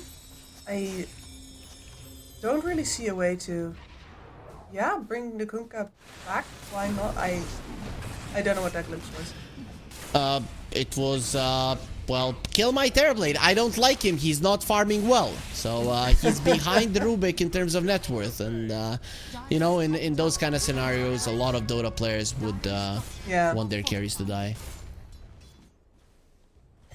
Yeah, I guess so, but that's a lot of damage done by that catapult to the tower here. And bot isn't really going much better now. The XP situation for the Wind Ranger isn't the worst. As long as you don't die to the first rupture of the game, I think you're gonna get level 6 and you get an opportunity to take that to another lane. I think Team Tough are starting to underestimate their opponents. That's the Rolling Thunder getting the kill. It's nicely done by Azura. Got caught by the Puck. I don't know if they can bring him down. Get him quite low. Zier joining in on the fight. Kishka standing his ground and oh, what a lift up. No swashbuckle for you, my friend, and they will finish him off. That thirst is really coming in handy. Stolen glimpse, meaning that Zier is gonna be taken down as well, brought into the hands of the Puck. The silence, the orb will be there fairly soon, and this time around it will be Mamang Daya who gets left the kill by Kishka, who continues to be in core territory with his net worth. And he's done that before. He will do that again. Kishka has been one of the absolutely outstanding players of this guy's going places. What do you do as this Terrorblade now? You retreat into your own triangle and you put your phone on mute. Okay, so you mute even your teammates? Yep. Sorry, nothing to do here. Let's see. Momo, you're wasting your time talking to me. Leapt. Glimpse not gonna change the fact that your Wind Ranger is gonna be taking a lot of damage, not dying, however, threatening with the blast off. Will be connecting onto the two heroes, but it's still a kill for Kishka. Here comes the Rolling Thunder. Rupture was used instantly. They stop it. The Zura will be swashbuckling in place, so doesn't really care about the Rupture all that much as Kishka and Tsukimoto. They'll get the sleep onto the Pango, get another kill, a 2-for-1 in the end with the rotation of the mid laner. Puck has the ulti and is healing back in the base. Could TP to the bottom lane if he wants to. Nope, he knows that his supports are going to be doing the job themselves. Tsukimoto, come on. Like, come on. So much effort from Kishka to keep you alive, and this is how you repay him. Unreal. Unreal. If I was Kishka, I'd actually be pissed. Yeah. I mean, either that, or, you know, you're so secure in your superiority that you're just like, yeah, whatever. I'll save you again. Kishka, that's what I do. Coming over, puts down a ward. There will be a glimpse onto Ren. Blast off, thinking about it. Won't be happening. Kishka had the lift anyways. Momo, gonna get slept again. Poor guy. The wind run just doesn't work this game. That's just how it is. Nope. Momo will get taken down. Mamang Daya has to be careful. They see him clearly. Oh, what a power shot with his dying breath. Momo finishes off Mamang Daya. It is a post-mortem kill, though. Oh, they still have a glimpse. Kishka wants him. Won't be getting him. Zier has the static storm. Yes. Kishka is a huge kill. He has a big streak. Plus 4k network. He's pretty much a core.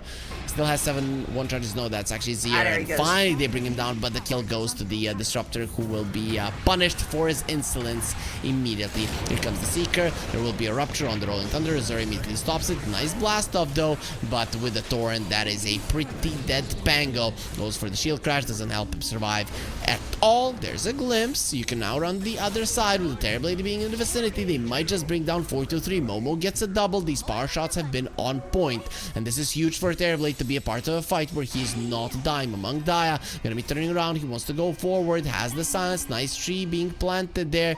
No, it is just gonna be a dead Windranger. Among Daya with the haste might decide to go for more. Nope, nobody else to catch. He will continue farming.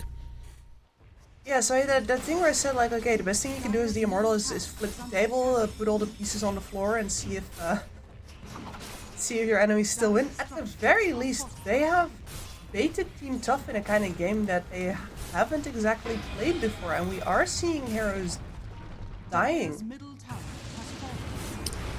That's probably Zier gonna be taken down. Blast off. What a dodge from Among Daya, and immediately gets the silence on Ren. Could be in trouble from the Tidebringer. Won't die. They see him with the thirst. Not enough to get the kill, however. Team Tough, I think they have learned their lesson about overdiving in this game. I think so too. And man, Kishka is going to be very upset that he didn't get the glimpse there again, so now he'll have to actually stop hunting for a bit, just as the Thunderstrike. Oh, look at him though. He's already got a mech in his back pocket. It's just going to be Guardian Greaves on a Rubik. It's going to be incredibly hard to bring him down. Exactly. And I really like this, right? When you see the game is going great, a lot of people will be like, oh, I'm gonna buy a Blink, I'm so cool. He's like, no, I'm gonna make my team unkillable, and the enemies are already dropping like flies. Blink, not really needed. Exactly. It's about empowering the condition that you currently have. They did pick up Among Daya with this smoke, and I think that now revealed it, as they did explode on a mine. So it should be quite clear to the Immortal what's Azura. It's not clear to him what's happening. He is dead after that Rupture usage. He can just oh, TP out. Yeah, the Bane didn't get there in time, but he's still gonna die. Too much damage. Misses on the boat there, Seimei. Sad. The thing is, I don't need to hit my boat. Torrent will be enough. Seimei is on a mega kill streak, still at the top of the network chart by a margin that is, I mean, nobody's even close. Kunkka is in a tier of his own.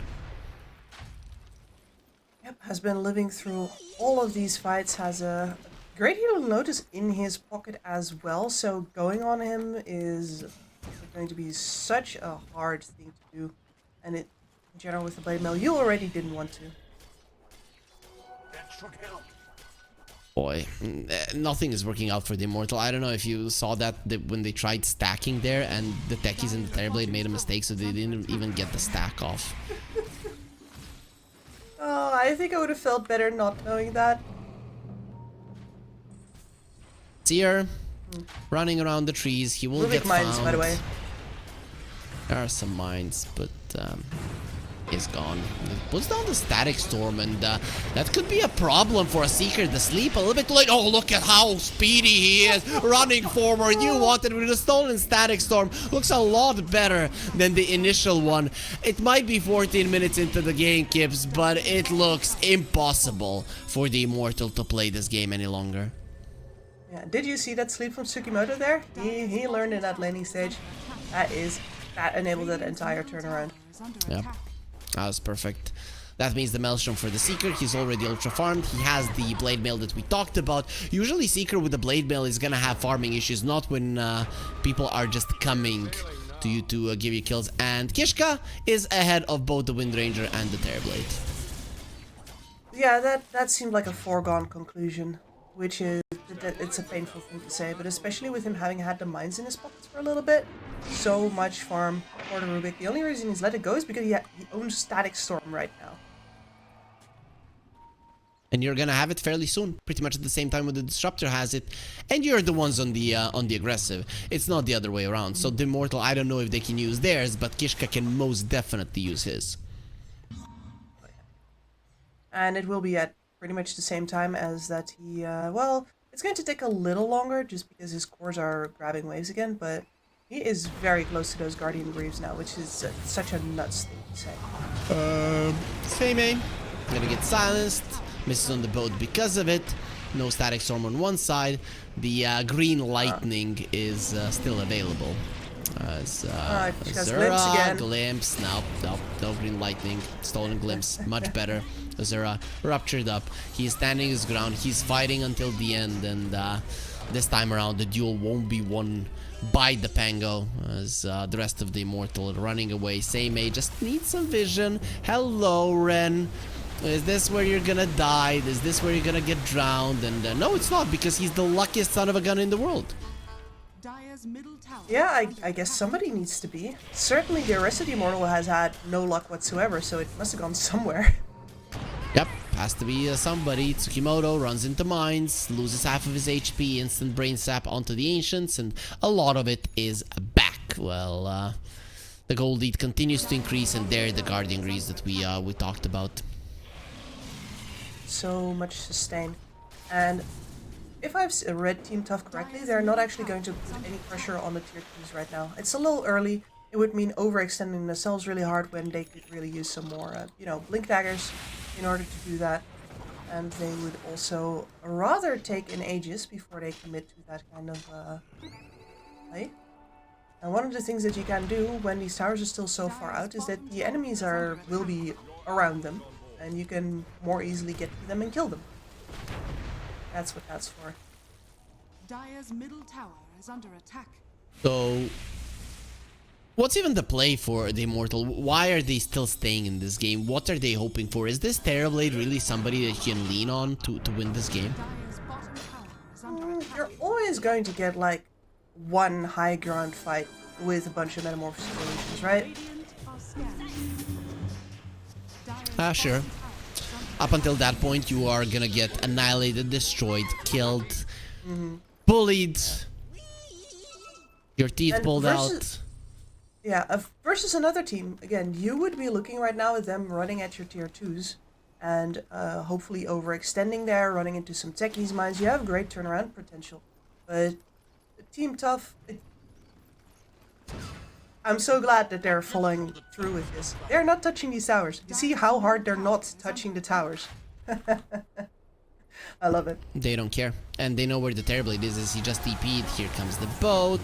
Poor Terrorblade, X'd up into it. The Torrent Storm available too, with the follow-up Waning Rift for the Silence and Disruptor. He wanted to save his buddy, allow the Sunder to come out. Not gonna be happening. You talked about diving. This is a safe way to do it, kids. Don't try it at home, but if you want to, really, if you want to, this is how you do it. Yep. And they'll just back off again. Let's see if they can grab some farm here and there. Look at how far forward 423 is cutting as well. This is all about denying farm to the enemies while putting them under the maximum amount of threat. You don't feel safe going anywhere because your creep waves are still a little ways out of your base. You'll also get up Rupture Drop right now. Oh, he even gave the Rolling Thunder, so we're gonna have a Rubik's Cube. You need to watch some YouTube videos on how to solve that one on the side of the Immortal. If you wanna do anything. Ren is using the blast off to farm creeps. Just goes to show how badly this game is going. There will be an X. They're just dying left and right. The Shackle Shot is nice. Seimei, however, he does have a Blade Mail, so you cannot go for it. Here comes the run buff as well as the Seeker being in the vicinity. Runs, kills the mines, and finally he's gonna be getting run as well. That's gonna be Momo taken down, and 4-3 he is not stopping. Doesn't have the BKB, so can't get out of this, but they see the Terrorblade clearly. Mamang Daya wants him, he will find him, silence the orb, and you just let him there be while he dies to the overtime damage. He's in a nightmare, and the Bane will be taking him out of it, though not everybody who wakes you up from a nightmare is your friend. Nope. It's like Sunder, I don't know her. Dodging out even that ability, even though they don't necessarily need to care. This is all about winning, not just convincingly, but doing it the right way. Yep, they're really doing this the right way. I now understand what you said when you talked about consistency. Team Tough, this is really the cleanest gameplay I've seen here in Southeast Asia thus far. And the important part is that they don't have to, right? They're so far ahead, they could do whatever they want, but they decide to reinforce in their minds the correct ways to do things and the team that they want to be, so that this is all automatic by the time they have to do this under higher pressure. A lot of people think that you rise up to the level of your, of your opponents, but research has shown that that's not true. You fall down to the level of your training. And this right here is Team Tough's training. Oh, nice shackle shot. Momo, he seemed to have done quite a lot of training himself. The thing is that they're not even on the same level at the moment. Even if, let's say, the Immortal could use their spells as well as Team Tough, if they could control the map, the gold lead is so vast that at this point it's insurmountable.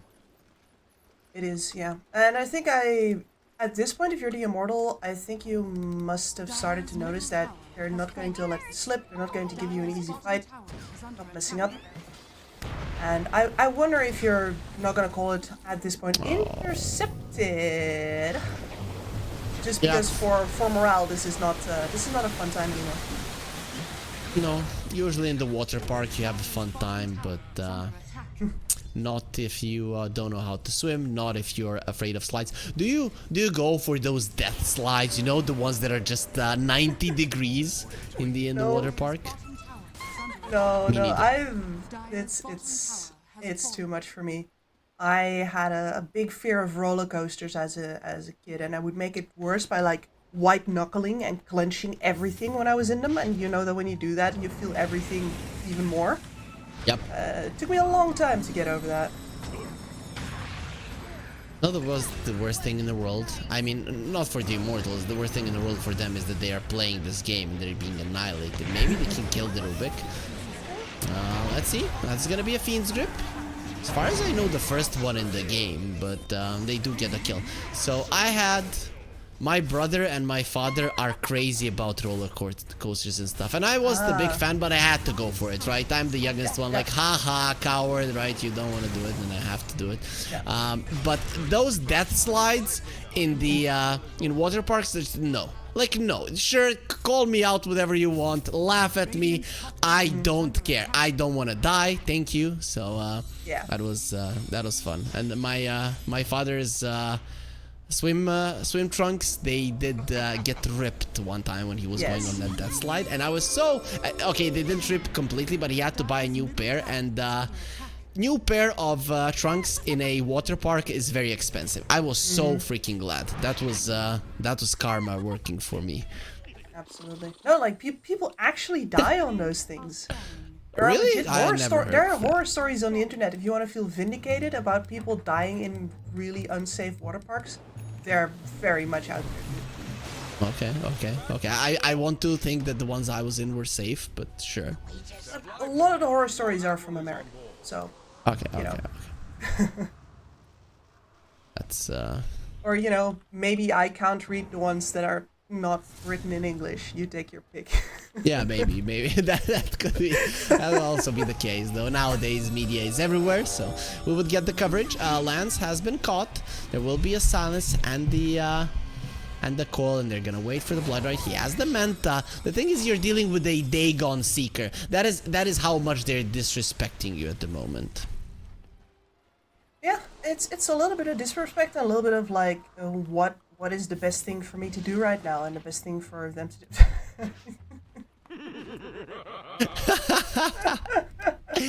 That's so funny. That's so funny. Like a 5-year-old punching a 10-year-old. Yeah. But it's still fun. No TP for you. No, where was I? It's about finishing off that Terrorblade and making sure that even while he's scaling, like the amount of magic damage that you have on board is semi-limited. It's mostly down to the puck with his Parasma, right? So making sure that you can actually properly finish him off instead of both of your melee cores being confronted with the Terrorblade who just sundered them. Yeah, Are you justifying the level 2 Dagon on the Seeker here? Yes I am. Okay, sure, Kips. Okay, Kips. That's fine. Sure. Yeah, I get it. I stand behind it for sure. Like, if I was a Seeker, I would buy an Ether Lens Dagon as well and get the Whisper of the Dread as well. It's just the best possible build to go for. Listen, they played Discipline for so long. And it's not even not even wrong. Yeah. Like, they are just far enough ahead that this is a viable build, which is very annoying to everybody watching this, but, you know? You know what's annoying? That the Wind Ranger, your offlaner, is now going to be behind both of the supports on the other side. That's going to happen as soon as the star falls. They lift up the Pango, Stolen Swashbuckle to the low ground. They come from the side. That's going to be a Seeker maybe losing his first life, but no, not going to be happening. Why? Because he has a Dagon. He's going to be healing so much because of it. Just this game-winning item, and just look at him going forward. Rum, rum. Here comes the Seeker to run you all down and finally force you to surrender 26 minutes into the game. No, I feel justified in justifying that. Yeah, exactly. If he didn't have the Dagon there, would have died 100%. And if you don't have the 1xBet app, you are just need to scan this QR code, as that's gonna be Team Tough getting the victory as we imagined after, even before the draft, but especially after it. So, Kips, a quick prediction. Is the Immortal going to be able to fix their drafting issue in this series, or are we going to be looking at another stomp? I mean, even if they fix it, they might still be looking at another stomp, but it surely should not be as harsh as this one was. I'm hoping that they're working towards something here. I'm just myself also very challenged to see like where exactly the pain point is. So I don't have too much hope, unfortunately, Harry. I don't. Okay, I'm gonna stay the hopeful one, guys. Series that could still be equalized is here. Team Tough versus the Immortal, Game 2, coming after the break. 1xBet and Eva Alfie present betting on all esports events on the website and in the 1xBet app. 1xBet, play with Eva.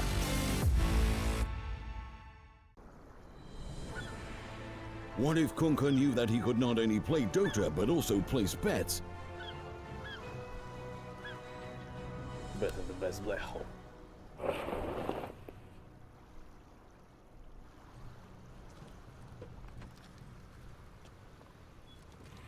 1xBet, bookmaker company.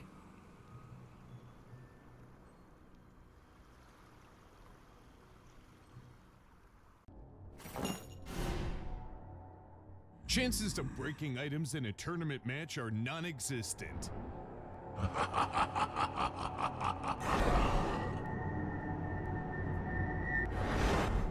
Chances of winning at 1xBet are always real.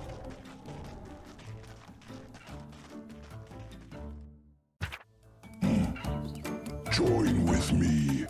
At your service. Stealing Aegis from Roshan is very difficult.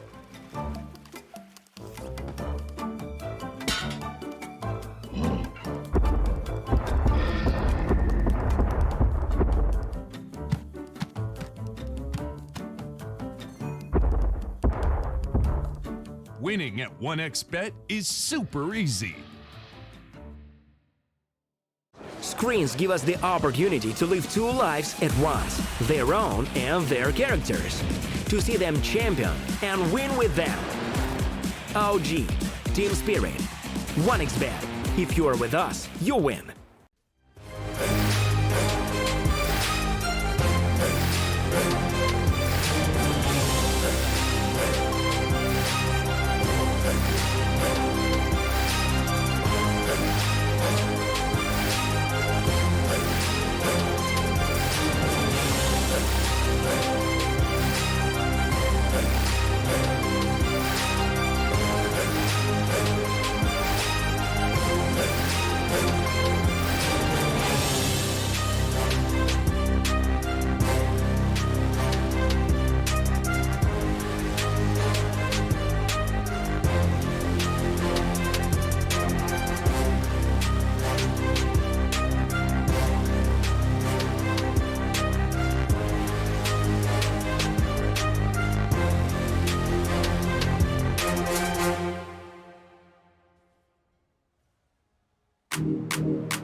Use your skills in the gaming. 1xBet.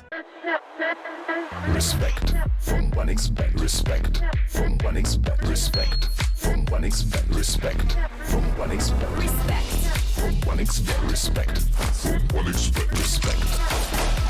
Respect from 1xBet. Respect from 1xBet. Respect from 1xBet. Respect.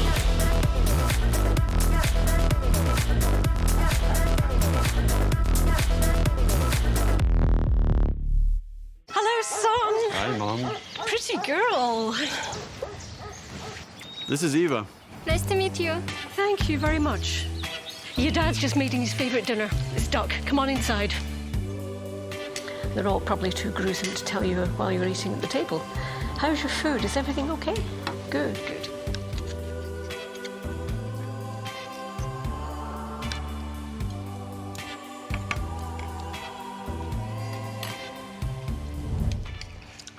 You seem to know each other. Yeah.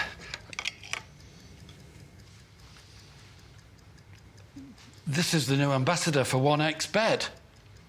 Oh, I see.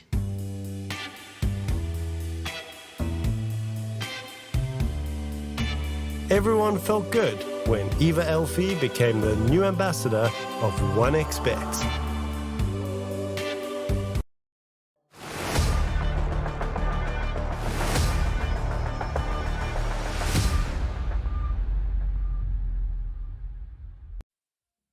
And welcome back, everybody. This is our last map of the day. The Immortal will be going up against Team Tough once again. And if we're going by game 1, they're not gonna have many chances here to win. But we're not going off of game 1. There is still hope in this one. Of course, Kips, we kind of came to an agreement. I'm gonna be the hopeful one. But what are you hoping for game 2? Is there something in particular you'd like to see? A hero, a stomp, a long game? Is there anything on your mind? I would like the Immortal to have just a good solid laning stage for once. Like I just want them to pick for their laning stage, get some heroes out there that can actually do something without having to wait for any items, and then take a stab at transition out of the laning stage. And like, that is, as far as I'm concerned, one of the hardest phases of the game to properly master. It is undoubtedly going to not work out for them here. I'm very much a doomer here, but I want to see them like create that opportunity for themselves and actually take it. Okay, that's actually pretty fair. In general, we'll see if it does come down to that. Looking at the bans, they're going to be getting rid of the Kunkka, so we are not going to be seeing a Disruptor Kunkka opening. Let's go. This is what I was hopeful for, that there is going to be some switch up, that not every game is going to be exactly the same. Even though I'm a big Kunkka fan, I feel like this hero has to still be tweaked with a bit. He seems to be a little bit too like broadly applicable, shall we say. He just fits into literally everything, and he can always build the exact same thing. Doesn't matter. That's what is your function? You build water park. Yep. And it's actually not the oh my god reaction. It's like, let's go.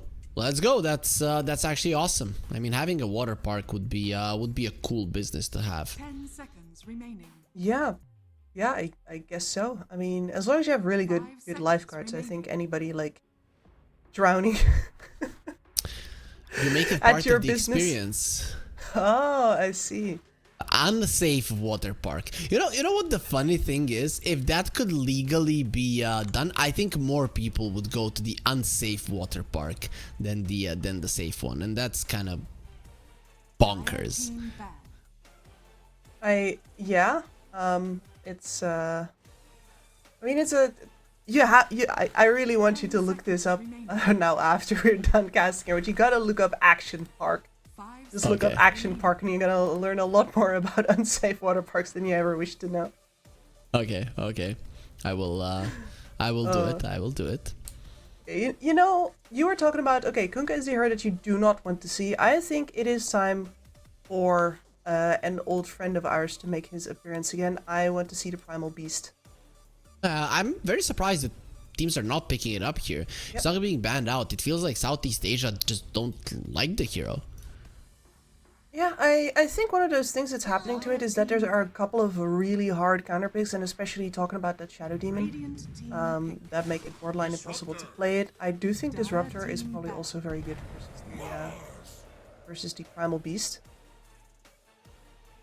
And then you just don't see him. Unfortunately, with the pickup of the Mars here immediately, as well as Disruptor being on Team Tough, I got a feeling that if he's appearing at all, he might just be on the Team Tough side. 10 seconds. Very true, very true.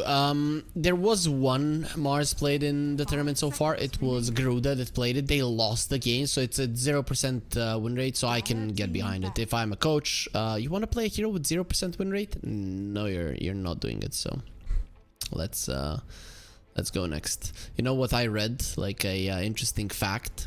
Having 99% win rate is so much more impressive than having a 100% win rate. Yep. Doesn't have to be applicable to Dota, anything really. So that is true. That actually is true. There is an extremely small subset of cases, let's say 1% of 100% cases, where it's better. No, that's not how stats work. But no, you're right. In every single case that is realistic, 99% is way more. Yep, mostly as the Immortal. They do ban out the Lysler, get rid of the Doom, and what's gonna be their pick? The CM is still in the pool, so you could go that route if you want. You have the techies as well if you want the extra damage. Dark Willow would be something cool that we don't see too often, but is still quite nice with the Mars.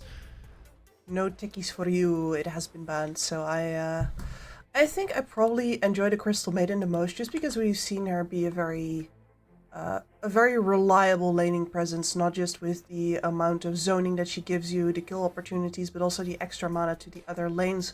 Always matters to give yourself a better laning stage across.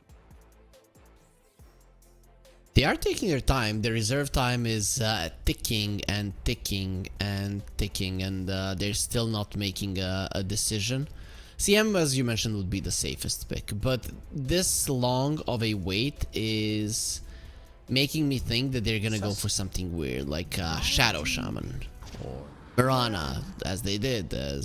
I'm okay with it. Spear into an arrow is great, and now you're gonna have to be careful of heroes that also have stuns in other roles, because Mirana combos well with them as well. She does. She also plays very well on the vision game, which is something where a disruptor is usually one of the big threats, right? Team Tough gets any vision, they get to decide if you take the fight or not, which is unfortunate. So with the Mirana, the Invis is certainly going to force more effort out of the vision game for Team Tough. As well as that you're going to get the jumble a couple of times. I mean, we've talked before about how much we love the Tusk and the Disruptor combination, though. Yep. I mean, they go really well together. Also, with the Razor, Tusk is great as well. You see the Mirana arrow, and probably there's gonna be some setups. The Tusk is pretty much great versus all of that. You just see the hero getting stunned up, you blink next to him, walk to him, and they're gonna be safe. And Anti-Mage, the second they see the Razor, they're like, we want to go Anti-Mage. The thing is, you can still get a TA here now for Team Tough or something along those lines. Okay, now that's not gonna be so great. Yeah. I'm a big fan of what the Immortal are doing. I think this is actually a really smart approach. This is definitely one of the best ways I've seen them utilize the fact that they have been very flexible in what they're picking to its fullest extent. I'm a little iffy on the fact that there's no great disables on this lineup currently, no great reliable disables. We were talking about setting up for that Mirana arrow. It's all going to be like a little touch and go, right? But as far as like the countering the enemy lineup goes here, like that anti-mage pick, and definitely the Lich in preparation for any possible TAs coming out or other heroes of that ilk. Yeah, dig it. Yep, looks good. So what do you get now that you see this Immortal lineup? AM counters aren't necessarily good versus the Lich and the Mars, so what do you want? That's exactly the kind of place where you want your draft to end up, right? You want to present your enemy with an impossible puzzle. Because Radiant team ban. yeah, the Puck is a solid pick in general, but certainly you are looking to evade the anti-mage the entire game long. Silence doesn't really do anything against him. The best you can hope for is, get him in the coil and then kill some other people first.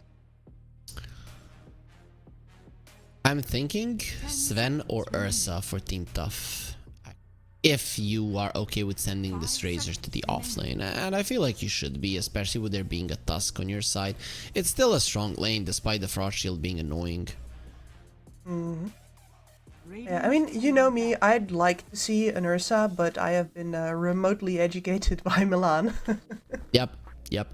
Exactly. Like, every single time I mention an Ursa, he just sends me a screenshot of his base damage. Yeah. No, we were both imagining that, and now you, dear viewer, are too. Yeah. So yeah, bigger fan of the Sven here. I still think it's a solid one. I can see it working in this game. Just later on, it's way too strong. Let's not kid ourselves, especially when you have so much lockdown, so much catch. You are bad at taking objectives, and having a Roche Taker would be nice. I like the Troll Band, though. That would be quite nice for sure. Though Frost Shield and Bulwark are pretty decent at dealing with your ulti. It's still at some point you're gonna beat everybody up. Yeah. I was actually thinking about that Omni Knight. I was like, is that something that Team Tough can pull off here?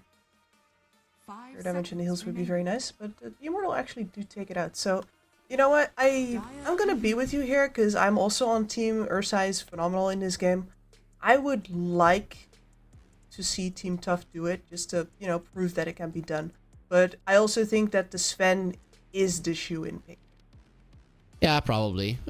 Once you get the Aghanim Scepter, you don't care about the Frost Shield, and I think that's a big deal. Purging that off is actually a big part of dealing with all the defensive capabilities of the Immortal lineup.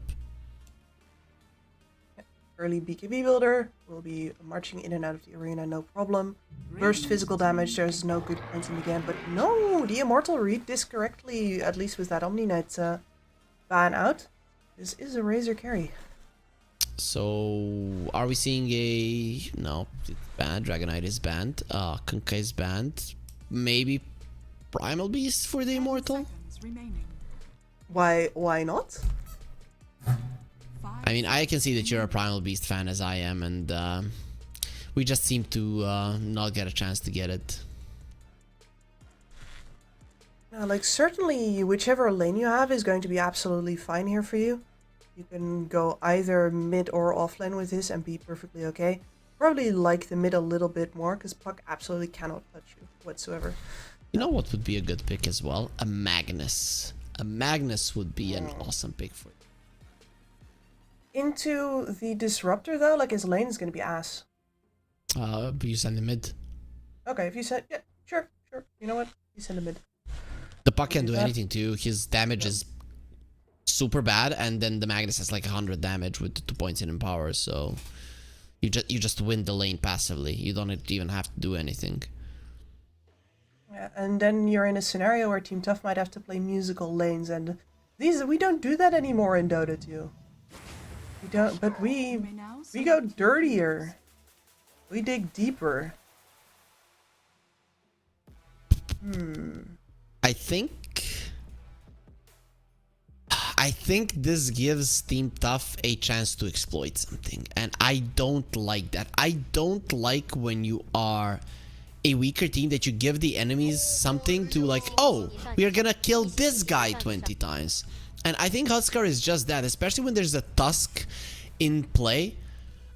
Among that, just needs to do well first 3-4 levels, then the Tusk rotates and you kill the Huskar over and over again. So I'm not sure about. I like the pick, right? It's gonna win the mid lane. It's gonna crush the Puck. It's great in general, but it's too greedy. Like, look at the passiveness of the Immortal. Until you get a blink on Momo, you don't do anything. No, you bring up a couple of very good points here. Like, agreed on the whole, because we were talking before about how the utility on this lineup is a little bit lacking. A lot of the stuns are not quite as easy to execute as you'd want them to. This pick solves none of that, so you are going to be waiting for that Blink Dagger to be anything to follow up on Azura just dunking on somebody.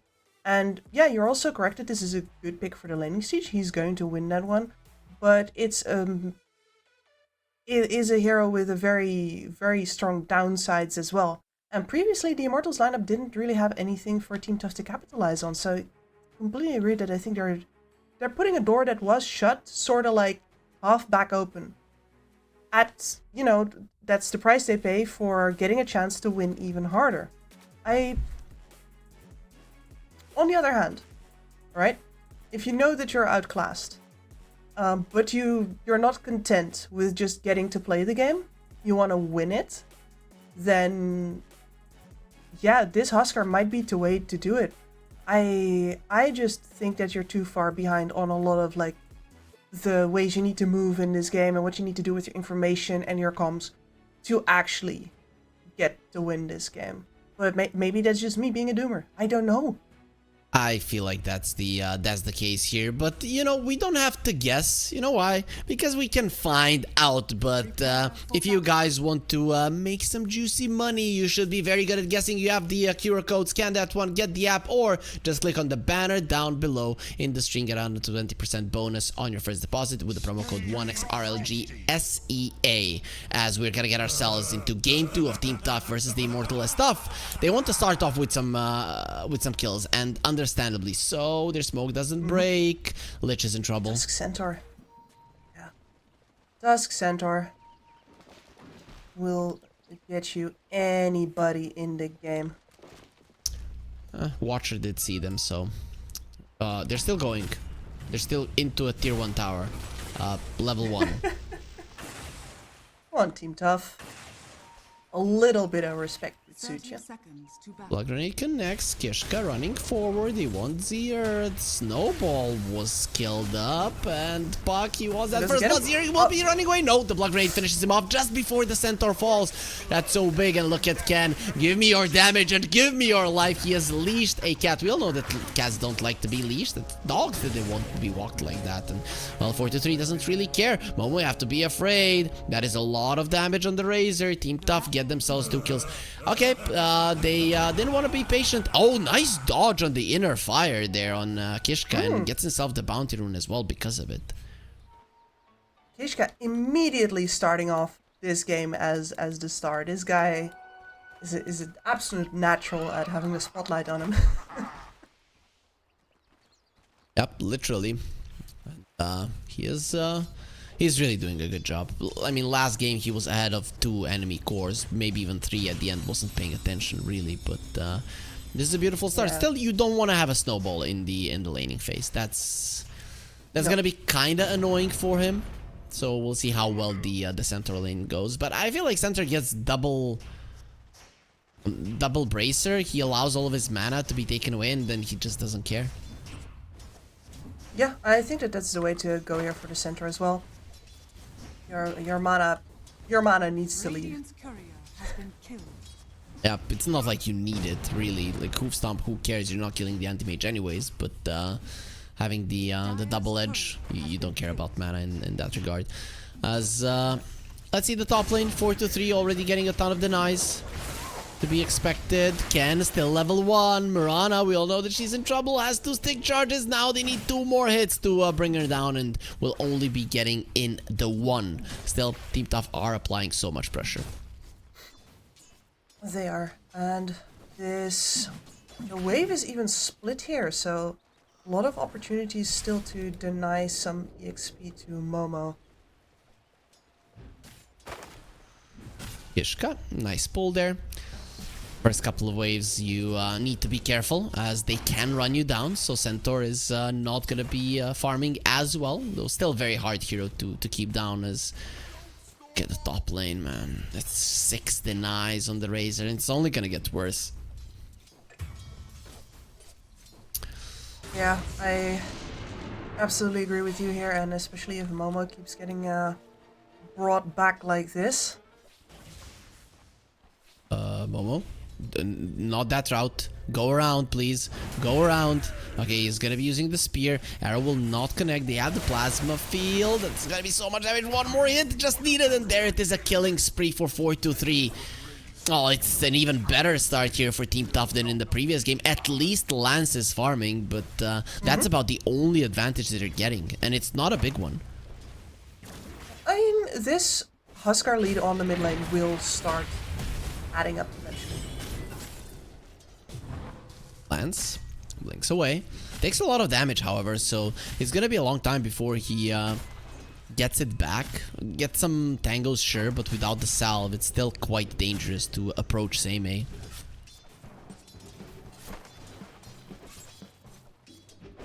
I mean, top lane. The problem with the top lane being the one that's lost here is that Momo is the one that makes moves on this lineup. It's not Huskar lost. It's destroyed. Oh man. Scan that again. Huskar. No, Ren is alive, thriving. Skimoto, run. Oh, they killed the courier. Mana for Nice snipe. Seimei gets double kill. Seimei, what? We're looking at that top lane hoping for like, okay, the Immortal finally gets to turn here, but in the meantime, the lane that was actually going well for them, taking a turn for the worse. That's a catastrophe, really. Because, sure, your Mars is not having a good time, but if he cannot create space, at least they're gonna bring down Seimei. Are they? Runs into the tower, dies anyways here, because the kill. The thing is, Support's it's already on mid. fine if everything else goes nicely and you end it fast. Those are some perfect shards. A silence. Uses the fairy fire, inner fire as well, but no amount of fire will help you. Kishka, he makes things cool. Once again, Ren gets glimpsed back. Kishka will be surviving through it all. Momo, left alone, will die without any more leap charges. You're just gonna be a goner. And there's 3 heroes dead around the map here 4.5 minutes into the game. Team Tough making it look so easy. Radiant's top tower is under attack. It's like they're playing against kids. There's definitely a tier difference between the two teams, and it's really showing here. Yeah, and this is where indeed picking that Huskar to take a stab at winning harder is you gotta admire the attitude, right? It means that even after getting their teeth kicked in for the entirety of this tournament, the Immortal are still saying, no, we are playing for the win. But the result is gonna be just another trip to the dentist. Seems to be the case. Jump in from the anti-mage. He gets one hit in onto Seimei before that's put back. Nice dodge on the spear. Razor being able to do it. They see Momo. No mana for the plasma field, so he's just gonna be letting him go. The glimpse was already used. Arrow, perfect on the mark. Ren got the kill. That's a nice solo. And the courier got it as well. At the cost of his life, however. That is what that is. You're happy you get the strike back there. And a Worth little it. demonstration of why they pick up the Mirana for Ren, because clearly has some touch for the zero. Yeah, that was very nicely done. Huskar, he Has not won the mid lane. Yep, he lost the mid lane, and he's gonna die now once again.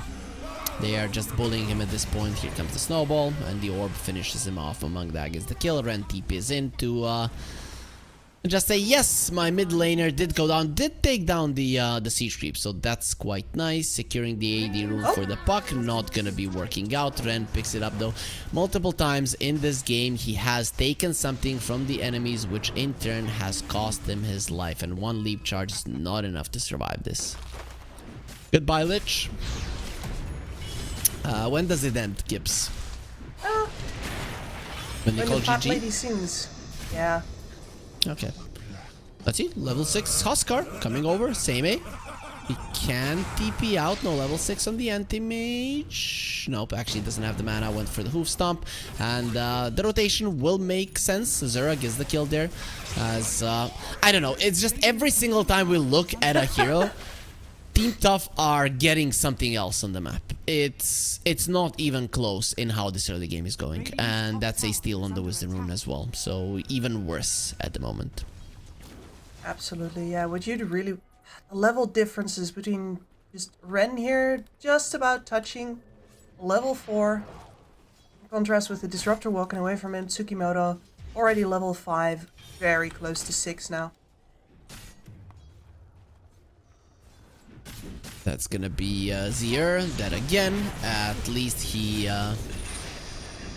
did get some sentries down, but inside of the shards takes so much damage. Lance? Not sure if that's where you want to be. The double edge is a pretty powerful spell if you're, of course, you do have the counter spell. Imagine the center how much damage he's gonna be doing it to himself if he gets it back. Or is it the same? Is it just the anti-mage gets the damage and the center gets that? How does that work?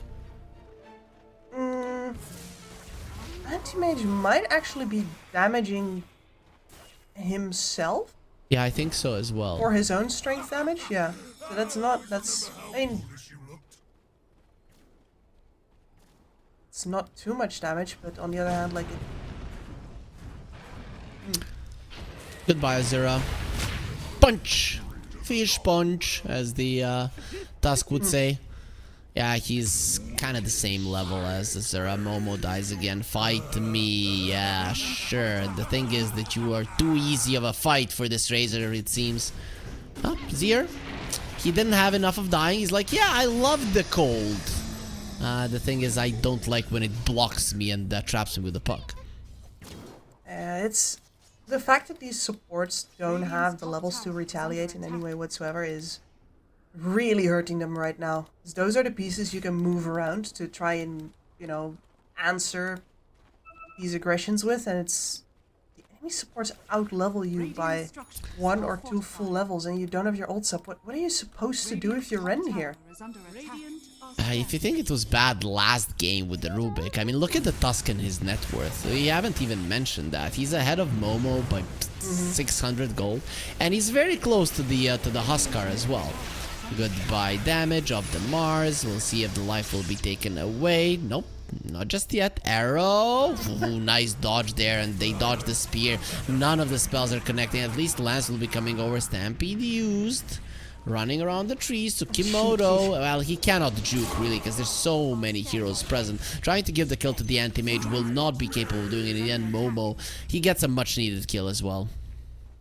Yeah, finally some pressure relief there. Man, Ishka going really deep right now as well. Wonder what he's aiming to do here. I think he's trying to find Azura. The idea is Huskar is gonna be farming low HP, and well, they're right. Puck is invis. He's coming over. Azura is like, I don't want to die. Please, please, just let me go. Doesn't have to. Yeah, he has an armlet. He's fine. Big deal in this game. Absolutely huge. That is going to, for now, definitely require either him to mess up or for Tusk to land that final hit with the War Sponge. Becomes very hard to bring him down. The thing is, there is gonna be a Blink Dagger on the Centaur. With the Centaur coming in, they will have enough lockdown to bring down a Huskar from 100 to 0, or from 30 to 0, which is pretty much what you need versus the hero. True. Still, Lance is having a solid game. Static Storm used. Huskar doesn't care. Kishka getting targeted as well. Pulled in by the Sinister Gaze. He punches a little bit too hard. Momo protected a little bit. Stampede forward. Azura hiding in the Moonlight Shadow and pushes them both back. That's huge with the puck coming in, however. That's going to be very dangerous, and Mamang Da gets a double kill. It's 2 for 2, so finally a worthy trade for them. Spear to the puck. Doesn't connect on the tree. Even if it did, you don't want to fight this guy at the moment. That is not stunned for long enough. The fact that Semi doesn't die there is definitely very unfortunate for the Immortal. And it was close, really. If the puck was maybe a second too late, that could have happened with the Burning Spears. Yep. Absolutely. He's having a great game though. Mamang Da very much on the ball. Been watching this anti-mage farm. Anti-Mage gets out. It's not easy to target him with the snowballs because he's just gonna counterspell and blink away. So getting ahead of themselves, didn't have that ward placed before.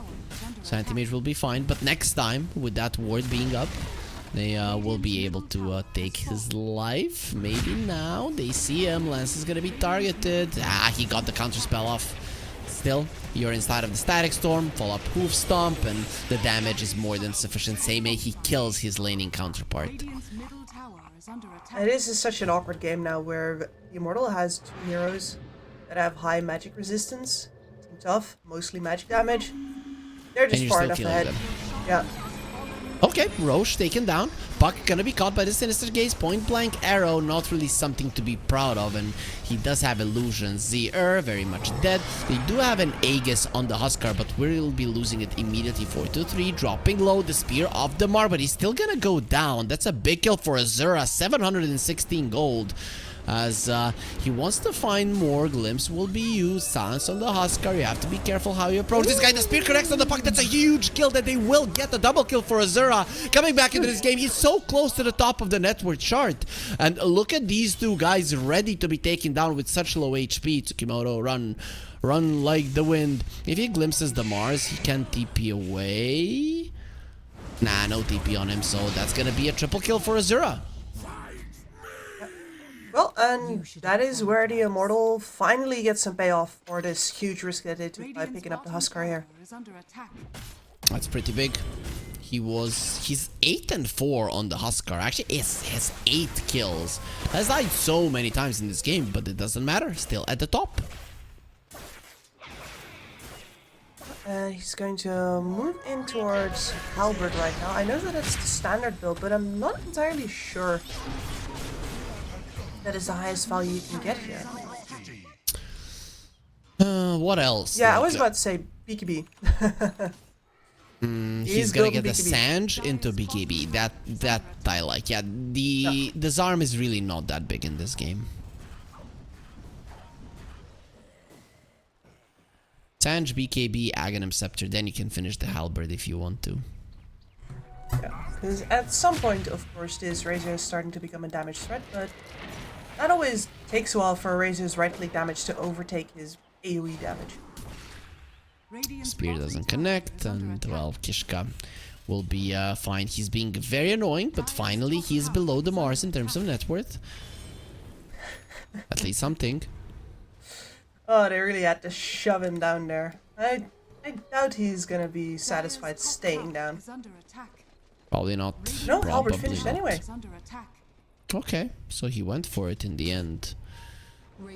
I mean, it's still a standard item, as you mentioned. Arrow, Kishka, that could have randomly just hit him, as Huskar is very deep in enemy territory. He is, yeah, but I wonder if Team Tough are still eager to take him down. We're starting to get to the territory with him where if you do it wrong, you're gonna just lose several heroes. They're gonna go for the anti-mage from what it seems. Nope, decide not to. They think that he was having somebody behind him. They couldn't have been more wrong, and now from the other side, the real threat is coming. No Blick on the Mars. They just don't have anyone to make a play with. Even with perfect vision and setup, you can't do anything. I guess Team Tough plenty of time to wait it out and return to farming over on the sides of the map. You know how far forward Seimei is right now.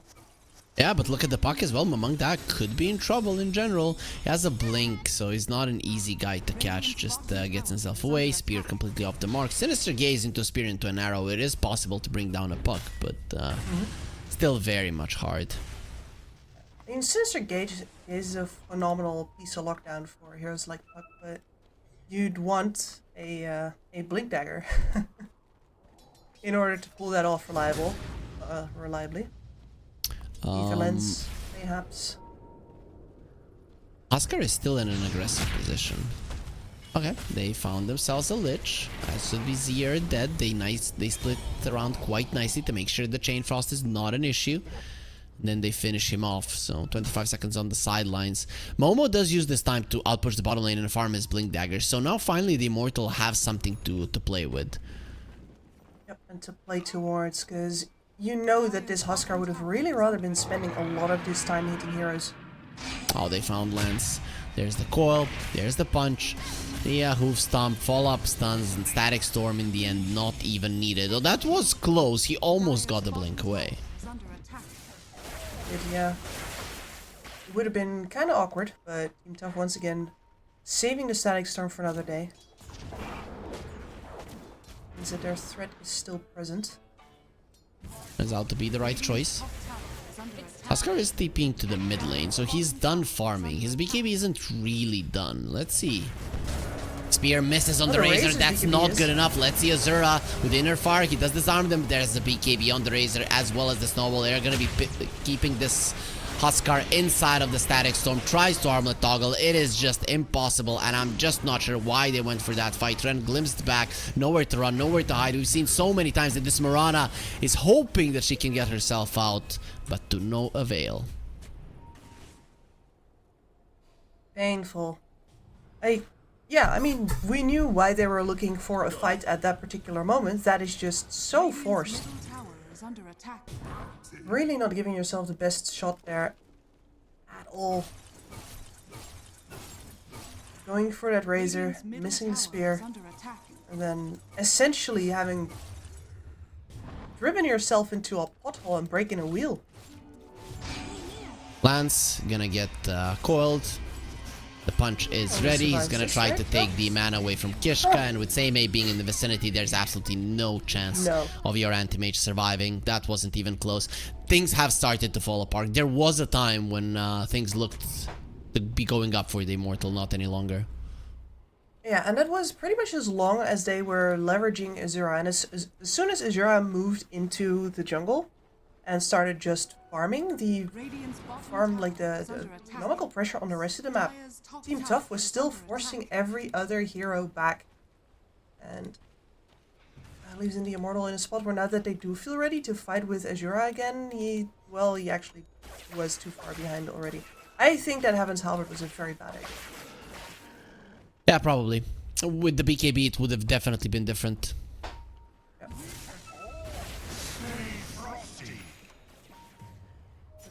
Pressure up, you would have been able to keep on frontlining for your team. Even if you maybe die a couple of times more, it doesn't look pretty for your scoreline.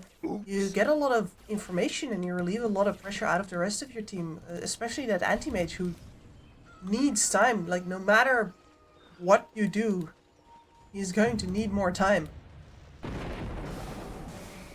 That is true, and the thing is, I don't know if the difference being this high is a problem. Look at that, they're taking away the armor of the Tormentor, and then they're gonna go for it. Momo's career also, for some reason, was there. Now with the tag team, they're gonna annihilate the Tormentor, steal the shard for Seimei. So good luck killing the Centaur now with that amount of HP. He also has the Eternal Shroud. Zier. He used to be there. Used to be. Just because they use the Eye of the Storm here and they don't have it for 30 seconds doesn't mean that Team Tough's actually backing off. See it there with the assassination of Seer, but also Mangdaya is still very much forward, shoving the waves out. Kips, have you given up on the Immortal? I hear it in your voice that you don't think they can win. I don't believe anymore. I don't. I've lost my faith, Harry. I've lost my way. Oh, that is a problem. I mean, how can we get it back? Is there anybody inside of the Immortal that you can trust in? Put my faith into. It would have to come on the back of Azura, but he needs a BKB first, and he's just, you know, the Huskar can farm fast, not under these circumstances.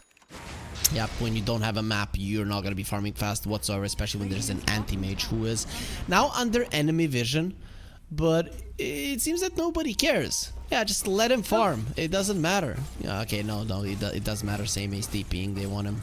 Radiant structures are fortified. Oh, he's out. Nice. A little surprising even to see Team Tough actually focusing down a tier 2 tower this early in the game. But I feel like they have the correct read on how far ahead they are, to be fair.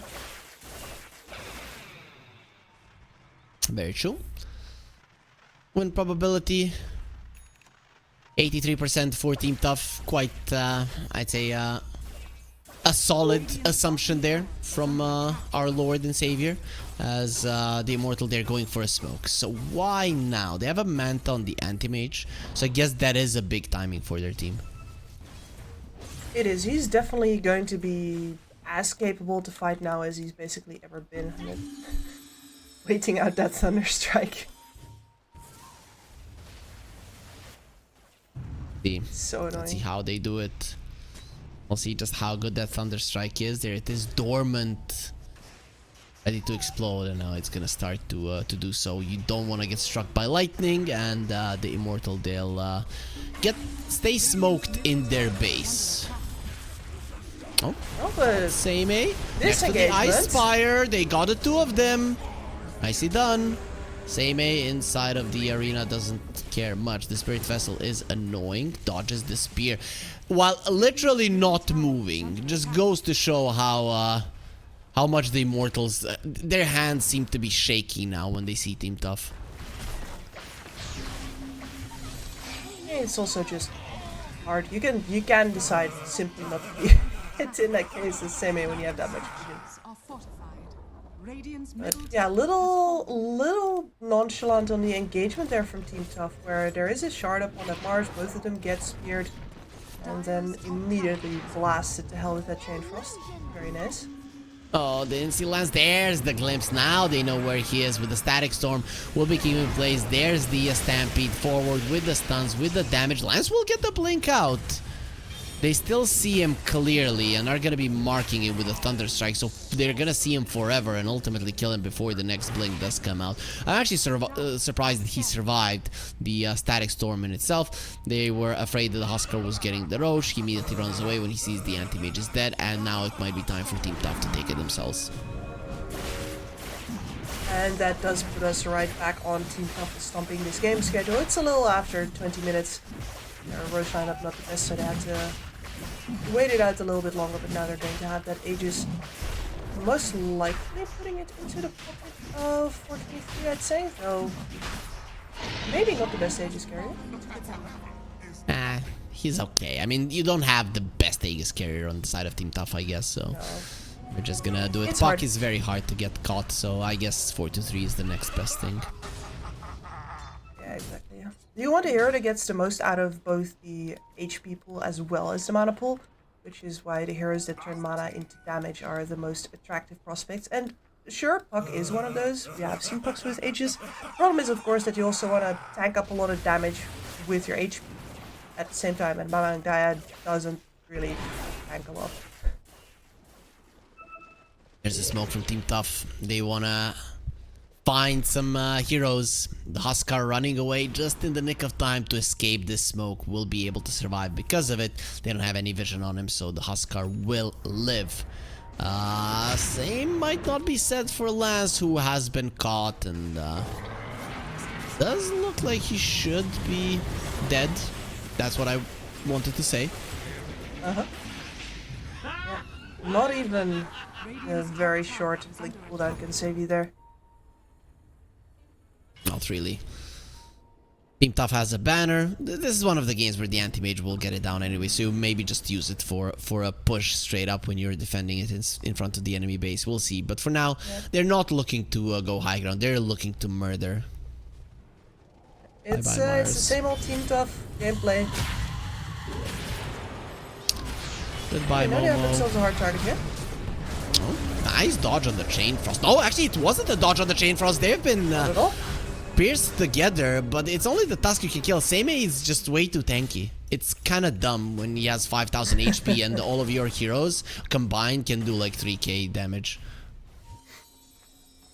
Yeah, it's unfortunate. Well, at least with Kishka down, Team Tough usually is a little bit less gung-ho. Not like they won't be moving forward, mind you, it's just that they won't be doing it suicidally. You still have to be careful. They will take 4v5. They seem to want to do it. Azura is gonna be caught. He has a BKB of his own, so should be able to survive this. You're playing with your life 4-3, and he says, I don't care. He will get disarmed, however, so Azura still gets taken down, and that's a dieback on Momo. They're just asserting dominance at this point. Where's our carry? Like, what the hell is he doing? And the anti-mage is running around the back lines, hoping to get a TP out, which he will be successful at. The courier, if that was just half a second later, you get glimpsed and you die. And Aegis, down. Nice. Ken, Sniped. at what cost do you give your life away for this? Turns around with the arrow, doesn't have any more leap charges, which means that his life is gone. Seimei will finish him off with the right click and will continue to be unstoppable in this game as Team Tough finally start going for the high ground. The glyph was used just for the damage, and well, now you do not have it to protect your base.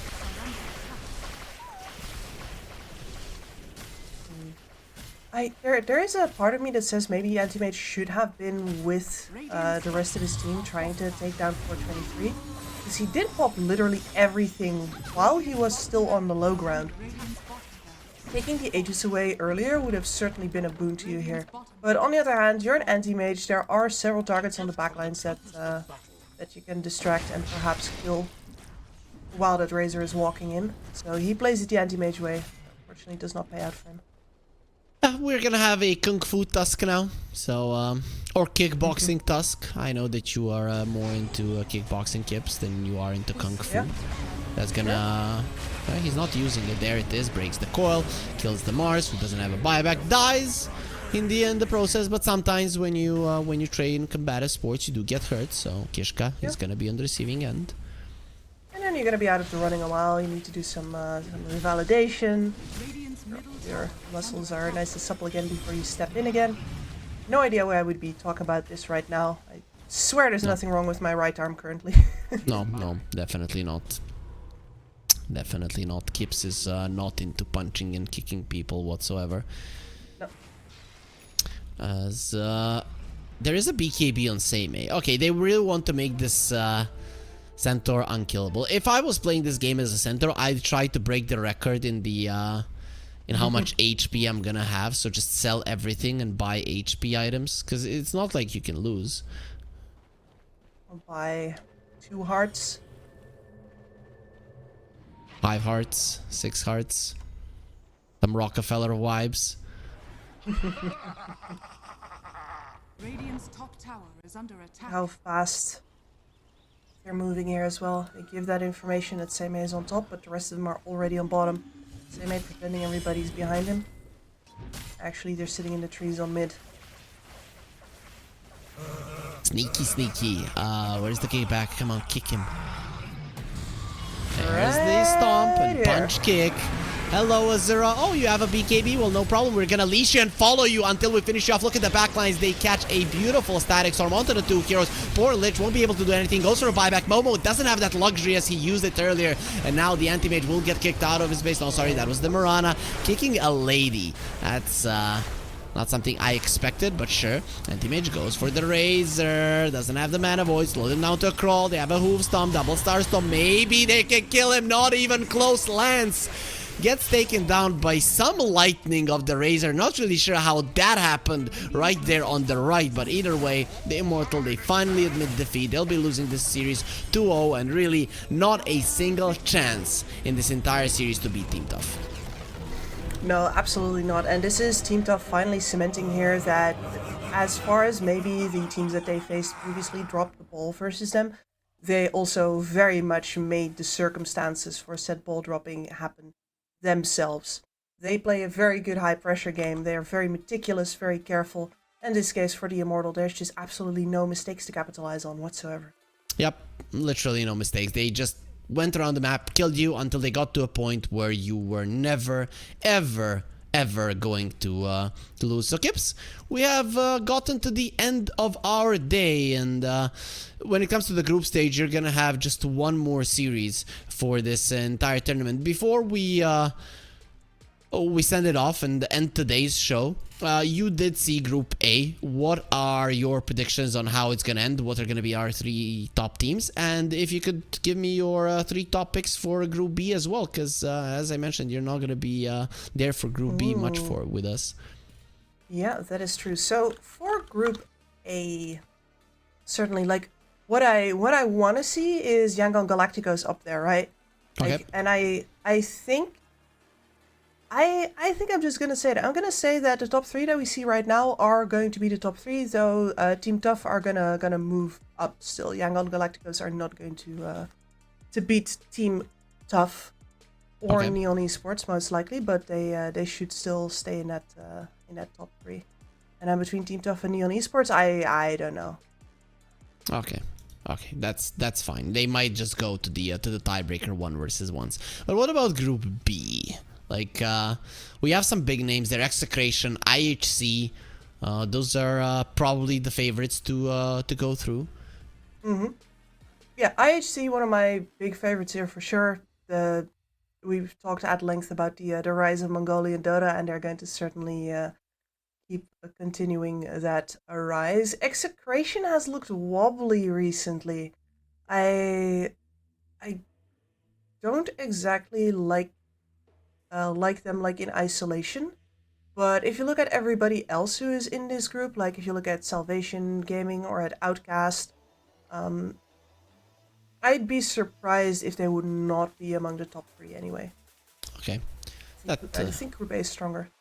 that makes sense. So, guys, today we had 3 series: 2-0 Neon versus MIPH. Yangon Galacticos went even with Garuda, and I mean, you saw Team Tough just stick it to the Immortals. Tomorrow we're gonna have 3 best of 2s. I'm gonna be here tomorrow as well. Unfortunately, we're not gonna have Kips, but we're gonna have Bowie, so should be just as fun. Team Tough are gonna be facing off versus Yangon Galacticos, so we're gonna be seeing that matchup tomorrow: Garuda versus Neon, and then Team Tough versus MIPH. So tomorrow Team Tough are gonna be playing twice, and hopefully they don't get too tired about it. And with that being said, we are gonna be ending today's show, so you guys take care of yourselves, and tomorrow at 9 a.m. CEST be here for more great Dota.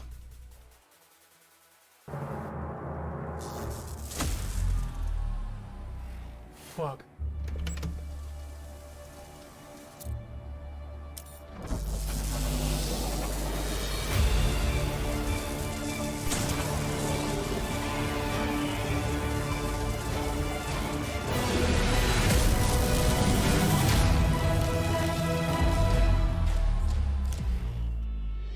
Use your skills in the gaming. 1xBet.